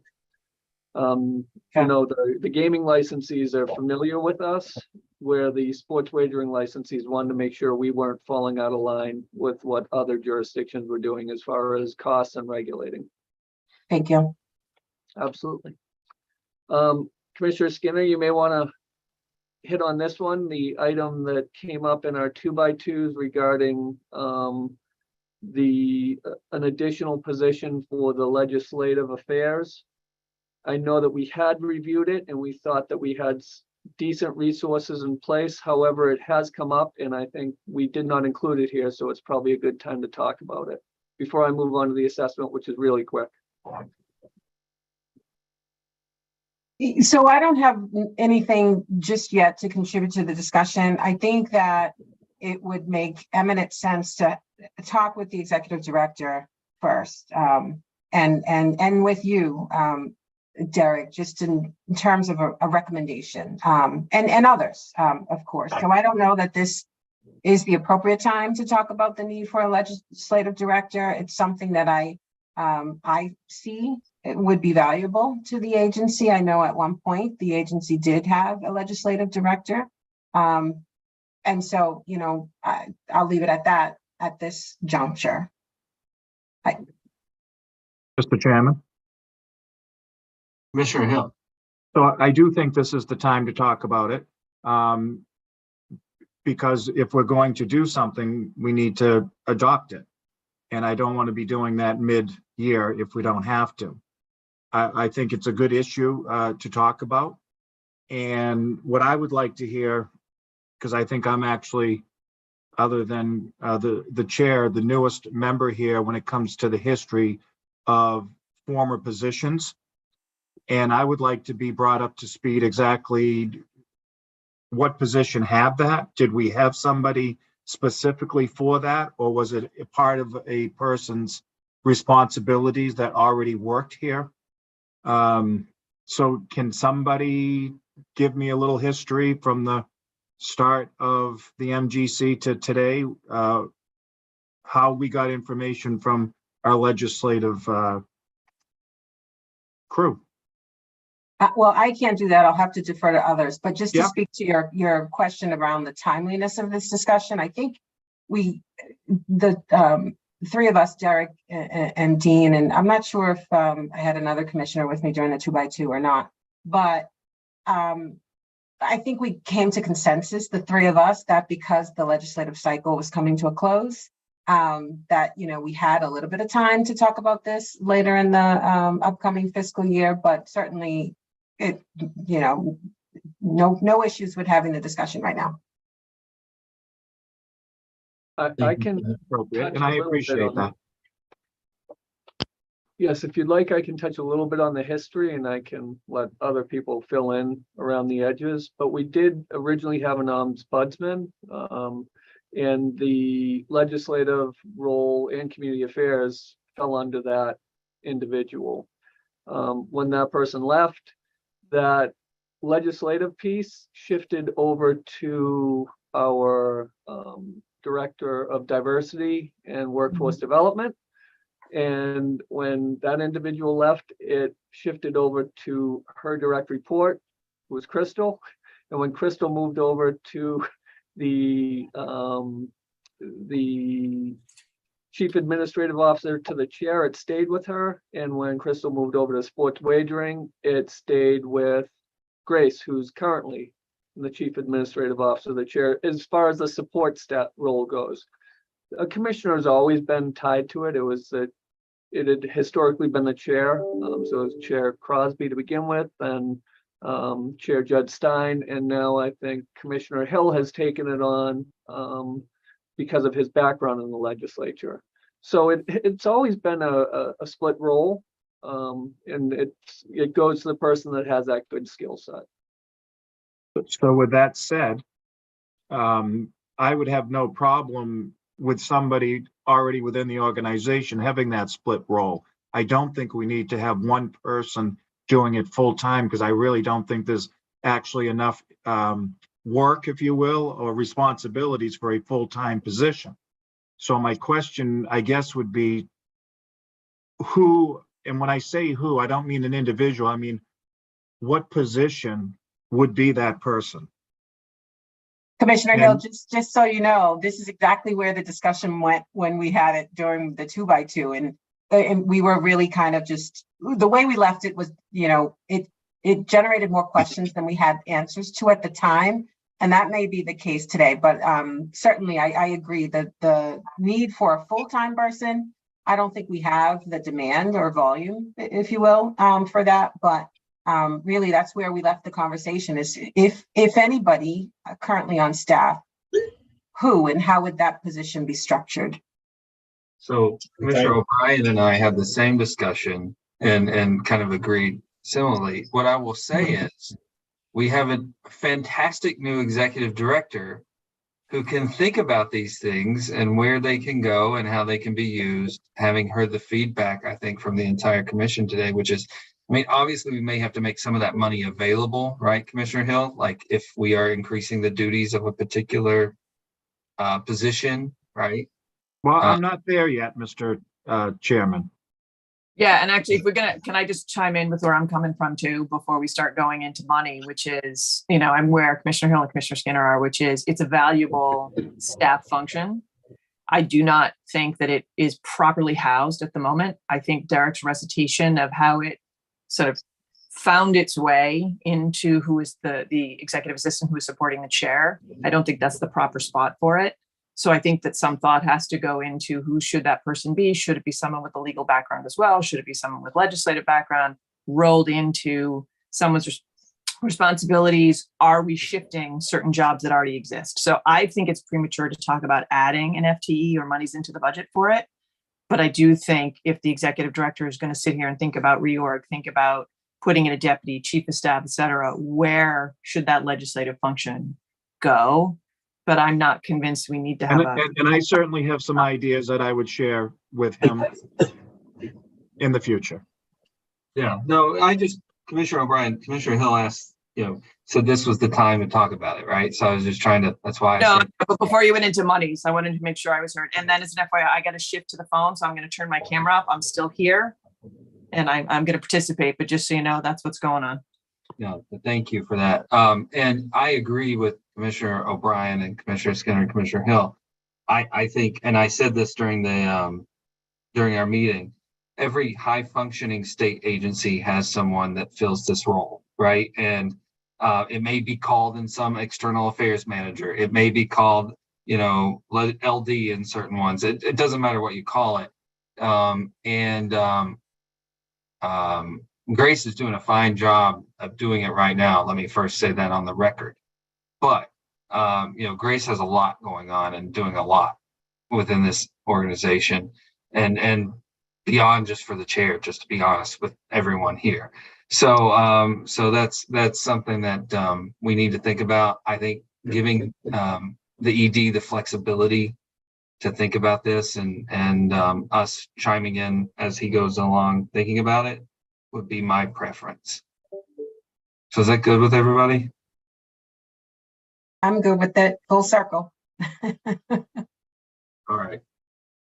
Dean, are you good with it? I'm very good with it. I would report, as Derek did as well, everything that was discussed on the screen today. I've heard previously in our meetings and even outside of the 2x2s, and I would just summarize by saying it's an important role. It needs to be performed well and maybe centralized a bit within the organization. But I think we have the tool. There's always multiple ways to skin a cat, and we'll just find the most impactful one for our organization. I'll do that and come back and talk to you guys about it in the next couple months. I hate to channel anyone else, but I will say Chair Judge Stein would have said, we don't skin cats anymore, ED Serpa. Oh, that's right. I've heard her say it many times. Yeah. And I do want to point out the same thing that Chair Maynard and has been echoed by all the commissioners as well as Executive Director Serpa during our conversations. Grace is doing a great job at this. It's just she doesn't have half of her time to dedicate to it, or 30 or 40% of her time. So it is a draw on her, which is why this conversation has come up. And, Commissioner Hill has been on top of it as well. So it's just getting the right resources allocated to it. And I think that's where the conversation came from. So moving on to the assessment portion of the budget, as is put in the memo, we have rough estimates for the assessment on gaming licensees, as well as a total amount of an assessment for sports wagering. Unfortunately, we can't break out the sports wagering across licensees until we reported on the adjusted gross sports wagering receipts for May, which will be on June 15th. Once those hit, we'll come back on June 20th to actually show what people's estimated amounts will be and ask the commission to allow us to bill for that and then reconcile back after the first quarterly report so that we have money in the bank to pay payroll and to get contracts ready by July 1. In addition to the $36.1 million assessment that we're anticipating for gaming operators and the $10.65 million assessment for sports wagering operations, there are two assessments, a $5 million assessment on gaming operators for the Public Health Trust Fund, as well as a $1 million assessment on sports wagering operators that goes to the Public Health Trust Fund as well. So we will have those split out for the June 20th meeting based on the proportional share of sports wagering and gaming operations. To conclude, we're proposing an FY25 budget of 59.5 million, funding 140.62 FTEs and 8 contract employees. We will be putting this budget along with any changes or recommendations the commission may have today up for public comment, and we'll come back to either adopt the budget or discuss any of the public comments on June 20th. And with that, I just have to give credit to all the directors as well as, Treasurer Hill and Executive Director Serpa, as well as John, Doug, the whole finance team. I mean, this budget is built from the ground up. Each director builds it, and then we have the chance to sit with them, review it. The licensees have been great. And a lot of people first years in these roles, and they've taken it on very, very quickly. Thank you, Chief Lennon. Any other questions for Derek and his team? Kudos, good work. Thank you. All right, so we'll turn to item number 9. Back to item number 9, I should say. But 9 subsection A, which is 205 CMR 16.00. And for that, we'll kick it over to Todd, who I think is going to kick it over to Justin. That is correct, Mr. Chair. Oh, am I unmuted? Yeah, okay. Good afternoon, Mr. Chair and Commissioners. You may recall this regulation was back before you last year, late fall. This is a regulation that was initially approved to go out for public comment concerning the application process around simulcast facilities. Back in the Act of 2023, there was an amendment that was added that allows our simulcast licensees to potentially move their simulcast facilities. So this regulation would create a structure surrounding any of those moves, so that there would be an application process and there would be a review process that would involve host communities and other interested stakeholders overseen by the commission, so that we could make sure that basically all the T's are crossed and the I's are dotted, and everyone has their way in to those particular determinations. When we put this out for public comment, we did receive public comment from both Sterling Suffolk Racecourse as well as United Here Local 26. We incorporated a large number of the comments that we received, as you could see in the draft regulation that is proposed in the commissioner packet here today. The majority of those edits that we made, and you can see it in the red lines, but with respect to the union's comments, were to specifically call out union contemplation of jobs, which we did. The Sterling Suffolk Racecourse comments surrounding sort of ways to make the process more efficient, particularly if there were going to be a combined request to obtain a retail sports wagering license. So we did adopt several of those suggested comments to make the process more efficient, if that were to be the case. But I'm here today to answer any questions that any commissioner may have with respect to these changes, or if we feel comfortable moving forward to move along with the final vote for publication. Commissioners, questions for Justin? Commissioner Skinner. No questions. I have a motion to offer. I will state before you do that, if you don't mind, Commissioner. I did read the comments, and I just wanted to point out that the commission is able to factor in and give weight or no weight to any factor, right, as it moves forward. So some of the things that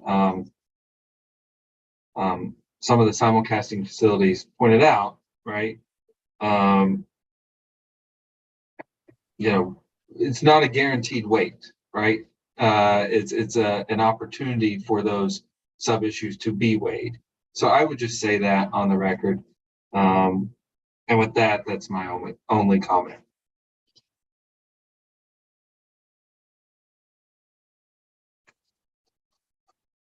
If we're ready, I move that the commission approve the amended small business impact statement and the draft of 205 CMR 16 as included in the Commissioner's packet and discussed here today. And I further move that staff be authorized to take the steps necessary to file the required documentation with the Secretary of the Commonwealth to finalize the regulation promulgation process. Second. Thank you. Commissioner O'Brien. Aye. Commissioner Hill. Aye. Commissioner Skinner. Aye. And I vote yes, 4-0. Thank you, Justin. Thank you. Thank you, Todd, and your team for all of I-9. We are now going to kick it over to item number 10. And for that, we'll kick it straight to Crystal Boschman and Andrew Steffen. Good afternoon, Chair and Commissioners. Let me just take a quick look and see if we've recovered the operators we're looking for. And I'm getting some text.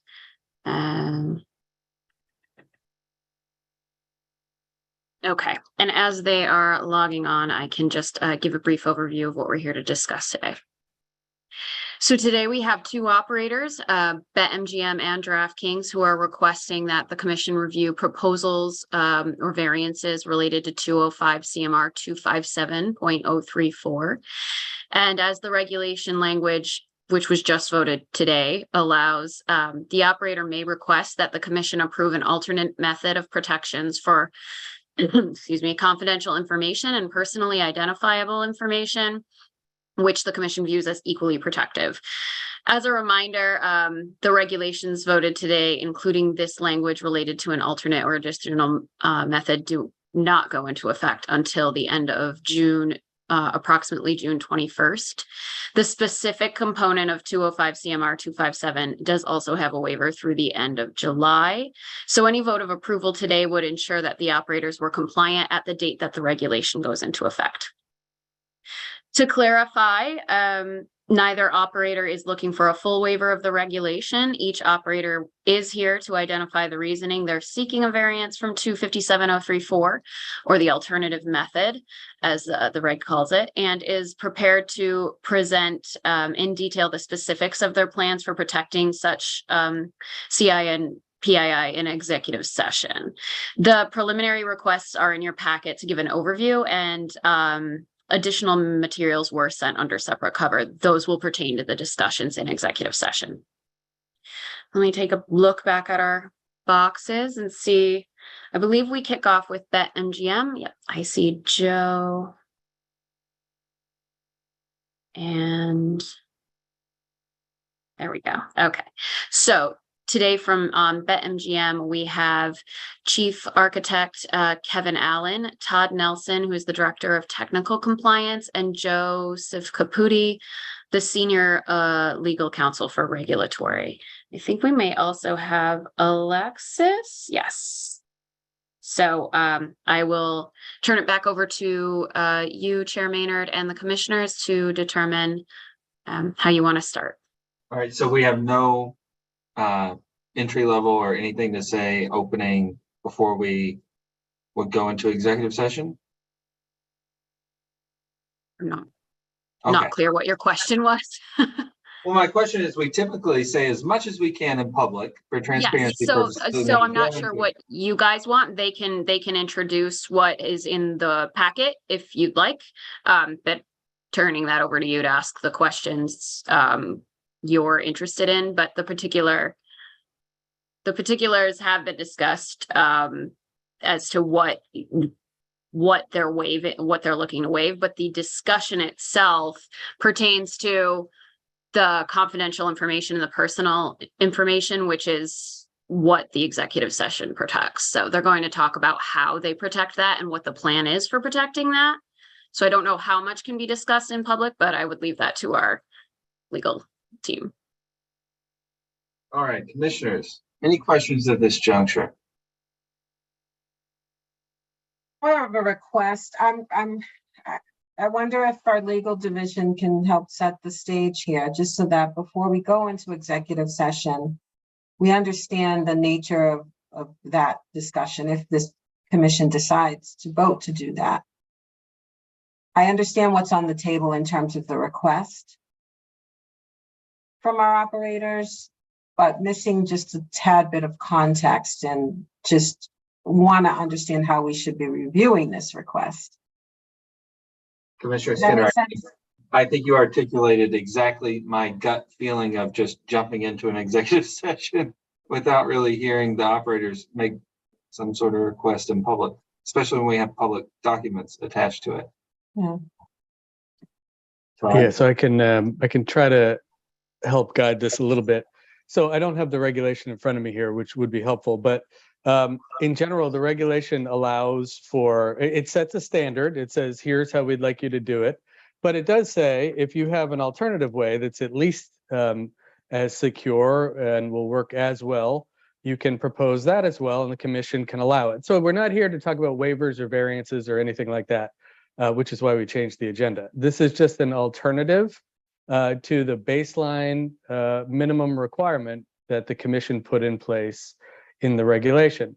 So each of these two operators have come up with different approaches to accomplish the same thing.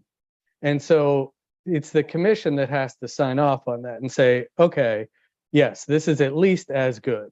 So what we would be looking for the operators to do is come in and explain what their alternative approach is and why they believe that it's at least as good or secure as doing it the way we prescribed in the regulations.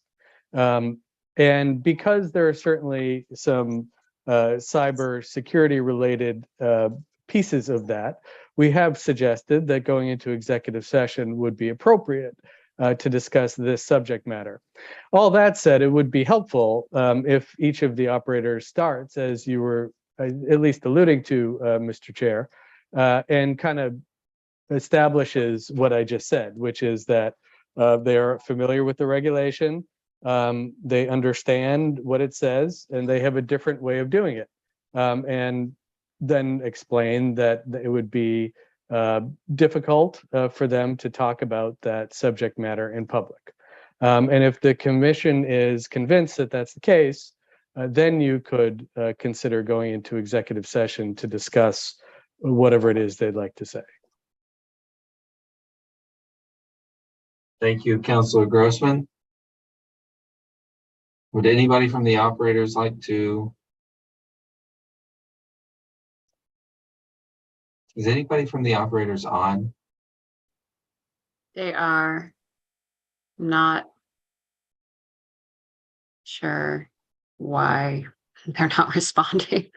This is Alexis. Can you see me and hear me? Yes, hi, Alexis. We can. Okay. Hi, Commissioner Maynard. Alexis Coco. I'm from BetMGM.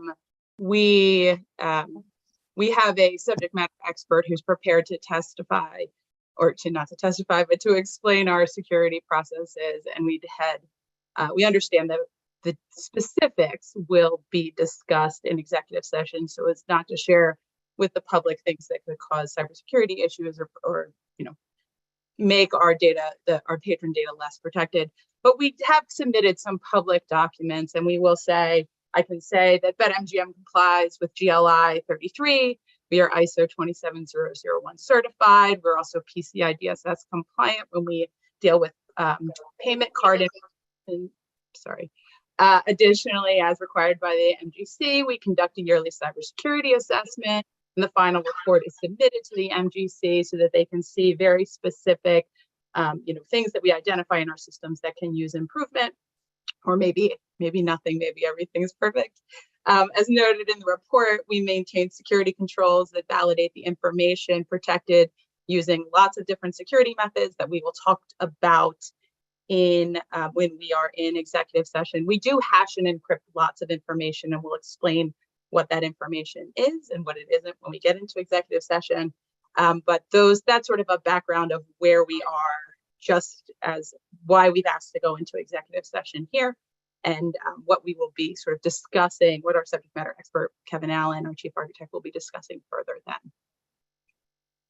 Thank you, Alexis. I would ask, my understanding is we're going to go into executive session with both of these operators. So I would ask DraftKings to also add in why they would like to go into executive session. Thank you, Commissioner Maynard. My name is David Crestwood. You may remember me from my testimony under when we were first discussing 205 CMR 257. I think my comments would echo those of Ms. Coco and BetMGM. We have a robust security system that is certified by many different organizations for how we protect data. The specific requirement to encrypt and hash is in some cases impossible to reconcile with other requirements of the commission. And so, you know, again, to echo what she said, our request is going to be specifically, we will outline what our security protocols are for the data that we don't believe we can effectively encrypt and hash, and then talk about what data we do that for. I have with me as well Brian Harris, who is our Chief Information Security Officer. And my understanding is that we will do our executive session separately. So BetMGM will be in one and then we'll be in a separate one, just to clarify. Of course. Yes. Otherwise, it would take away the need for the executive session. Competitors and whatnot. Thank you. All right. So commissioners, are we satisfied with those responses before I read into the record the necessary language? All right, I'm getting yeses. The commission anticipates that it will meet an executive session in accordance with GL Chapter 30A, Section 21, A7, and GL Chapter 4, Section 7, 26N, to review certain materials in connections with the sports wagering operators processes. And I do want to say those operators are BetMGM and DraftKings that will be taken up separately. And parameters for the protection of the confidential information and personally identifiable information, as these matters relate to cybersecurity in the Commonwealth, and the public disclosure of which is likely to jeopardize public safety or cybersecurity. The public session of the commission meeting will reconvene at the conclusion of the executive session. Do we have a motion to enter into executive session? So moved. Thank you. All right. Commissioner O'Brien.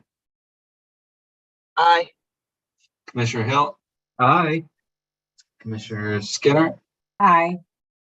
And I vote yes. I think we're going to move BetMGM first.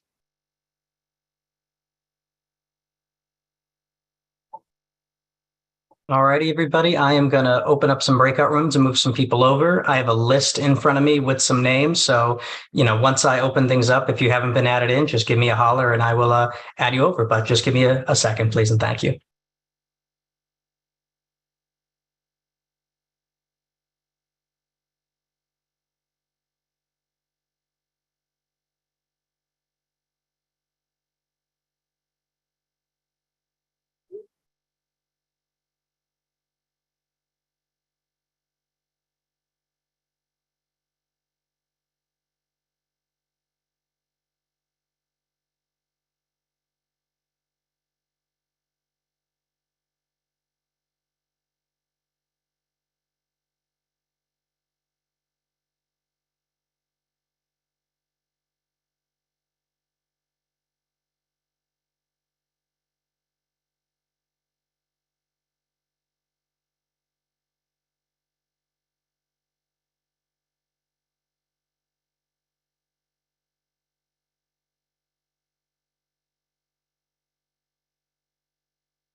All right, I think that you guys should all have invites currently. And again, if anybody else needs to be added, please feel free to let me know. Oh, I think, Dean, I need to move you over.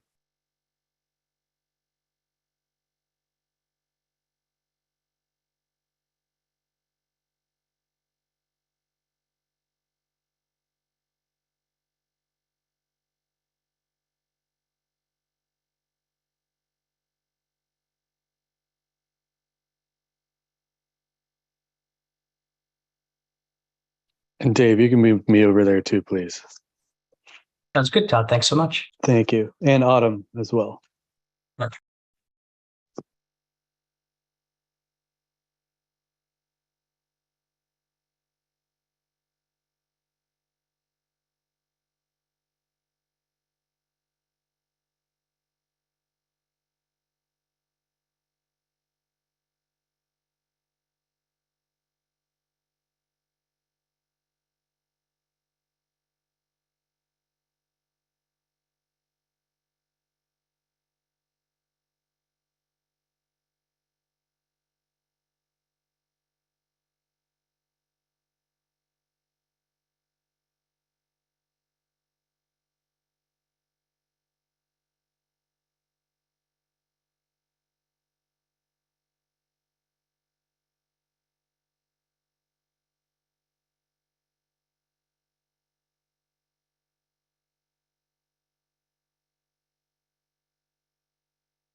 As a heads up, it looks like the DraftKings team has been invited in, so we're going to be starting their portion of the executive session. If anybody who has received their invitation to join, if they could please do so. Thank you so much. Thank you. Can we please also invite Matt Fisher from DraftKings? He's here in the call. Dave, I accidentally left the breakout room. Can you add me back in?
Okay, Dave, I think we can take the screen down.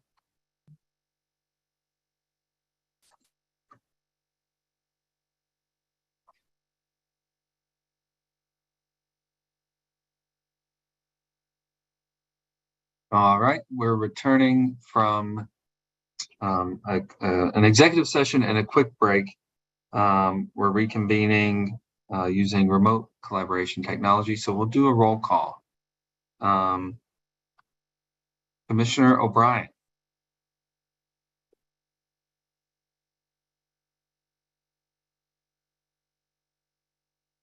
Commissioner Hill. Hi. I'm here, sorry. I saw your mic come off, so I thought maybe it just didn't come through. And Commissioner Skinner. I'm here. And I'm here too. We had originally had it marked up for a vote to talk about these waivers as we're referring to them. We're going to seek some more information after those sessions and table this conversation for another meeting. So with that being said, Crystal, do you have anything else for us on those items? I do not have anything additional. Can turn it over to the next item. All right, thank you. Thank you, Chris. All right, we are now going to a House Rules update for FanDuel. Hi, Andrew. Good afternoon, commissioners. Yep, we're in the home stretch now. Just a few more items to finish up your day. The first, starting on page 356 of your commissioners packet, is a House Rules update submitted by FanDuel. These changes were submitted to our division on May 22nd and have been approved in nearly half of FanDuel's operating jurisdictions. The remaining jurisdictions, which we confirmed yesterday, are still pending or under review, similar process here in Massachusetts. However, no jurisdiction has denied these changes as of yet. Many of the updates today are simply revisions for settlement clarification purposes, with a few additional rules for new market types FanDuel wishes to offer their customers. As we've seen of late, operators are continuing to add additional markets to offer the most to their customers, as well as listen to their customers for settlement clarification. We can run through a few of the sports here, starting with football on page 358. For postponed games, FanDuel has extended the time allowance for the game to have action on wagers by 12 hours, from continuing the game within 48 hours of postponement to now continuing within 60 hours. And they've placed a very good example in the football general rules, which I believe is pretty close to a real life example, which may have prompted this update. The remaining items for football are just new market types FanDuel wishes to offer. And you can see the settlement rules listed there in your red line. For example, player prop wagers per season, per quarter, and per drive. They've also added much more clarification to futures and season prop bets, specifically awards such as Comeback Player of the Year, Super Bowl MVP, and a player to be named All-Pro. And just a reminder, some of these rules may fall under their general football rules and are not specific to the NFL. And I only bring that up because the United Football League, a league that was approved for wagering a few months ago, begins their playoffs this weekend. These rules, if approved today, would allow additional markets on these games if FanDuel wishes to offer them for the UFL. Moving on down to baseball, you can see the similar theme of the additional markets for player props here with the settlement rules, such as each team to record one or more strikeouts in an inning, or each team to record one or more hits in an inning. Just a few more: player to hit first home run of the day, player to score the last run or RBI in extra innings on the winning team, or home team comes from behind in extra innings to win. Again, just more offerings available to their customers. And then the last section I'll really cover for basketball. I can note that as we saw in football and baseball, the additional markets fell under their general rules for each respective sport. These new basketball markets listed, however, are specific to the NBA, NCAA, and WNBA. And as you see at the bottom of the basketball section, there is an update for sport rules for their Euro or other basketball leagues. The remaining sports of boxing, MMA, cricket, highlight, and motorsports are just changes to their rules for settlement clarification.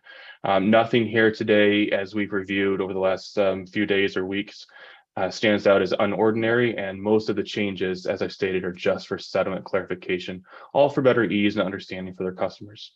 And to note, we do have FanDuel Trading Compliance Manager Chris Black with us again to help answer any additional questions. So with that, the Sports Wagering Division confirms all the requirements have been met. pursuant to 205 CMR 24702, and has no reservations approving these House rule updates today. Chair. Thank you, Andrew, and welcome, Chris. Thank you, Mr. Chair. Appreciate it. Any questions for Andrew on these House rules? I thought the memo was very thorough when I was going over it.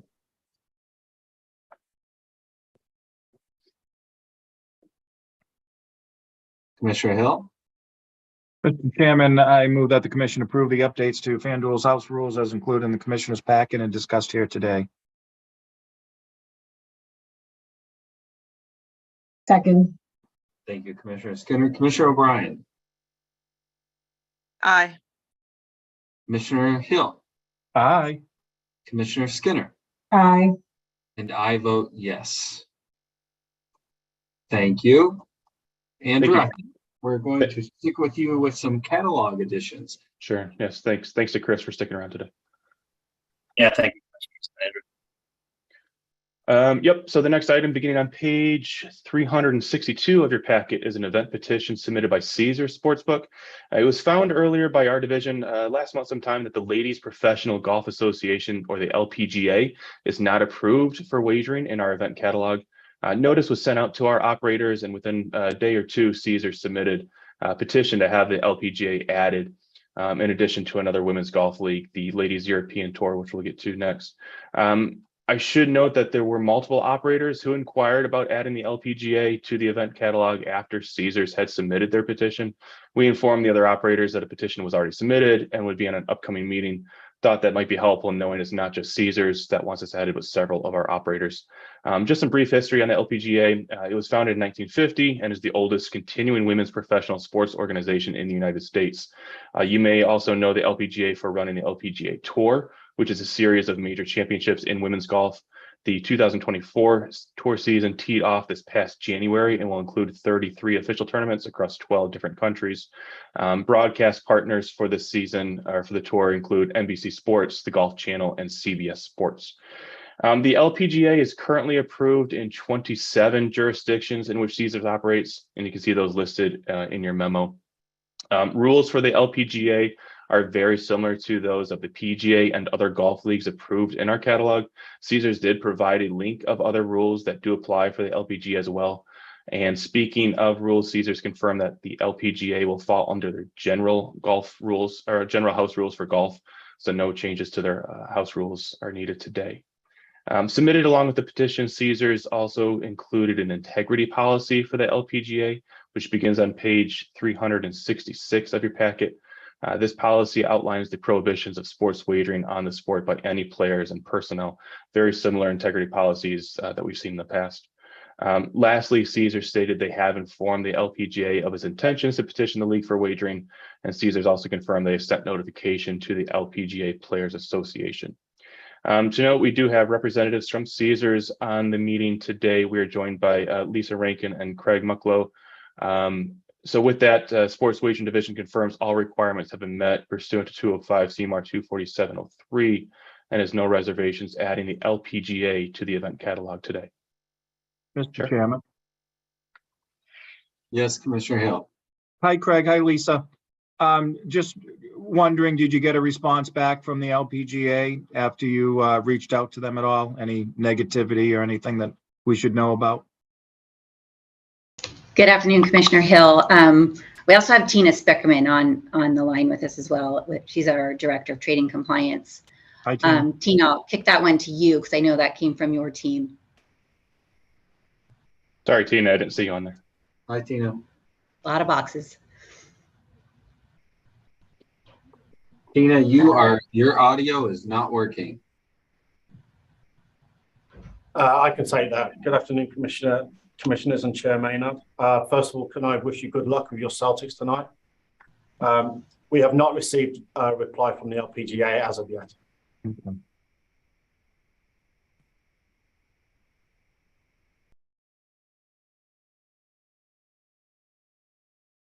Any other questions? Mr. Chairman? Yep. I move that the commission amend the official catalog of events and wages to include Ladies Professional Golf Association as included in the Commissioner's packet and discussed here today. Second. Thank you, Commissioner Skinner. Commissioner O'Brien, Aye. Commissioner Hill, Aye. Commissioner Skinner, Aye. and I vote yes, 4-0, and I will say I love the LPGA. So do I. All right, Andrew. Last one, beginning on page 377 of your packet, another event petition submitted by Caesars. As I mentioned earlier, this is for the Ladies European Tour, or the LET. This tour is a women's professional golf organization headquartered near London. Initially formed in 1978 as the Women's Professional Golfers Association, it was later renamed in 1988 to its current title. Most of the players on the current tour are European. However, there are players from non-European countries such as the United States, South Africa, and India. In 2020, the LET entered into a joint venture agreement with the LPGA Tour, and the LET now participates in 2 LPGA majors as part of their tour as well.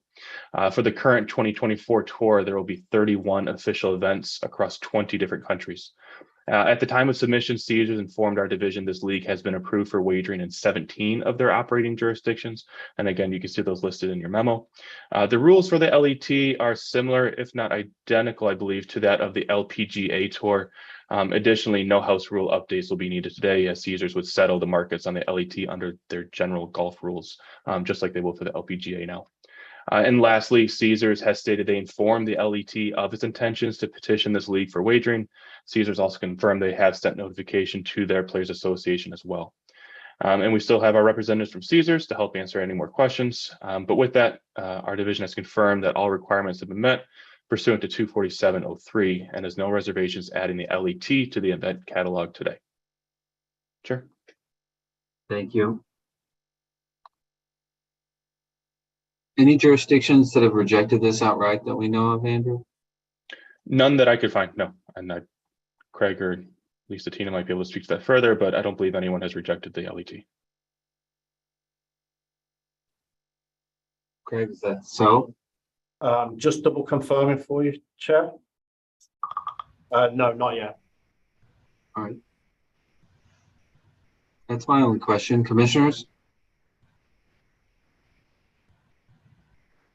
Mr. Chairman, Commissioner Hill. I move that the commission amend the official catalog of events and wagers to include the Ladies European Tour as included in the commissioner's packet and discussed here today. Second. Thank you, Commissioner Skinner. Commissioner O'Brien. Aye. Commissioner Hill. Aye. Commissioner Skinner. Aye. And I vote yes, 4-0. Thank you to the Caesars team for being on today. Thank you very much. Yeah, Thank thank you, you for Commissioners. being here. We know it's been a long day. Thank you for being on call. Thank you, Andrew. Thank you, Crystal, from the sports wagering teams. We appreciate everything you did on that item and look forward to the follow-up. Commissioners, the commissioner update is next. I only want to bring up one thing quickly. I know we've been here for a while. We have an agenda set for the 12th, and we actually have GLI coming in doing a training. I myself will be at a conference. I think we'll have another commissioner there. Is it okay if we look for a time to I know we have stuff we need to add on the agenda. Is it okay if we have our team find a time that works for us, either earlier, later in the week, or maybe even like Monday the 17th, sometime in between that works for everyone, and we'll confirm it works for everyone before we do it? Or do we want to hold the time and just have people pull out of the GLI? And I'm happy to do it at the conference. Well, if we can find time that everybody can do something different, then so be it. But if not, we have it on hold. All right. Are we good with that? Commissioner Skinner, good with that? I'm good with that. Yes, thank you. Commissioner O'Brien, okay with that? That's fine. I think it's most likely going to have to happen on the 17th, though, looking at my schedule for the 10th and 11th. All right. All right. Yeah, we'll find a time that works for everyone, or we'll hold it, one or the other. All right. Any other commissioner updates? Any business not reasonably anticipated? Do I have a motion to adjourn? So moved. Second. Thank you, Commissioner Hill. I was worried one of you weren't going to do it. All right, Commissioner O'Brien, Aye. Commissioner Hill, Aye. Commissioner Skinner, Aye. and I vote yes. Go Celtics tonight, game 1. And thank you all for hanging out for a very long day of work.